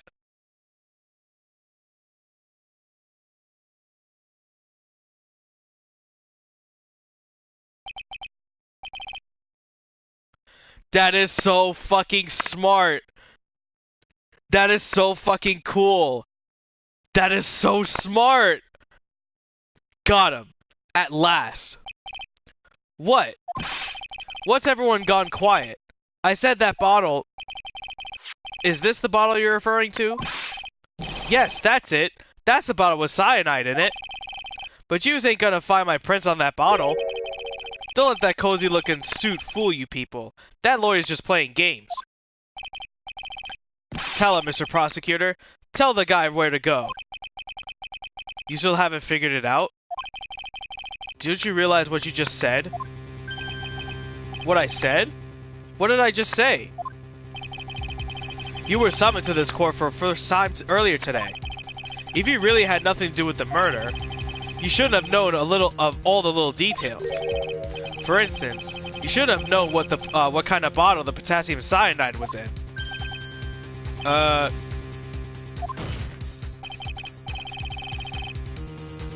That is like ridiculously fucking cool.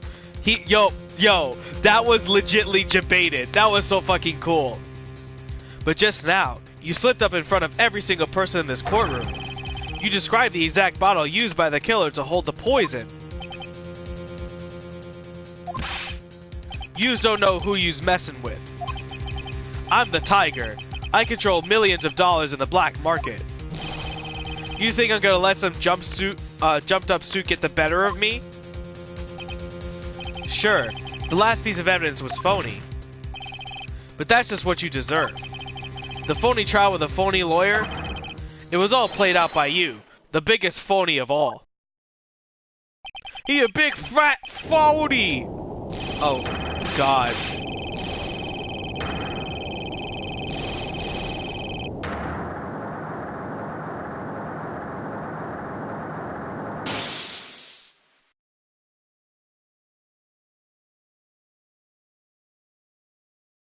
What? What's going on? It looks like a blackout. Yo, optic blast! Well done, Trite.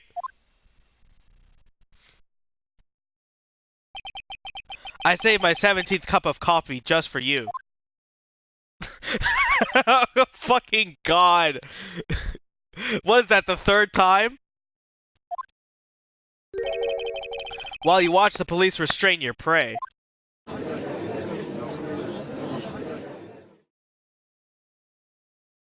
That ain't my games. That was a 50-50 with a wake up. Mr. Wright, you caught a tiger by his toe, but if this one hollers, he won't let go. Oh, he won't be let go. Now then, how are things going with Mr. Tigre, Mr. Godet? He's being arrested on suspicion of the murder of Glenn Elk, Your Honor. Fortunately for us, we managed to rectify a very grave error. Miss Burr was found guilty in the absence of a genuine defense attorney. Yes, she was. And in the absence of genuine evidence. But the tiger made one mistake. Indeed.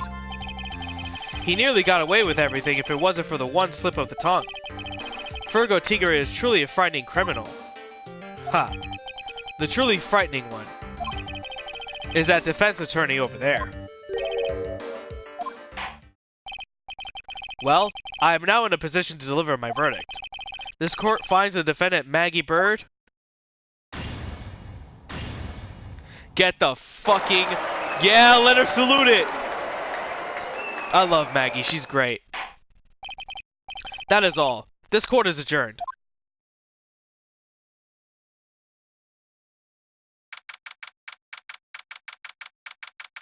Man, this case was good. Fuck the beginning, though.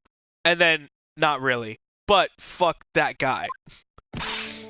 Mr. Wright, I'm at a loss for words. Thank you, sir. Congratulations, Maggie. I was so mad when Mr. Wright landed me in all that trouble a month ago. But now I feel like I can forgive him. Hey, that wasn't me, Maggie. That was the tiger. Look, Nick. In the doorway. Detective Gumshoe. Oh, guess I'll be heading off then. See you around. Wait! Detective Gumshoe? Oh yeah. Congratulations, Maggie. Thanks. I knew you were innocent all along. Why didn't you say that in your testimony then? Huh? Oh, well, well, I guess I better be off. See ya. Wait up, detective. He just ran off. Maggie, why are you being so hard on him? He busted his butt for you. It's thanks to him that we got this medication bottle. That wasn't even of any use. But it's only because Mr. Wright used it so cleverly. Detective Gumshoe was just running around in circles. Poor guy. Looks like she still isn't ready to forgive him. Can't you put in a good word for him, Nick? Yeah, Maya is right. I should help Gumshoe out. It's clear he needs it. Maggie? You know, Detective Gumshoe's been really worried about you throughout this whole thing. I wanted to believe that, sir. But on that first day of the trial, he practically gave the judge a free pass to lock me up. He didn't have any choice, Maggie. He's a detective. He has to report the facts. He doubted me, that's why. He thought I might have done it. I gotta prove to her that Gumshoe really cares about her. I know. I'll give her a little present to celebrate her freedom. Well, fills the stomach with love and plenty of weenies. Here you are. A present to celebrate your freedom. That's a present from Detective Gumshoe, made with a ton of love. He said you lost weight and he was worried about you. Detective Gumshoe. I actually really like weenies, you know. Did you guys hear that? I'm pretty hungry myself, you know. Yeah, the trial dragged on a bit today, didn't it?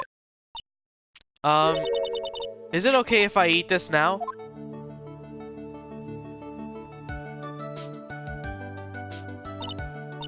So, how is it, Maggie? It's really good.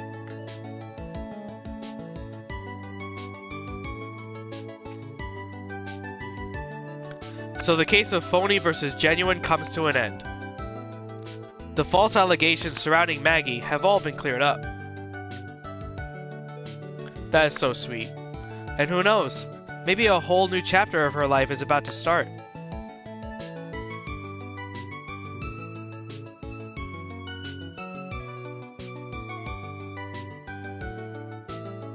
That was so sweet.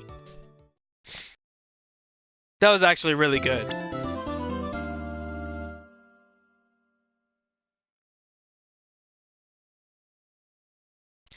Get the fuck out. Turnabout beginnings.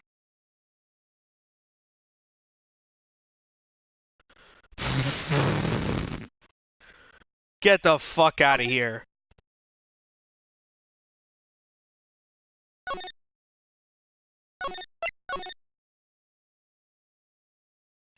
Wasn't that case... That case was amazing.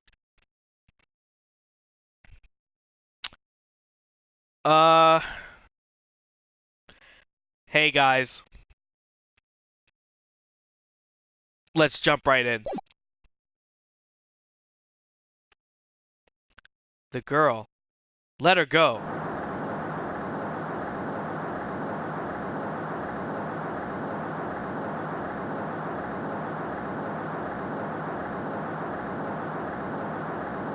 Shut up. Come closer, and I'll kill her.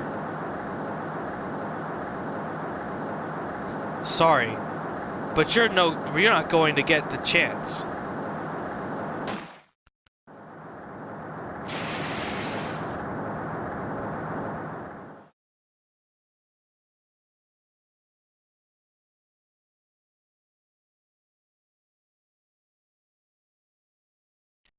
I'm reading through the file of an old court case. It was the first case of my longtime mentor, Mia Fey. What? What? Terry Falls. Kidnapping, murder, death penalty. After escaping, Falls met with and then murdered Sergeant Valerie Hawthorne, recaptured in Eagle Mountain about 8 hours after his escape. Her very first client was a death row inmate who had recently broken out of prison. That was a whole year before Mia and I ever met. Oh! Oh, fuck! Is that what... Oh, fuck! Are you serious? This is the one that she said she wasn't gonna fucking do anything after this? Fuck you!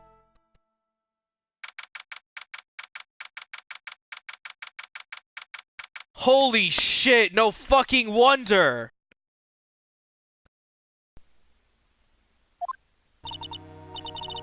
I'm so nervous.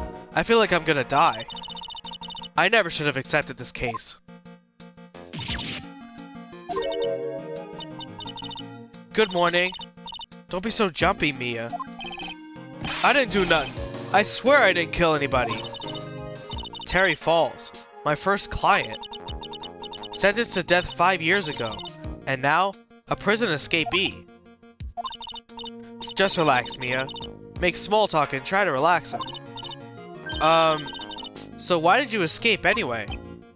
I'm sorry. I didn't do nothing. I didn't kill nobody. I never lie. I didn't escape from nowhere. But Mr. Falls, the police just recaptured you 2 days ago. Sorry, I told a little lie. Oh boy. But anyway, I didn't do it. I never killed anybody. Sorry for asking, but you're on death row, right? I'm really sorry. They sentenced me to die 5 years ago, but I was tricked, I tell you. That woman, she lied in her testimony. That's why I got the death penalty. I swear it. I didn't kill her. I could never do that. 2 days ago, he escaped from the police wagon when he crashed. Then about 8 hours later, a policewoman was murdered before the police could recapture him. She's cute though. The police believe that Terry Falls did it. After you escaped, did you meet a policewoman? Yeah, I did. She's the reason I escaped. So that much is true. He did meet with the victim. But I didn't kill her. She was alive when I left. She was alive, it's true. I could trust him, right? I mean, I should. Ha.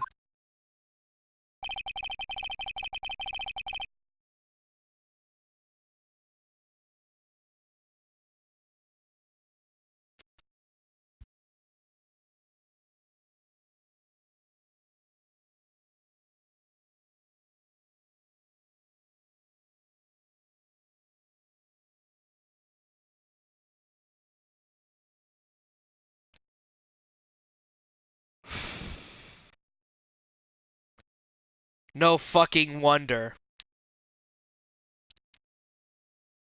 You're not gonna figure out the truth just by staring at the guy. Why are you here?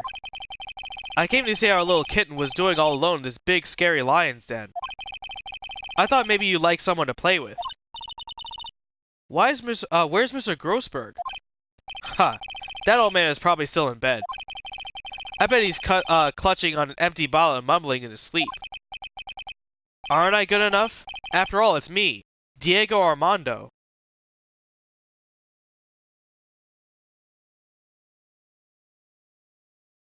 Where's Goda come from? Knight, you just missed the ending of the second case. This next case is Mia's first ever case. And it looks like Mr. Goda is actually on her side. So he didn't lie about being 0 for 0 as a prosecutor. Because it looks like he's on the defense side. I didn't say... So, Diego Armando, the finest attorney at Grossberg Law Offices, is here for me? No, no, no. You've got it all wrong. Today, you're the finest. After all, it took an amazing amount of guts to take this case. Imagine, an escaped death row convict for your first client. Yeah, thanks. I sure wish I could get out of it, though. Ha. Relax. I just heard some good news.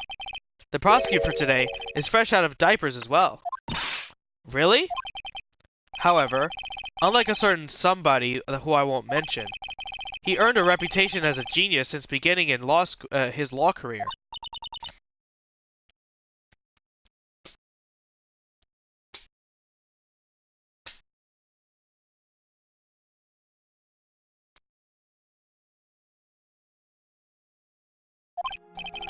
Well, it's about time to head in, kitten.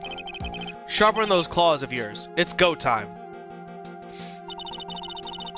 A solitary confinement cell is the condemned, for the condemned must be the worst, the world's loneliest place. And that's why my client ran away from. Every other lawyer gave up on him, but not me. When I saw the overwhelming eyes and heard that simple, childlike voice, I just had the feeling that he was telling the truth.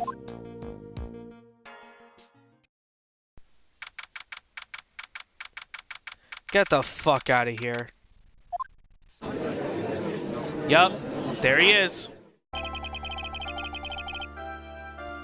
Is this that other judge from before?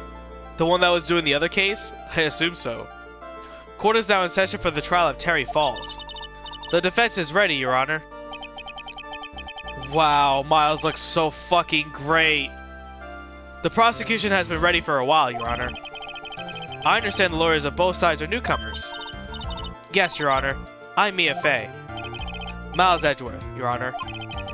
So you're the new prosecutor everyone's talking about, huh? They say you joined the prosecutor's office at quite an early age. At 20, Your Honor.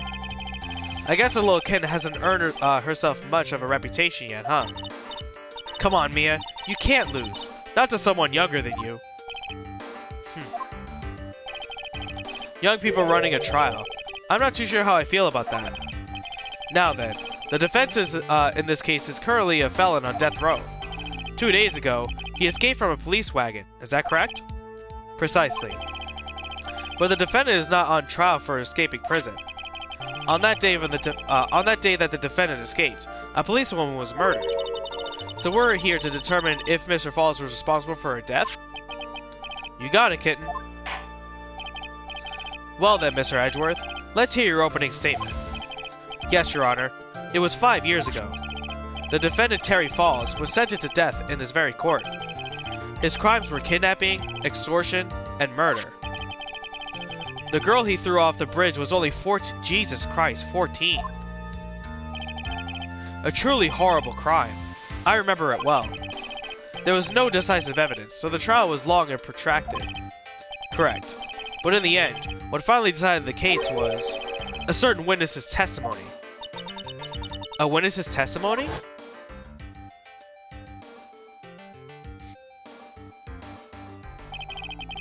The testimony of Detective Valerie Hawthorne, the person who confronted this criminal. She arrested Mr. Falls at the scene and later testified against him. She said she witnessed Mr. Falls throw his young victim into the river.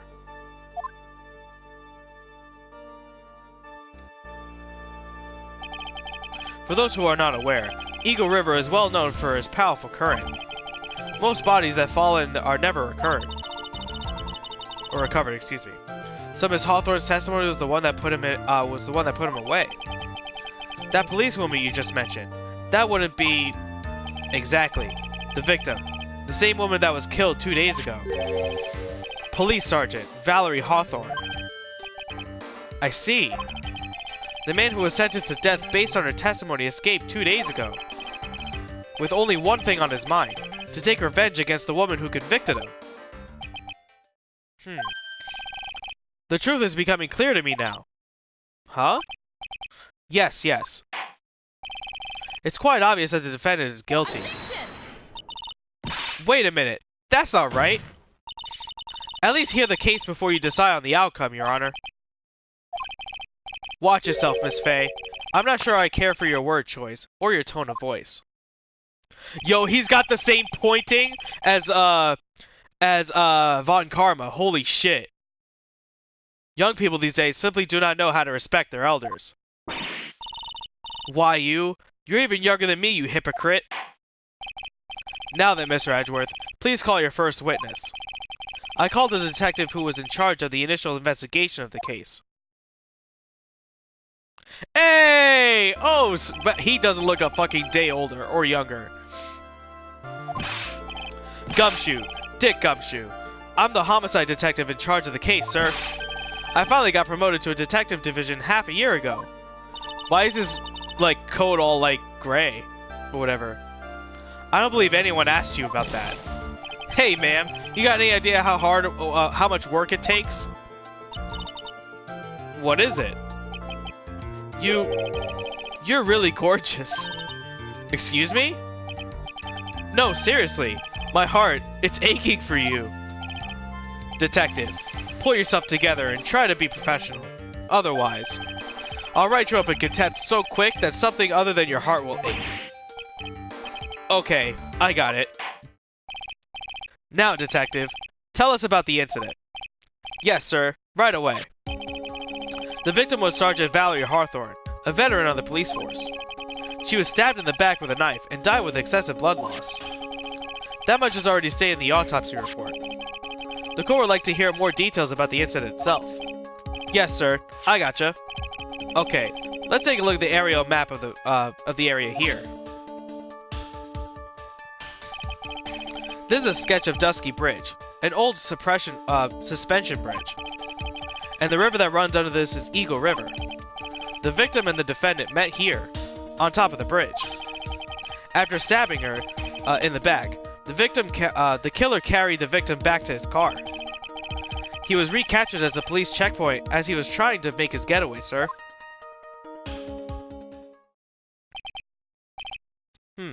I see. Was the victim's blood found on the bridge?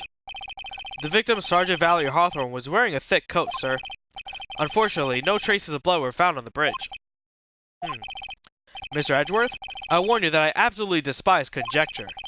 If there are no blood on the bridge, then you have no proof that they even met there. Your Honor. Jesus, Miles looks so good. If you would listen to the testimony we have prepared, I'm sure you'll be convinced. The two of them most certainly did meet on the bridge that day. Why, Mr. Edgeworth? I'm not sure I like you, wagging your finger at me as though I were some hoser. Detective, proceed with your testimony. Yes, sir.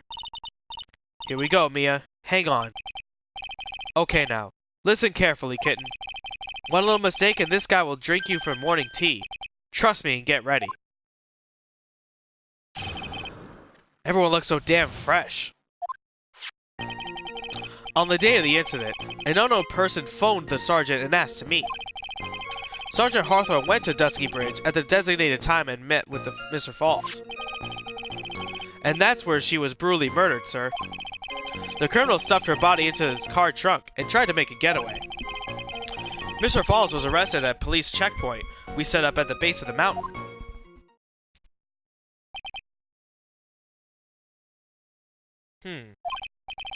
Well, you certainly have you have established the importance of the bridge. Naturally. Now, would the defense please hurry up and proceed with the cross-examination? Yes, Your Honor. Cross-examination. Coming right up. Yeah, I've been on for about about 5 hours almost. But I kinda wanna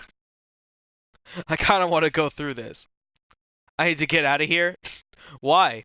I guess you got some appointment or something? Settle down there, kitten. If you keep trembling like that, you're gonna make me smell my coffee. I'm not trembling. It's just cold in here. The cold one can be a cold battlefield, alright. Especially for a beginner. I don't need you to worry about me. I mean the defendant, the witness. Everyone's a beginner in here. Huh. You got me there. But maybe you should keep your claws out and show them what you got, kitten. Okay, Mia. Stay calm. Just remember the court procedure videos you studied up all last night watching.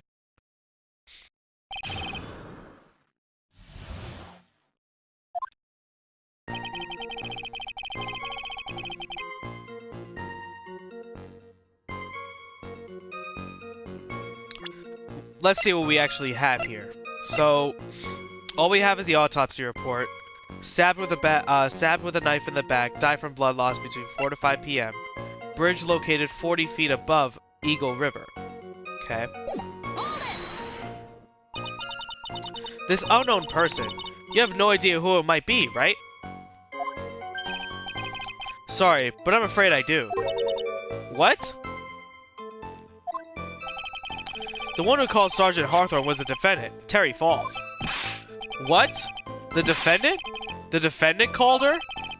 Sergeant Hawthorne was a very thorough person, sir. She left a note about her phone with Mr. Falls. A note? Yeah, a top-secret memo that she left in her desk.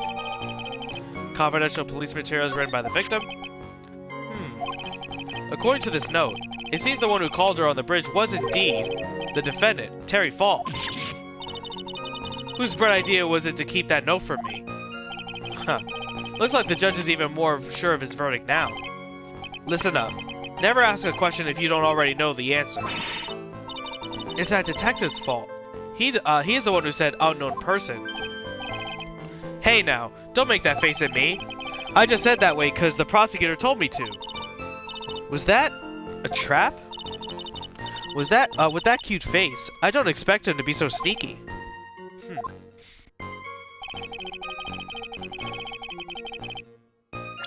Is there anything written on the note? Falls, 4:30, at that bridge. Wear white scarf for identification. Talk to Dahlia. Tell her this time the whole truth must come out. At 1:21 p.m. Okay.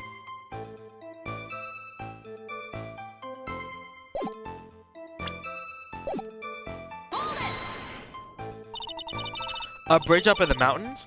But why meet there? Because it's a very important place to the defendant. That's why. What do you mean by that? If you remember 5 years ago, the defendant kidnapped a young girl. He was chased onto a bridge, and it was there that he killed his hostage. And the place where it all occurred? This, of course, was Dusky Bridge. The very place where Sergeant Hawthorne arrested and handcuffed Mr. Falls. Huh. Returning to the scene of the crime. How nostalgic. Was the body of the victim discovered right away? Yeah, we were really on the ball. We found the criminal within 1 hour of the murder. It was great. We even got to say, "Don't move, we got you surrounded." Wait a second. Is there something weird about that? The location was a suspension bridge up in the mountains. So how did they find out about the crime so quickly? Sergeant Hawthorne must have mentioned the phone call to someone else, right? Huh. If that's what had happened, then she wouldn't have been killed. She never mentioned the phone call from Mr. Falls, but she left a note on her desk about it. If I only had noticed it earlier, maybe she'd still be alive. I wonder why she didn't mention the police call to anyone.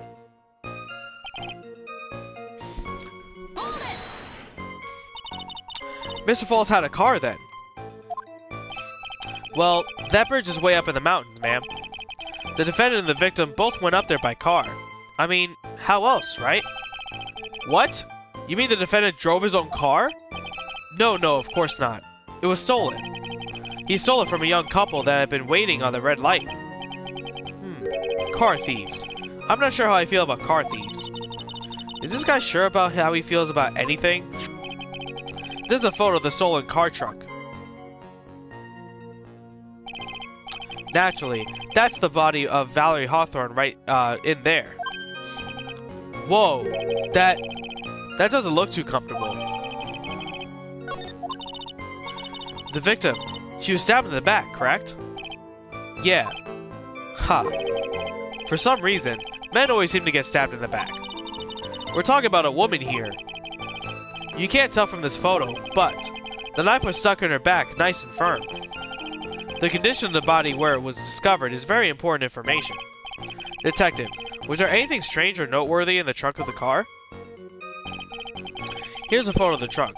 But I don't see anything strange, do you? Anyway. What did the defendant have to say about the photo? What he always says, ma'am. I didn't do it. I didn't do nothing. That's all he says. Nothing? I wouldn't say he did nothing. At the very least, we know he stole a car. It's just what he always says, Your Honor. And then he always says... sorry. I told a little lie. Or something like that. Well, in any case, it seems he was caught and arrested. Precisely.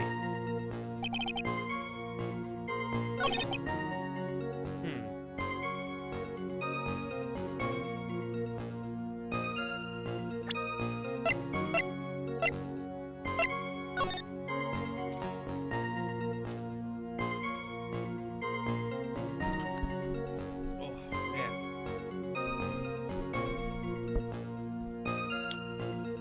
5 yards. That must mean something.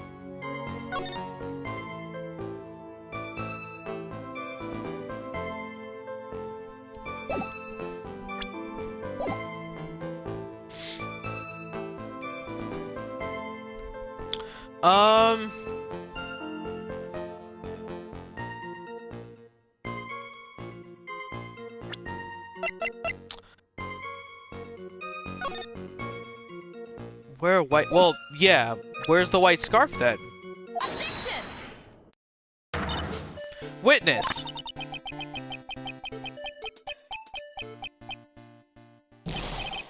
What is it? Do you have something to say, Miss Faye? I'm sorry. I totally forgot what I was gonna say. This is the first time I ever actually had to address someone like that. You should have practiced before coming to court. Honestly, Miss Faye, I'm not sure I like this. Say there, little kitten. Want a piece of my coffee candy? Candy? Well, you're still too young to be drinking real coffee.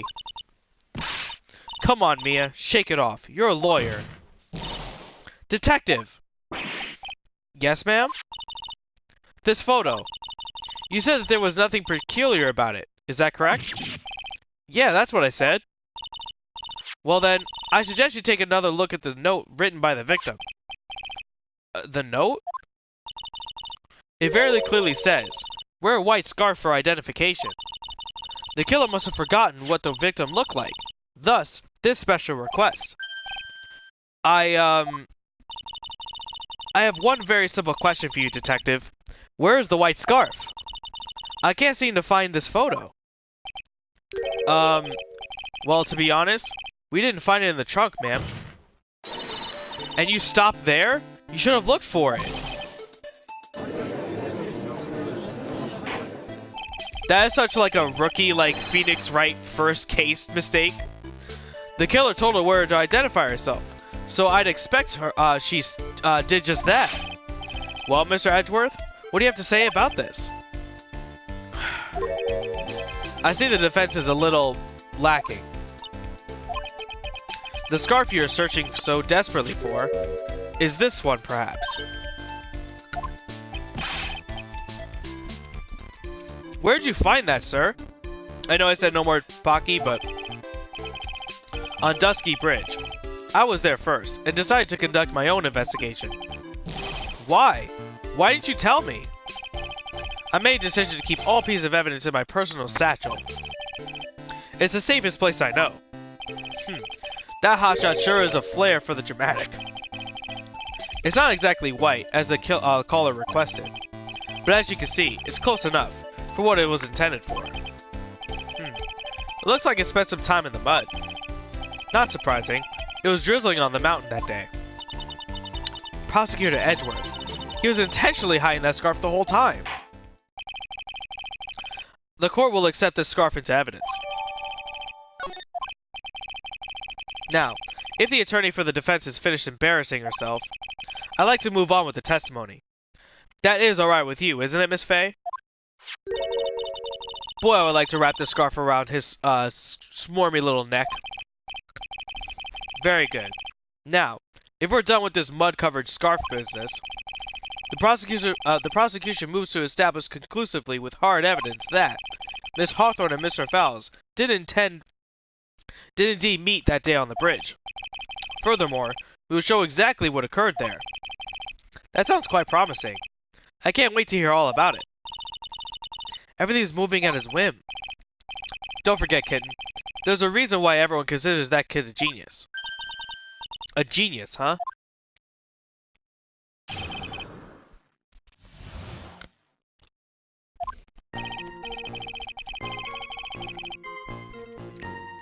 Actually, there's an eyewitness who was there when the incident took place.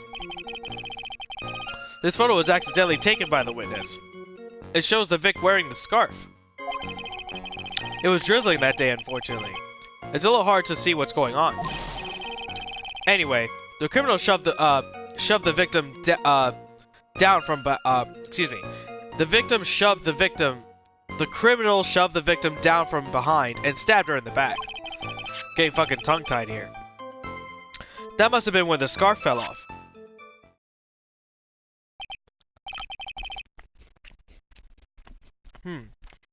Looking at this photo,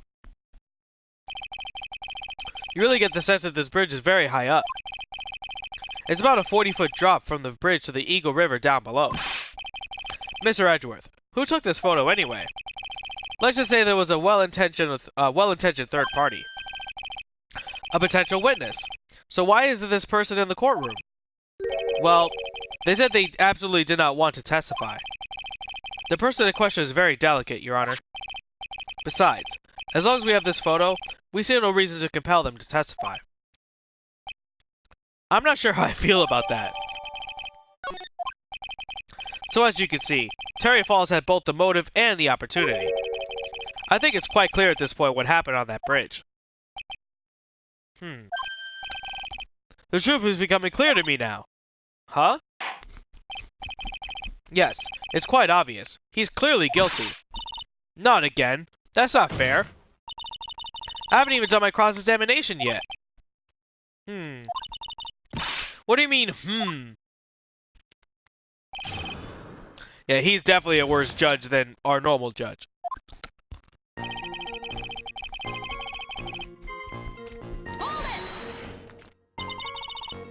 Who is this eyewitness? She's a college student. A female college student? That's right. Meaning she's female and a college student, ma'am. She doesn't do well in front of other people, so I came to testify for her. Maybe so, but as an attorney for the defense, I have the right to cross-examine her. For the time being, we're not relying on the witness's statements, that is all. What is that supposed to mean? The prosecution has other, more decisive evidence. Our case doesn't rest on the vague testimony of a female college student. A female college student, huh? It means she's female and a college student, sir. If you absolutely must hear a testimony, you'll have to give us a good reason why. Please tell us more decisive about the more decisive evidence in question.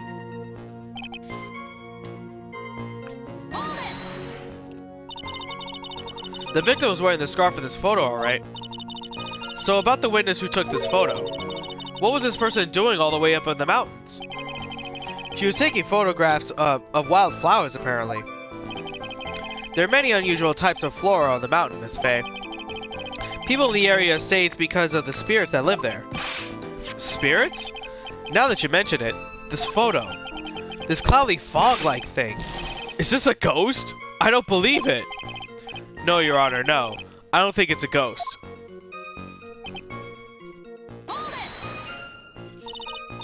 Drizzling, huh? That's right. There was light rain coming down. The whole place was dreary. But not as dreary as the mood that's set in the courtroom right now.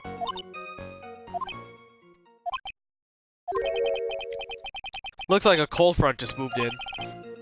In any case, Jesus Christ. The point in the area was a little quite damp. There was even some fog. I even slipped and fell while I was on the bridge. It was really something. Let's see if you're still streaming when I get back home. Well, I plan on going until like maybe 11, but it depends on how far we get through the case, so I'm not sure.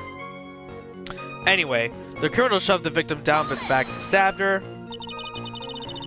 Is that part of the witness's testimony as well? Of course it is. He pushed the victim hard back into, and she fell down right into her stomach. I remember that happening once myself. It was really brutal. Are you talking about seeing someone getting pushed, or were you the one getting pushed? Or does it mean that you pushed someone down like that for once? With this mind-boggled tales of the way he said brutal, I wonder if he's Canadian. Ha. Save your nasty look for the right person. Huh? Take a look. Poor baby. The court record seems to have wet itself. Hey, watch where you spill your coffee. The court record, huh?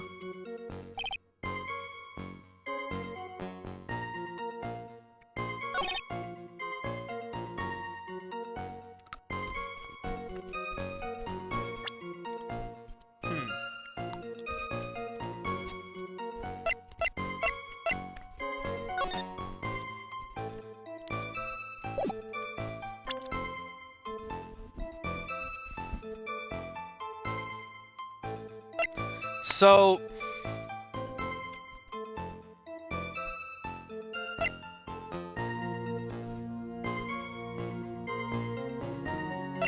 if she fell down and, like, got this, then why wasn't she, like, muddy, like, from the front? That's what I'm thinking.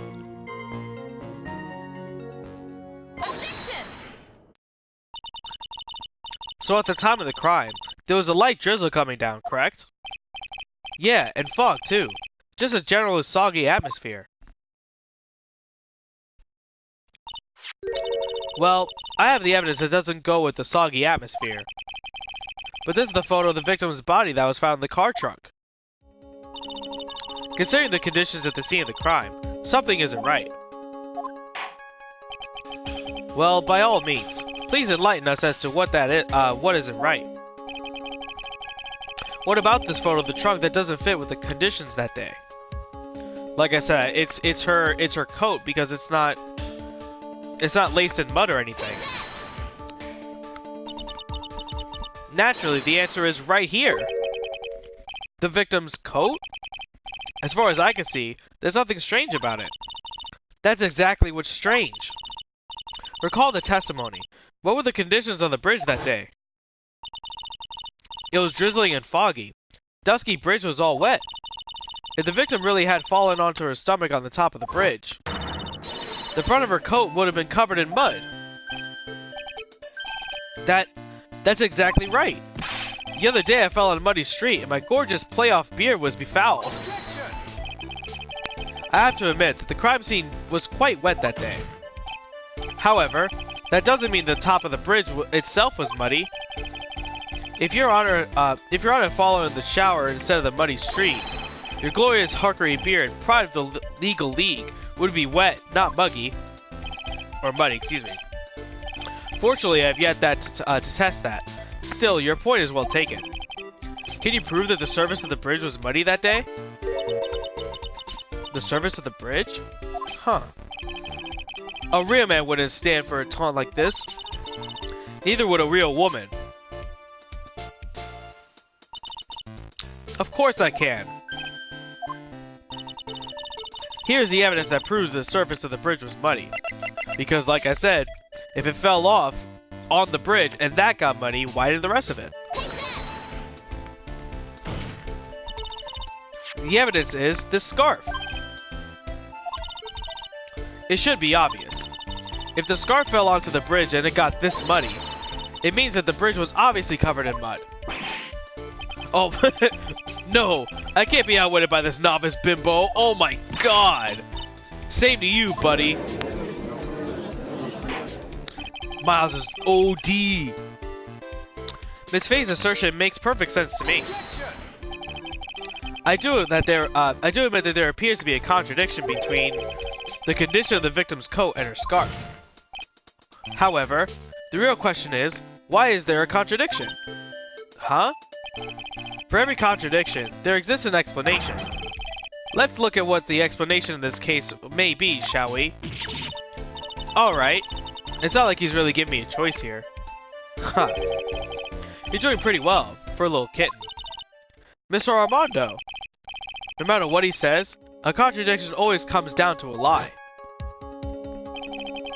It's either the victim discovered in the trunk. The witness showed the defendant and the victim, or the witness's testimony that stated that she saw the moment of the murder. Just relax and think it over. It's pretty simple, isn't it? The false evidence? It's just one of those three.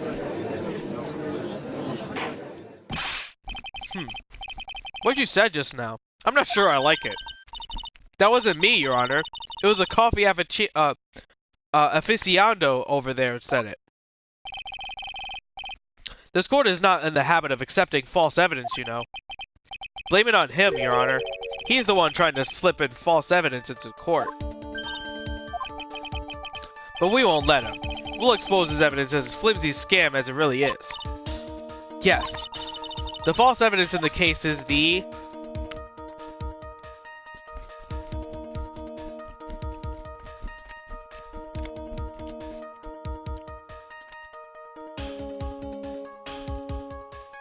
the witness's photo, the body in the trunk, or the witness's testimony. I think it's the testimony because you can't really falsify these two since there's pictures. So I think it's the testimony.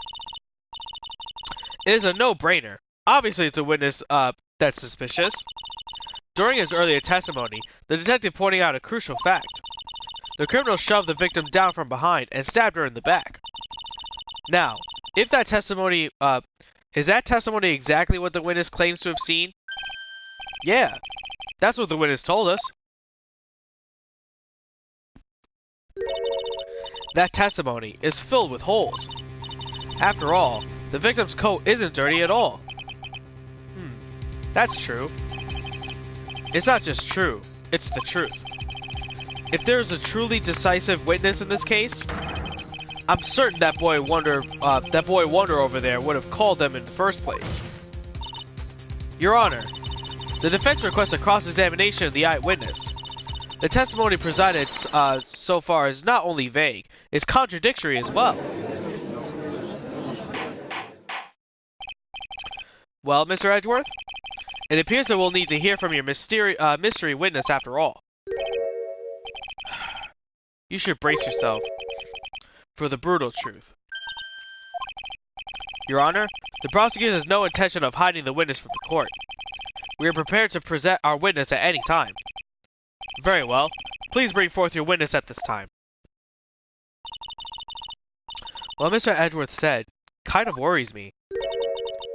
What does he mean by the brutal truth?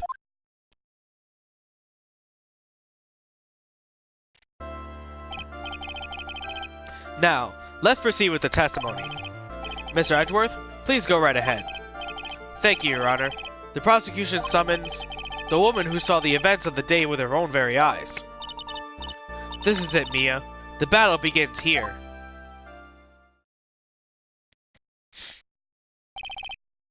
Witness, what is your name and occupation?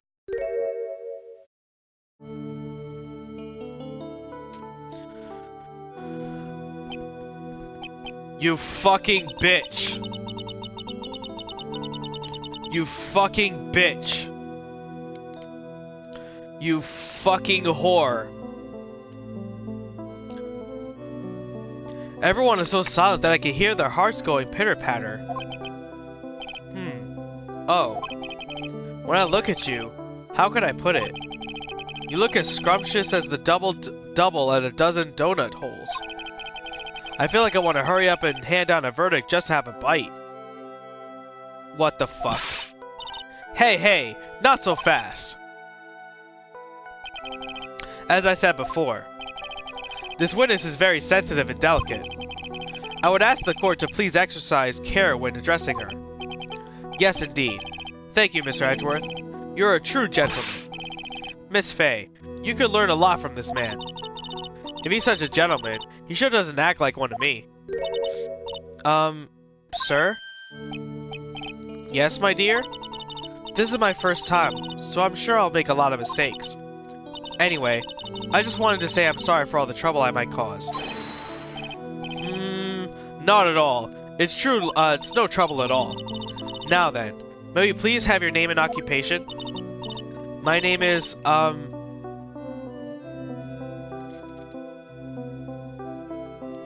that's the...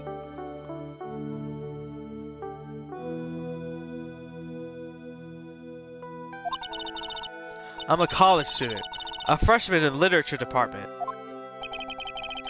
You were on the scene and an unfortunate event occurred, correct? And you were the one who took this photo? Is that accurate? How can you be so mean? Now see here, what are you doing shoving that in her face like that? Huh? But it's just a photograph. It's not like it's something dangerous. Nor this hoe. Next time, I'll be forced to penalize you. Uh-oh. I don't like the turn this has taken. Is she staring at me? And you would be... Huh? I'm the defense attorney. My name is Mia Fey. I see. So you are... Now then, young lady, could you please give us your testimony? Yes, Your Honor. I'll do my best. Fuck this bitch.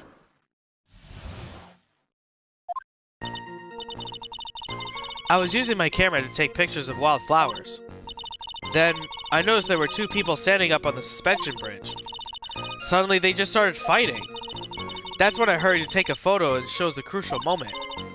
And right after that, I called the police. By the way, where were you standing when the incident occurred? I believe the map would be of help here.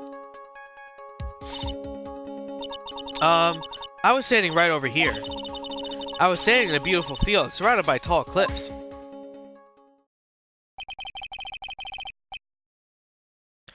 So you took the photo from that location, huh? I brought the camera I was using at the time, just like Mr. Edgeworth asked me to.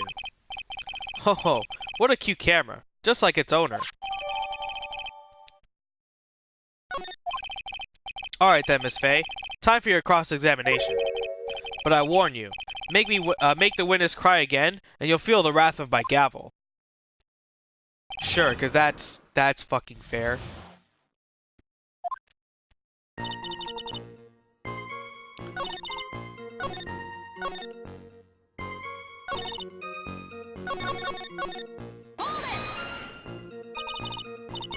Did you say wildflowers? Yes, the mountain is famous for its beautiful spring flowers. But it's only February. Well, I couldn't wait for spring to come. I know just how you feel. It's just like when I first started growing this glorious beard of mine. I couldn't just wait, so I wore a dyed blonde Santa beard until mine grew in properly. Would you mind if we got back to the facts of the case, Your Honor?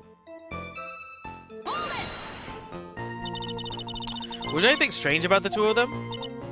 I'm a bad girl. I know I am. It looked like they were having a really serious conversation up there. So I decided to watch them. Like some sort of peeping Tom. No, not at all. Everyone's like that. I love watching other people fight too. In fact, I can't get enough of it. Actually, that's why I took this job in the first place. Too much info, Your Honor. In any case, it's perfectly natural for you to keep watching them.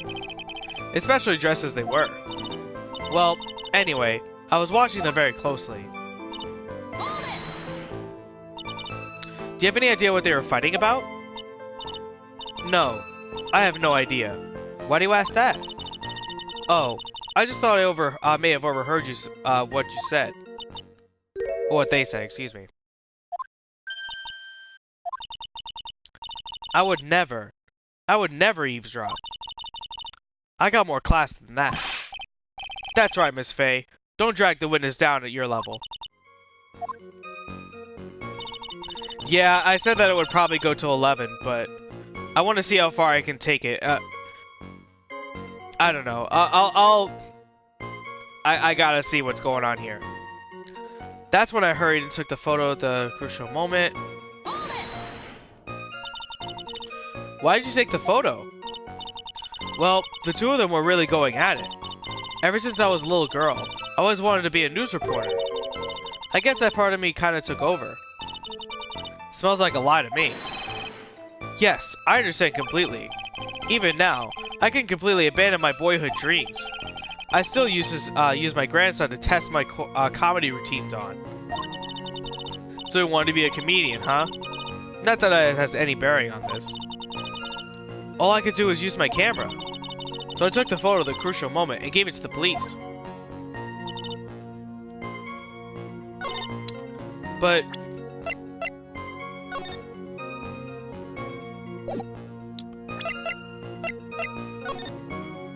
Oops, not that one.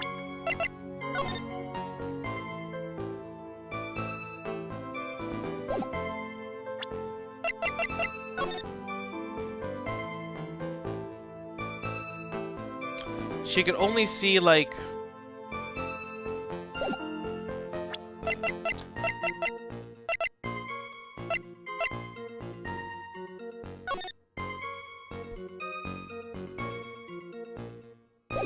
It's the side of the cliff there, but...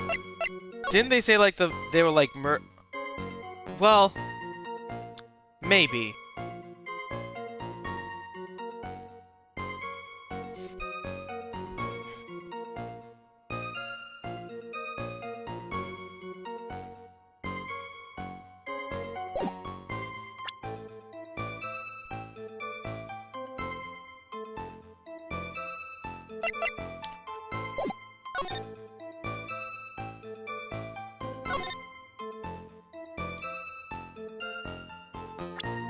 I'm thinking of, like, the distance between them.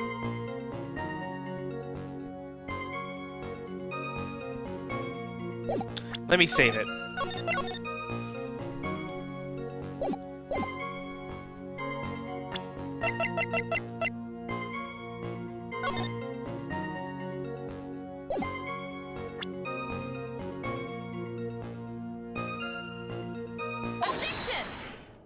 So that okay, so it is the distance. Okay. When you say you took a photo of the crucial moment, is this what you meant?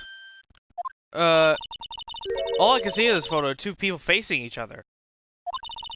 You testified that you saw the two of them starting to Oh, that's what they meant. Okay, I thought it was like the distance between like where she was standing and she couldn't see where they were.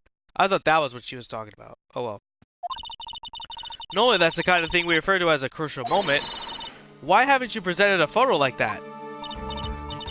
Well, you see, the photo we presented was the only one there was. But if you really wanted to capture the crucial moment, then what happened next? You must have taken a photo of it. Doe. Why did he say doe? My apologies, young lady. But Miss Faye's assertion is not without a certain amount of merit. He certainly downplayed a situation, can't he? I'm sorry. I'm a very bad girl. I used it all up. The film, I mean. You ran out of film? This photo was the last one. What?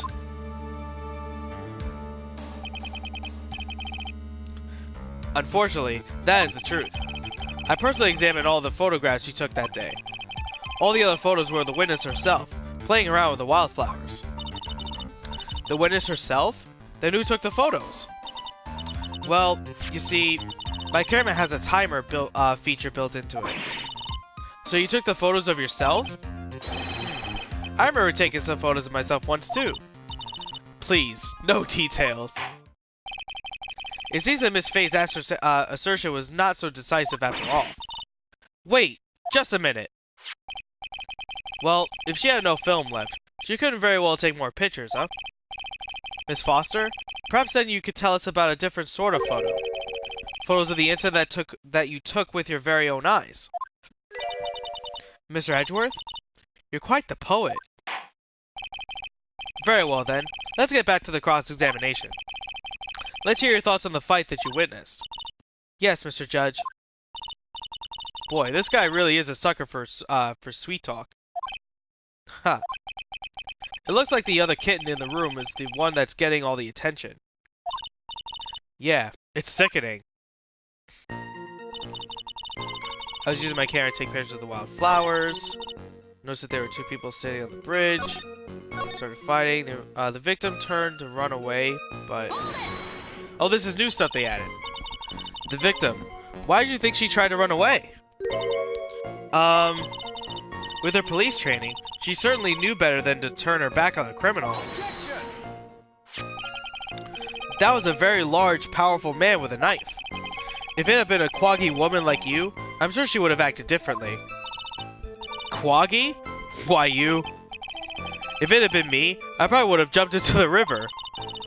There's still something wrong with his testimony. She got about 10 yards before she was stabbed in the back. 10 yards before she... Well...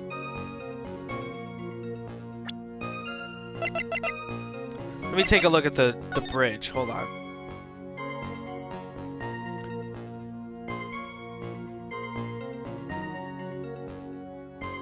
Let me take a look at the photo.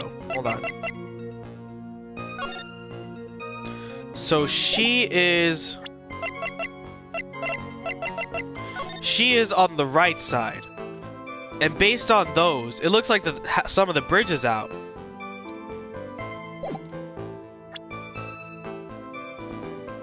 And if she ran away, like to turn behind her, she would have run into nothing. My body hurts? Well, what happened?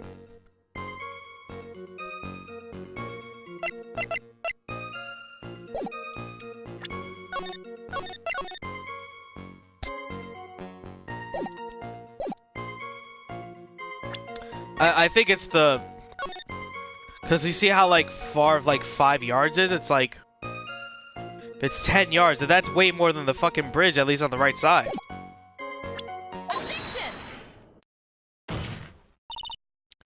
Witness, your testimony is a joke. Huh? What? But I just... Miss Faye, I thought I warned you not to make the witness cry. One short testimony and 2 bad contradictions. There's no possible excuse. You say there were 2 contradictions? It's simple. Just take a look at the diagram of the area. According to her testimony, the 2 of them were in the middle of the bridge. If they were there, then that means the victim turned around to run. Well then, she would have hit a dead end. You said 10 yards, but she couldn't even ran 10 feet, or 5 feet, or 5 yards, or whatever. Because Dusky Bridges collapsed at that side. Oh, you worked out. Okay. What does all this mean? It's very simple, Your Honor. This charming little witness told a charming little lie. That's all there is to it. This beautiful young lady has been lying to the court? Just a moment, Your Honor. Your Honor, allow me to personally apologize for the confusion. What do you mean? There's one major mistake in this diagram. What did you say? What are you referring to? It's all because this diagram was made after the incident occurred. It's a very old bridge. We're gonna find official blueprints of it. So you're saying... I'm saying that even though this bridge is currently in distant repair, there's no evidence that can prove that the bridge was broken during the incident. You can't actually tell the condition of the bridge from this photo. I apologize to the court for not being clear when I presented the evidence. He's a very type of guy.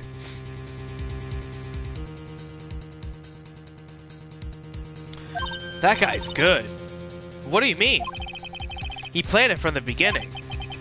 He is a genius, alright. That diagram on the bridge was his insurance policy. What?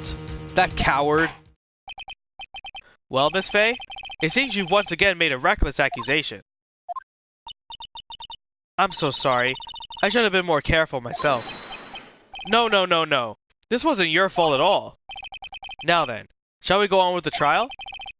I'd like to establish once and for all what it was that the witness actually saw. Indeed. Alright, young lady. May I ask you to please proceed with your final testimony? But it's so hard to go on. We're all on your side, Miss Foster. There's no need to worry. Just tell us what you saw. Yes, sir. This crazy bitch. After he stabbed her in the back, he quickly picked her up in his arms. Then he carried her over to the car. I suppose that was the only way he could make sure that the body stayed hidden. He couldn't just leave the body on top of the bridge. Oh, I'm sorry. I'm supposed to talk about what I saw. Witnessing such violence must have been difficult. Yes, sir. I'm still shaken up. If he accepts his testimony as it is, we're finished. Don't say that. Oh, well. Maybe I'll stop off my favorite cafe on my way home. They make really good mocha latte. This trial isn't over yet. That's what I like to hear. Alright, Miss Faye. Your cross-examination, if you please. The contradictions start staring right at your face, Mia. Go on the attack.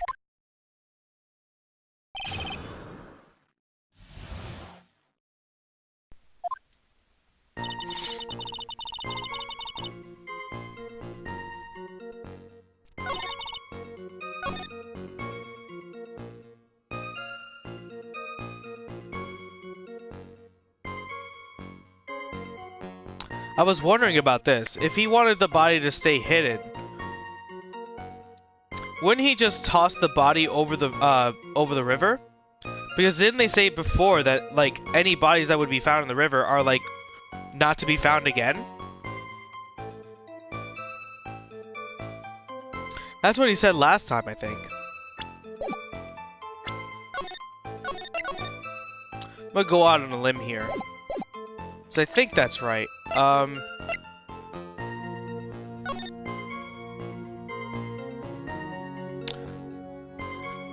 It would be more troubling to hide a body into a car that you would drive yourself out of, rather than a river.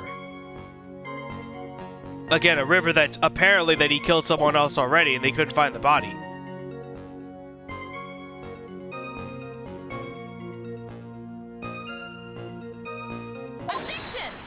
Oh, wow. That was actually, like, legitly smart. A killer not wanting his victim to be found. I can understand that. However, the idea of moving the body for that purpose is clearly odd. There was a much easier way to make sure the body wasn't found. Exactly. Where'd everyone go? Oh, I don't know. I mean, it must be getting, like, pretty late, too. Or maybe they wanted to start streaming themselves. But it's okay. I kind of want to go through the, I kind of want to go through this case too, so... you might be right about that. Well, what is it? Taking a look at the map area and you'll see how. I mean, Malizi did say that he had to go for a while, so... There's a river right below that bridge. Earlier, Miss Hawthorne pointed out something interesting about the river. Or Ms. Edgeworth, excuse me. For those who are not aware, Eagle River is well known for its powerful current. Most bodies that fall in are never recovered. In the kidnapping case 5 years ago, the victim's body was carried away and never found. As you casually eat those snacks. I really shouldn't eat anymore. I really should just have this last one. I don't know. If 10 murders were to occur at the same spot above the Eagle River, you can bet your boots that every other killer would have tossed the body in the river, in the water. It's exactly what I was thinking. Order, order, order. I'm not sure if I care for the way that you put that, Miss Faye, but I must admit, it does seem odd to be thrown to not have thrown the body into the river. Well, Mr. Edgeworth? How sad. Perhaps Miss Faye would do well to try taking a dip in the river herself. After all, you claim to be such an expert in the ways of nature. Pocky is really good. I do like this one the best, but I like the strawberry ones too. What are you talking about? My point is that no matter how odd you may find the killer's method of body disposal, the fact is that what the killer did. None of your arguments have anything to do with what the witness saw. Quite true. Miss Faye, it seems that your assertion is without merit after all. But what the witness claims to have seen is totally ridiculous.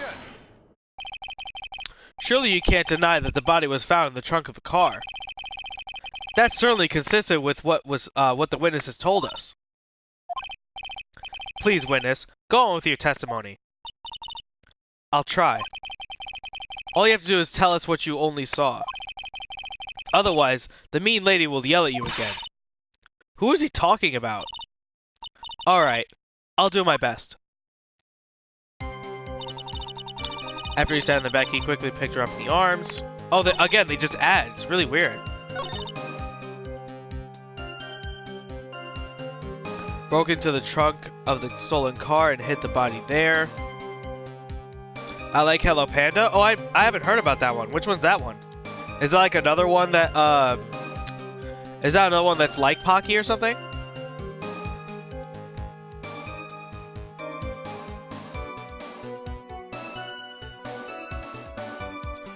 The killer broke into the trunk of the car and stole the body there.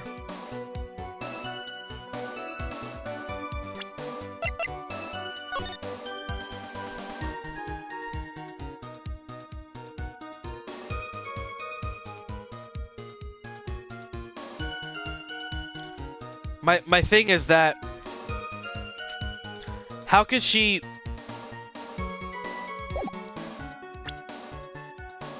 The killer broke into the trunk of the stolen car and hid the body in there.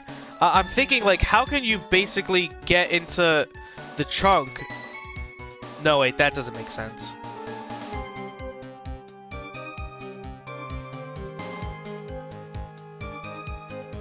But how could she have seen that to begin with? Hold on. There's like a fucking... There's a pillar there. You can't see through that, obviously. Oh, what's up, Mel? You on this case again? Wait, dude, it's not that. It's not. Basically, remember how, the first case of this game was Mia's second case? This is her first one. The one where she said she would never go to court again. Or be a, defense attorney again. This is that case. And it's that same girl. I think it's this one. So I'm just gonna save it real quick.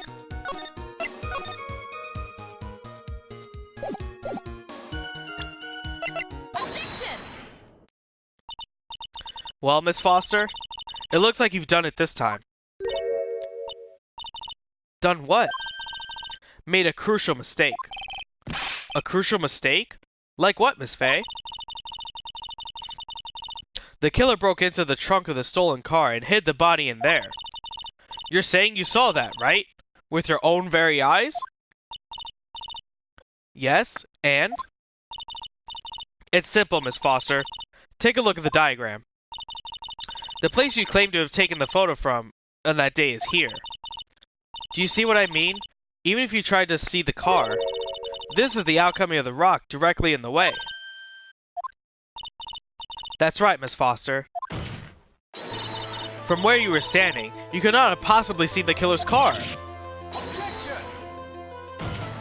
The judge should keep those eyes on at all times. Yeah, right? I admit that the diagram shows a very large outcropping of rock. However, it isn't so tall that it wouldn't stop her from seeing the car. That's right. It's not high at all.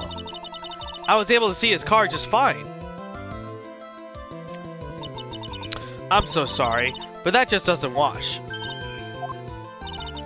I believe it was the witness who presented this as evidence to the court, yes? This is the location the photo was taken from. Your own photo tells this whole story. You can clearly see the left side of the bridge, but the outcropping is being referred to is really more like the cliff. Young, dude, he's fucking great. And he does like the whole finger pointing, like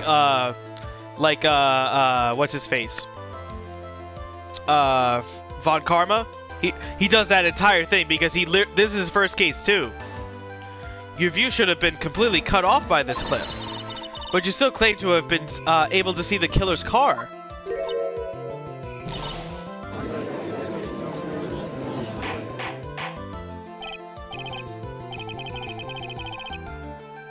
What is his meaning of all the ballyhoo?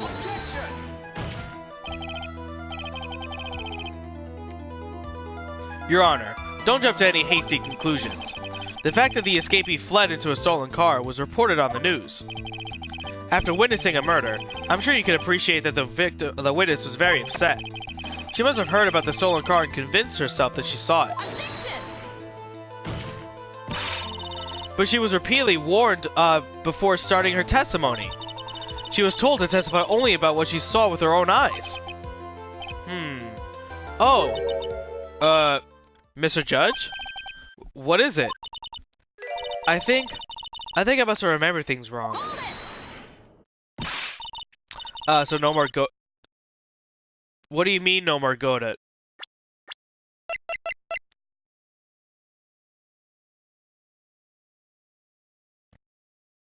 A hotshot lawyer. My senior and rival at the office. A bit smug. So remember when Godot said that he was 0 and 0 for being a prosecutor? Turns out that he is her mentor as a defense attorney in this case. You can't just say that.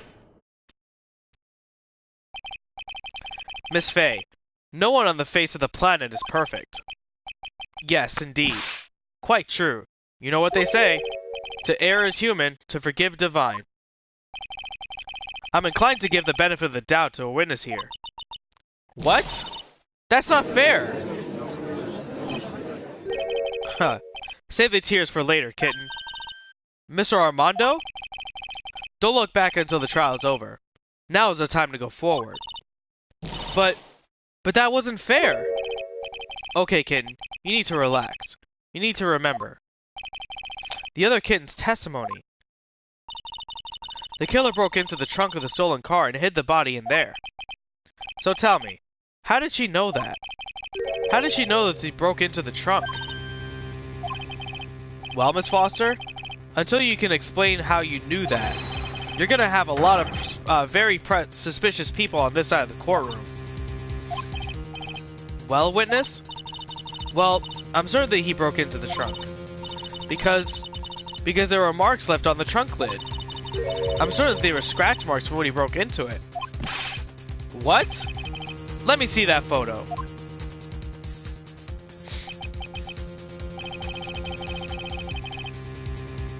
Creeping it out of here like there's they got the whole time. One more of those and I'm out. Alright, well there's probably gonna be another one, so brace yourself. It's true. There certainly look like there's scratch marks around the keyhole. It's obvious that the trunk has been broken upon. Well, Miss Faye, are you satisfied? The judge is on her side. I can't make any mistakes here. What she said. Is there a contradiction in somewhere? I'll buy it? Yeah, sure. Yeah, I'll buy what she says. Melissa Foster. It looks like you finally betrayed yourself. What? You said you were in a field taking photos of wild flowers. But even so, you knew about the scratches. The question is when? When did you get a chance to see those scratches? Finally. I finally got her. I'm getting pretty tired of waiting over here. Then perhaps it would be faster if Miss Fey explained herself. Your Honor, there's only one possible explanation. Let's save it.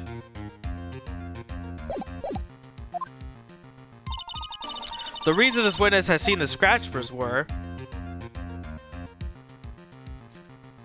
Fuck this bitch. There's only one way the witness had a chance to see these scratches. Yes? What is it? Naturally, when she opened the trunk and stuffed the corpse in herself. The person who really hid the body of the trunk in the car was... Melissa Foster. It was you that did it, wasn't it? That's ridiculous. I could never. It was the man in the prison garb. He's the one that... I don't think so, Miss Foster.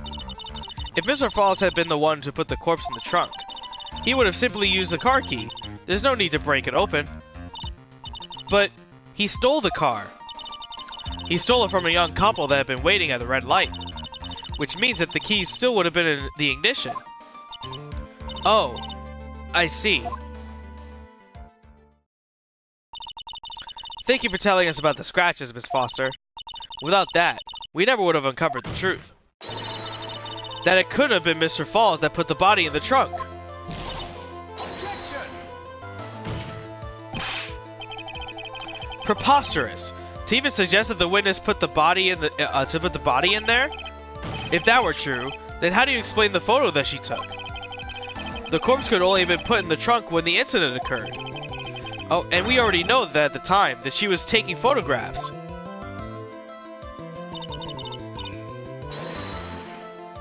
Now's your chance, Mia. Finish this thing. On the contrary, I'm not so certain about that anymore, Mr. Edgeworth. There's no need to think too deeply about it. What I'm saying is the shutter from this may not have been pushed by Miss Foster herself.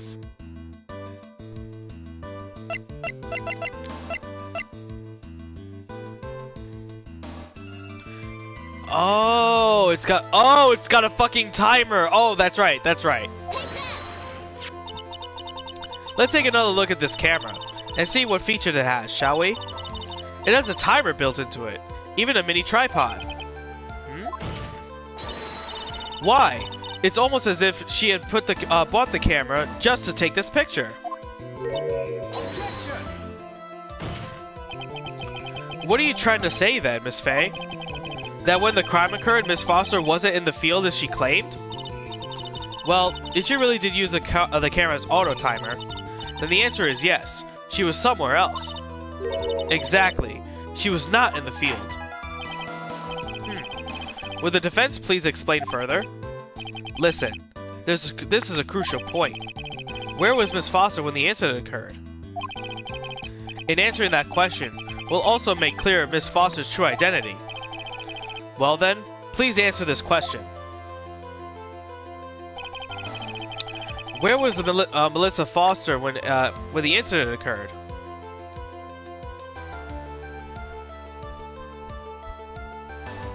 So that she was basically meeting him, right? Naturally. Oh, oop. But that's where the victim, Miss Hawthorne, was standing.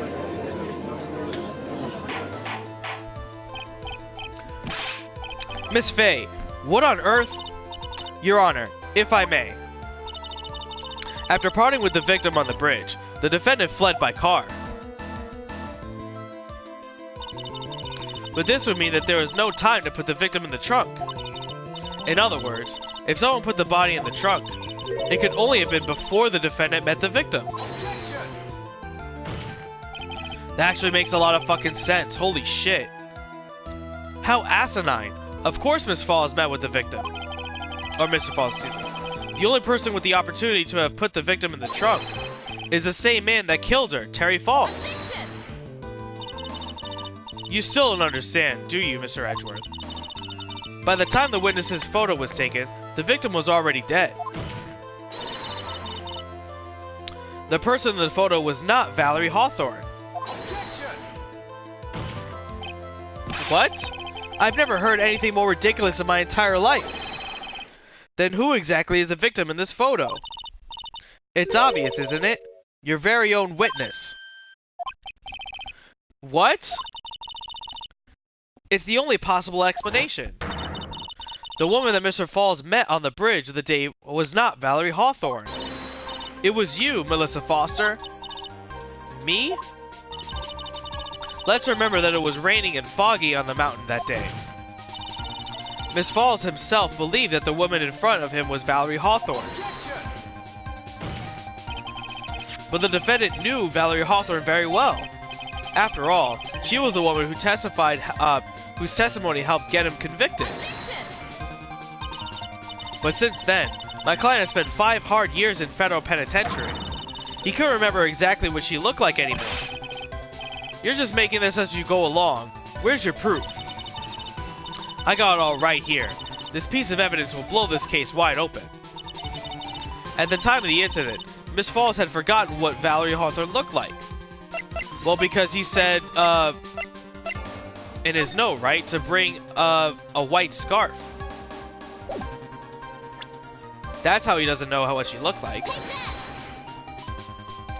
Man, I keep saying it. I gotta buy the goddamn soundtrack. Mr. Falls had forgotten the victim's face. That's why he needed some piece of identification. Namely, this muddy scarf. It was Mr. Falls who requested that she wear this scarf to identify herself. That's already been proven by the note the victim left. In other words, as long as you're wearing a scarf like he asked, anyone could have pretended to be Valerie Hawthorne.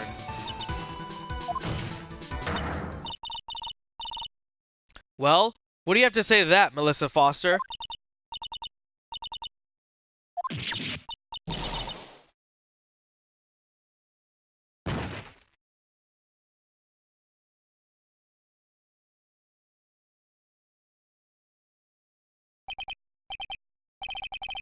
Where's Miss Foster?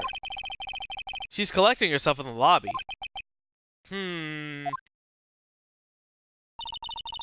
It's obvious that Melissa Foster did it. She hid the body in the trunk and disguised herself as the victim. She set up the camera to snap a fake photo of them together. The only question is, why did she do it? Well, isn't that obvious? She's the real culprit. Huh. Well, we'll have to wait for Miss Foster to compose herself before we start again. Until then, this court is in recess. The defense and the prosecution are both to wait in their respective lobbies. Yes, Your Honor. Understood. Very well. This court is in recess. Okay. I think that's a very, very good place to end it. What's the average temperature of a human? You got me on that one. That's a very, very good place to end it. I'm glad that we actually stuck it out for the rest of that. So we'll finish up the rest of this case when we get back to this game. Most likely on Saturday. And then we'll probably mix that up with Bloodborne as well. And I will be getting Crash Team Racing, so we'll probably play that tomorrow as well. So Crash Team Racing is tomorrow. At least I think it's out tomorrow, but I'll have to double check it. I just got here. No, I know. You didn't just get here. You were here before that. Get the chills if you have high temperature, so that's what you get. Oh, okay. Yeah, it's Crash Team Racing, so I love Crash Team Racing as a kid, and I really like the new features and stuff that they're adding, so... And if we want to, we can actually do like some multiplayer rounds too, like towards the end of the stream if you guys want to play, so... Alright guys, but like I said, that's it. Wow. Like I said, I'm glad that we stuck it out a little bit, so... Hopefully we'll continue this on Saturday. We'll also be playing more Bloodborne on Saturday as well. And then next week on Tuesday, we'll be starting Samurai Showdown as our, definitive fighting game to be continuously playing. We'll probably do some Marvel on Monday. But like I said, it's probably not going to be that long. Like I said, we'll probably play Marvel just a couple times during the week, or I'll just play on my off time or whatever. But a lot of my time and effort into playing fighting games will be strictly towards Samurai Showdown if I like it. That's a very good if. But I certainly hope I do. Crash and Spyro Winter Olympic Games. I don't think that's gonna happen, but and again, no Xbox Anthem because no. All right, guys. Thanks again for tuning in. Well, like I said, we'll pick this up back on Saturday. Hopefully, you guys see you tomorrow for some Crash Team Racing. Take care, guys. Have a good night.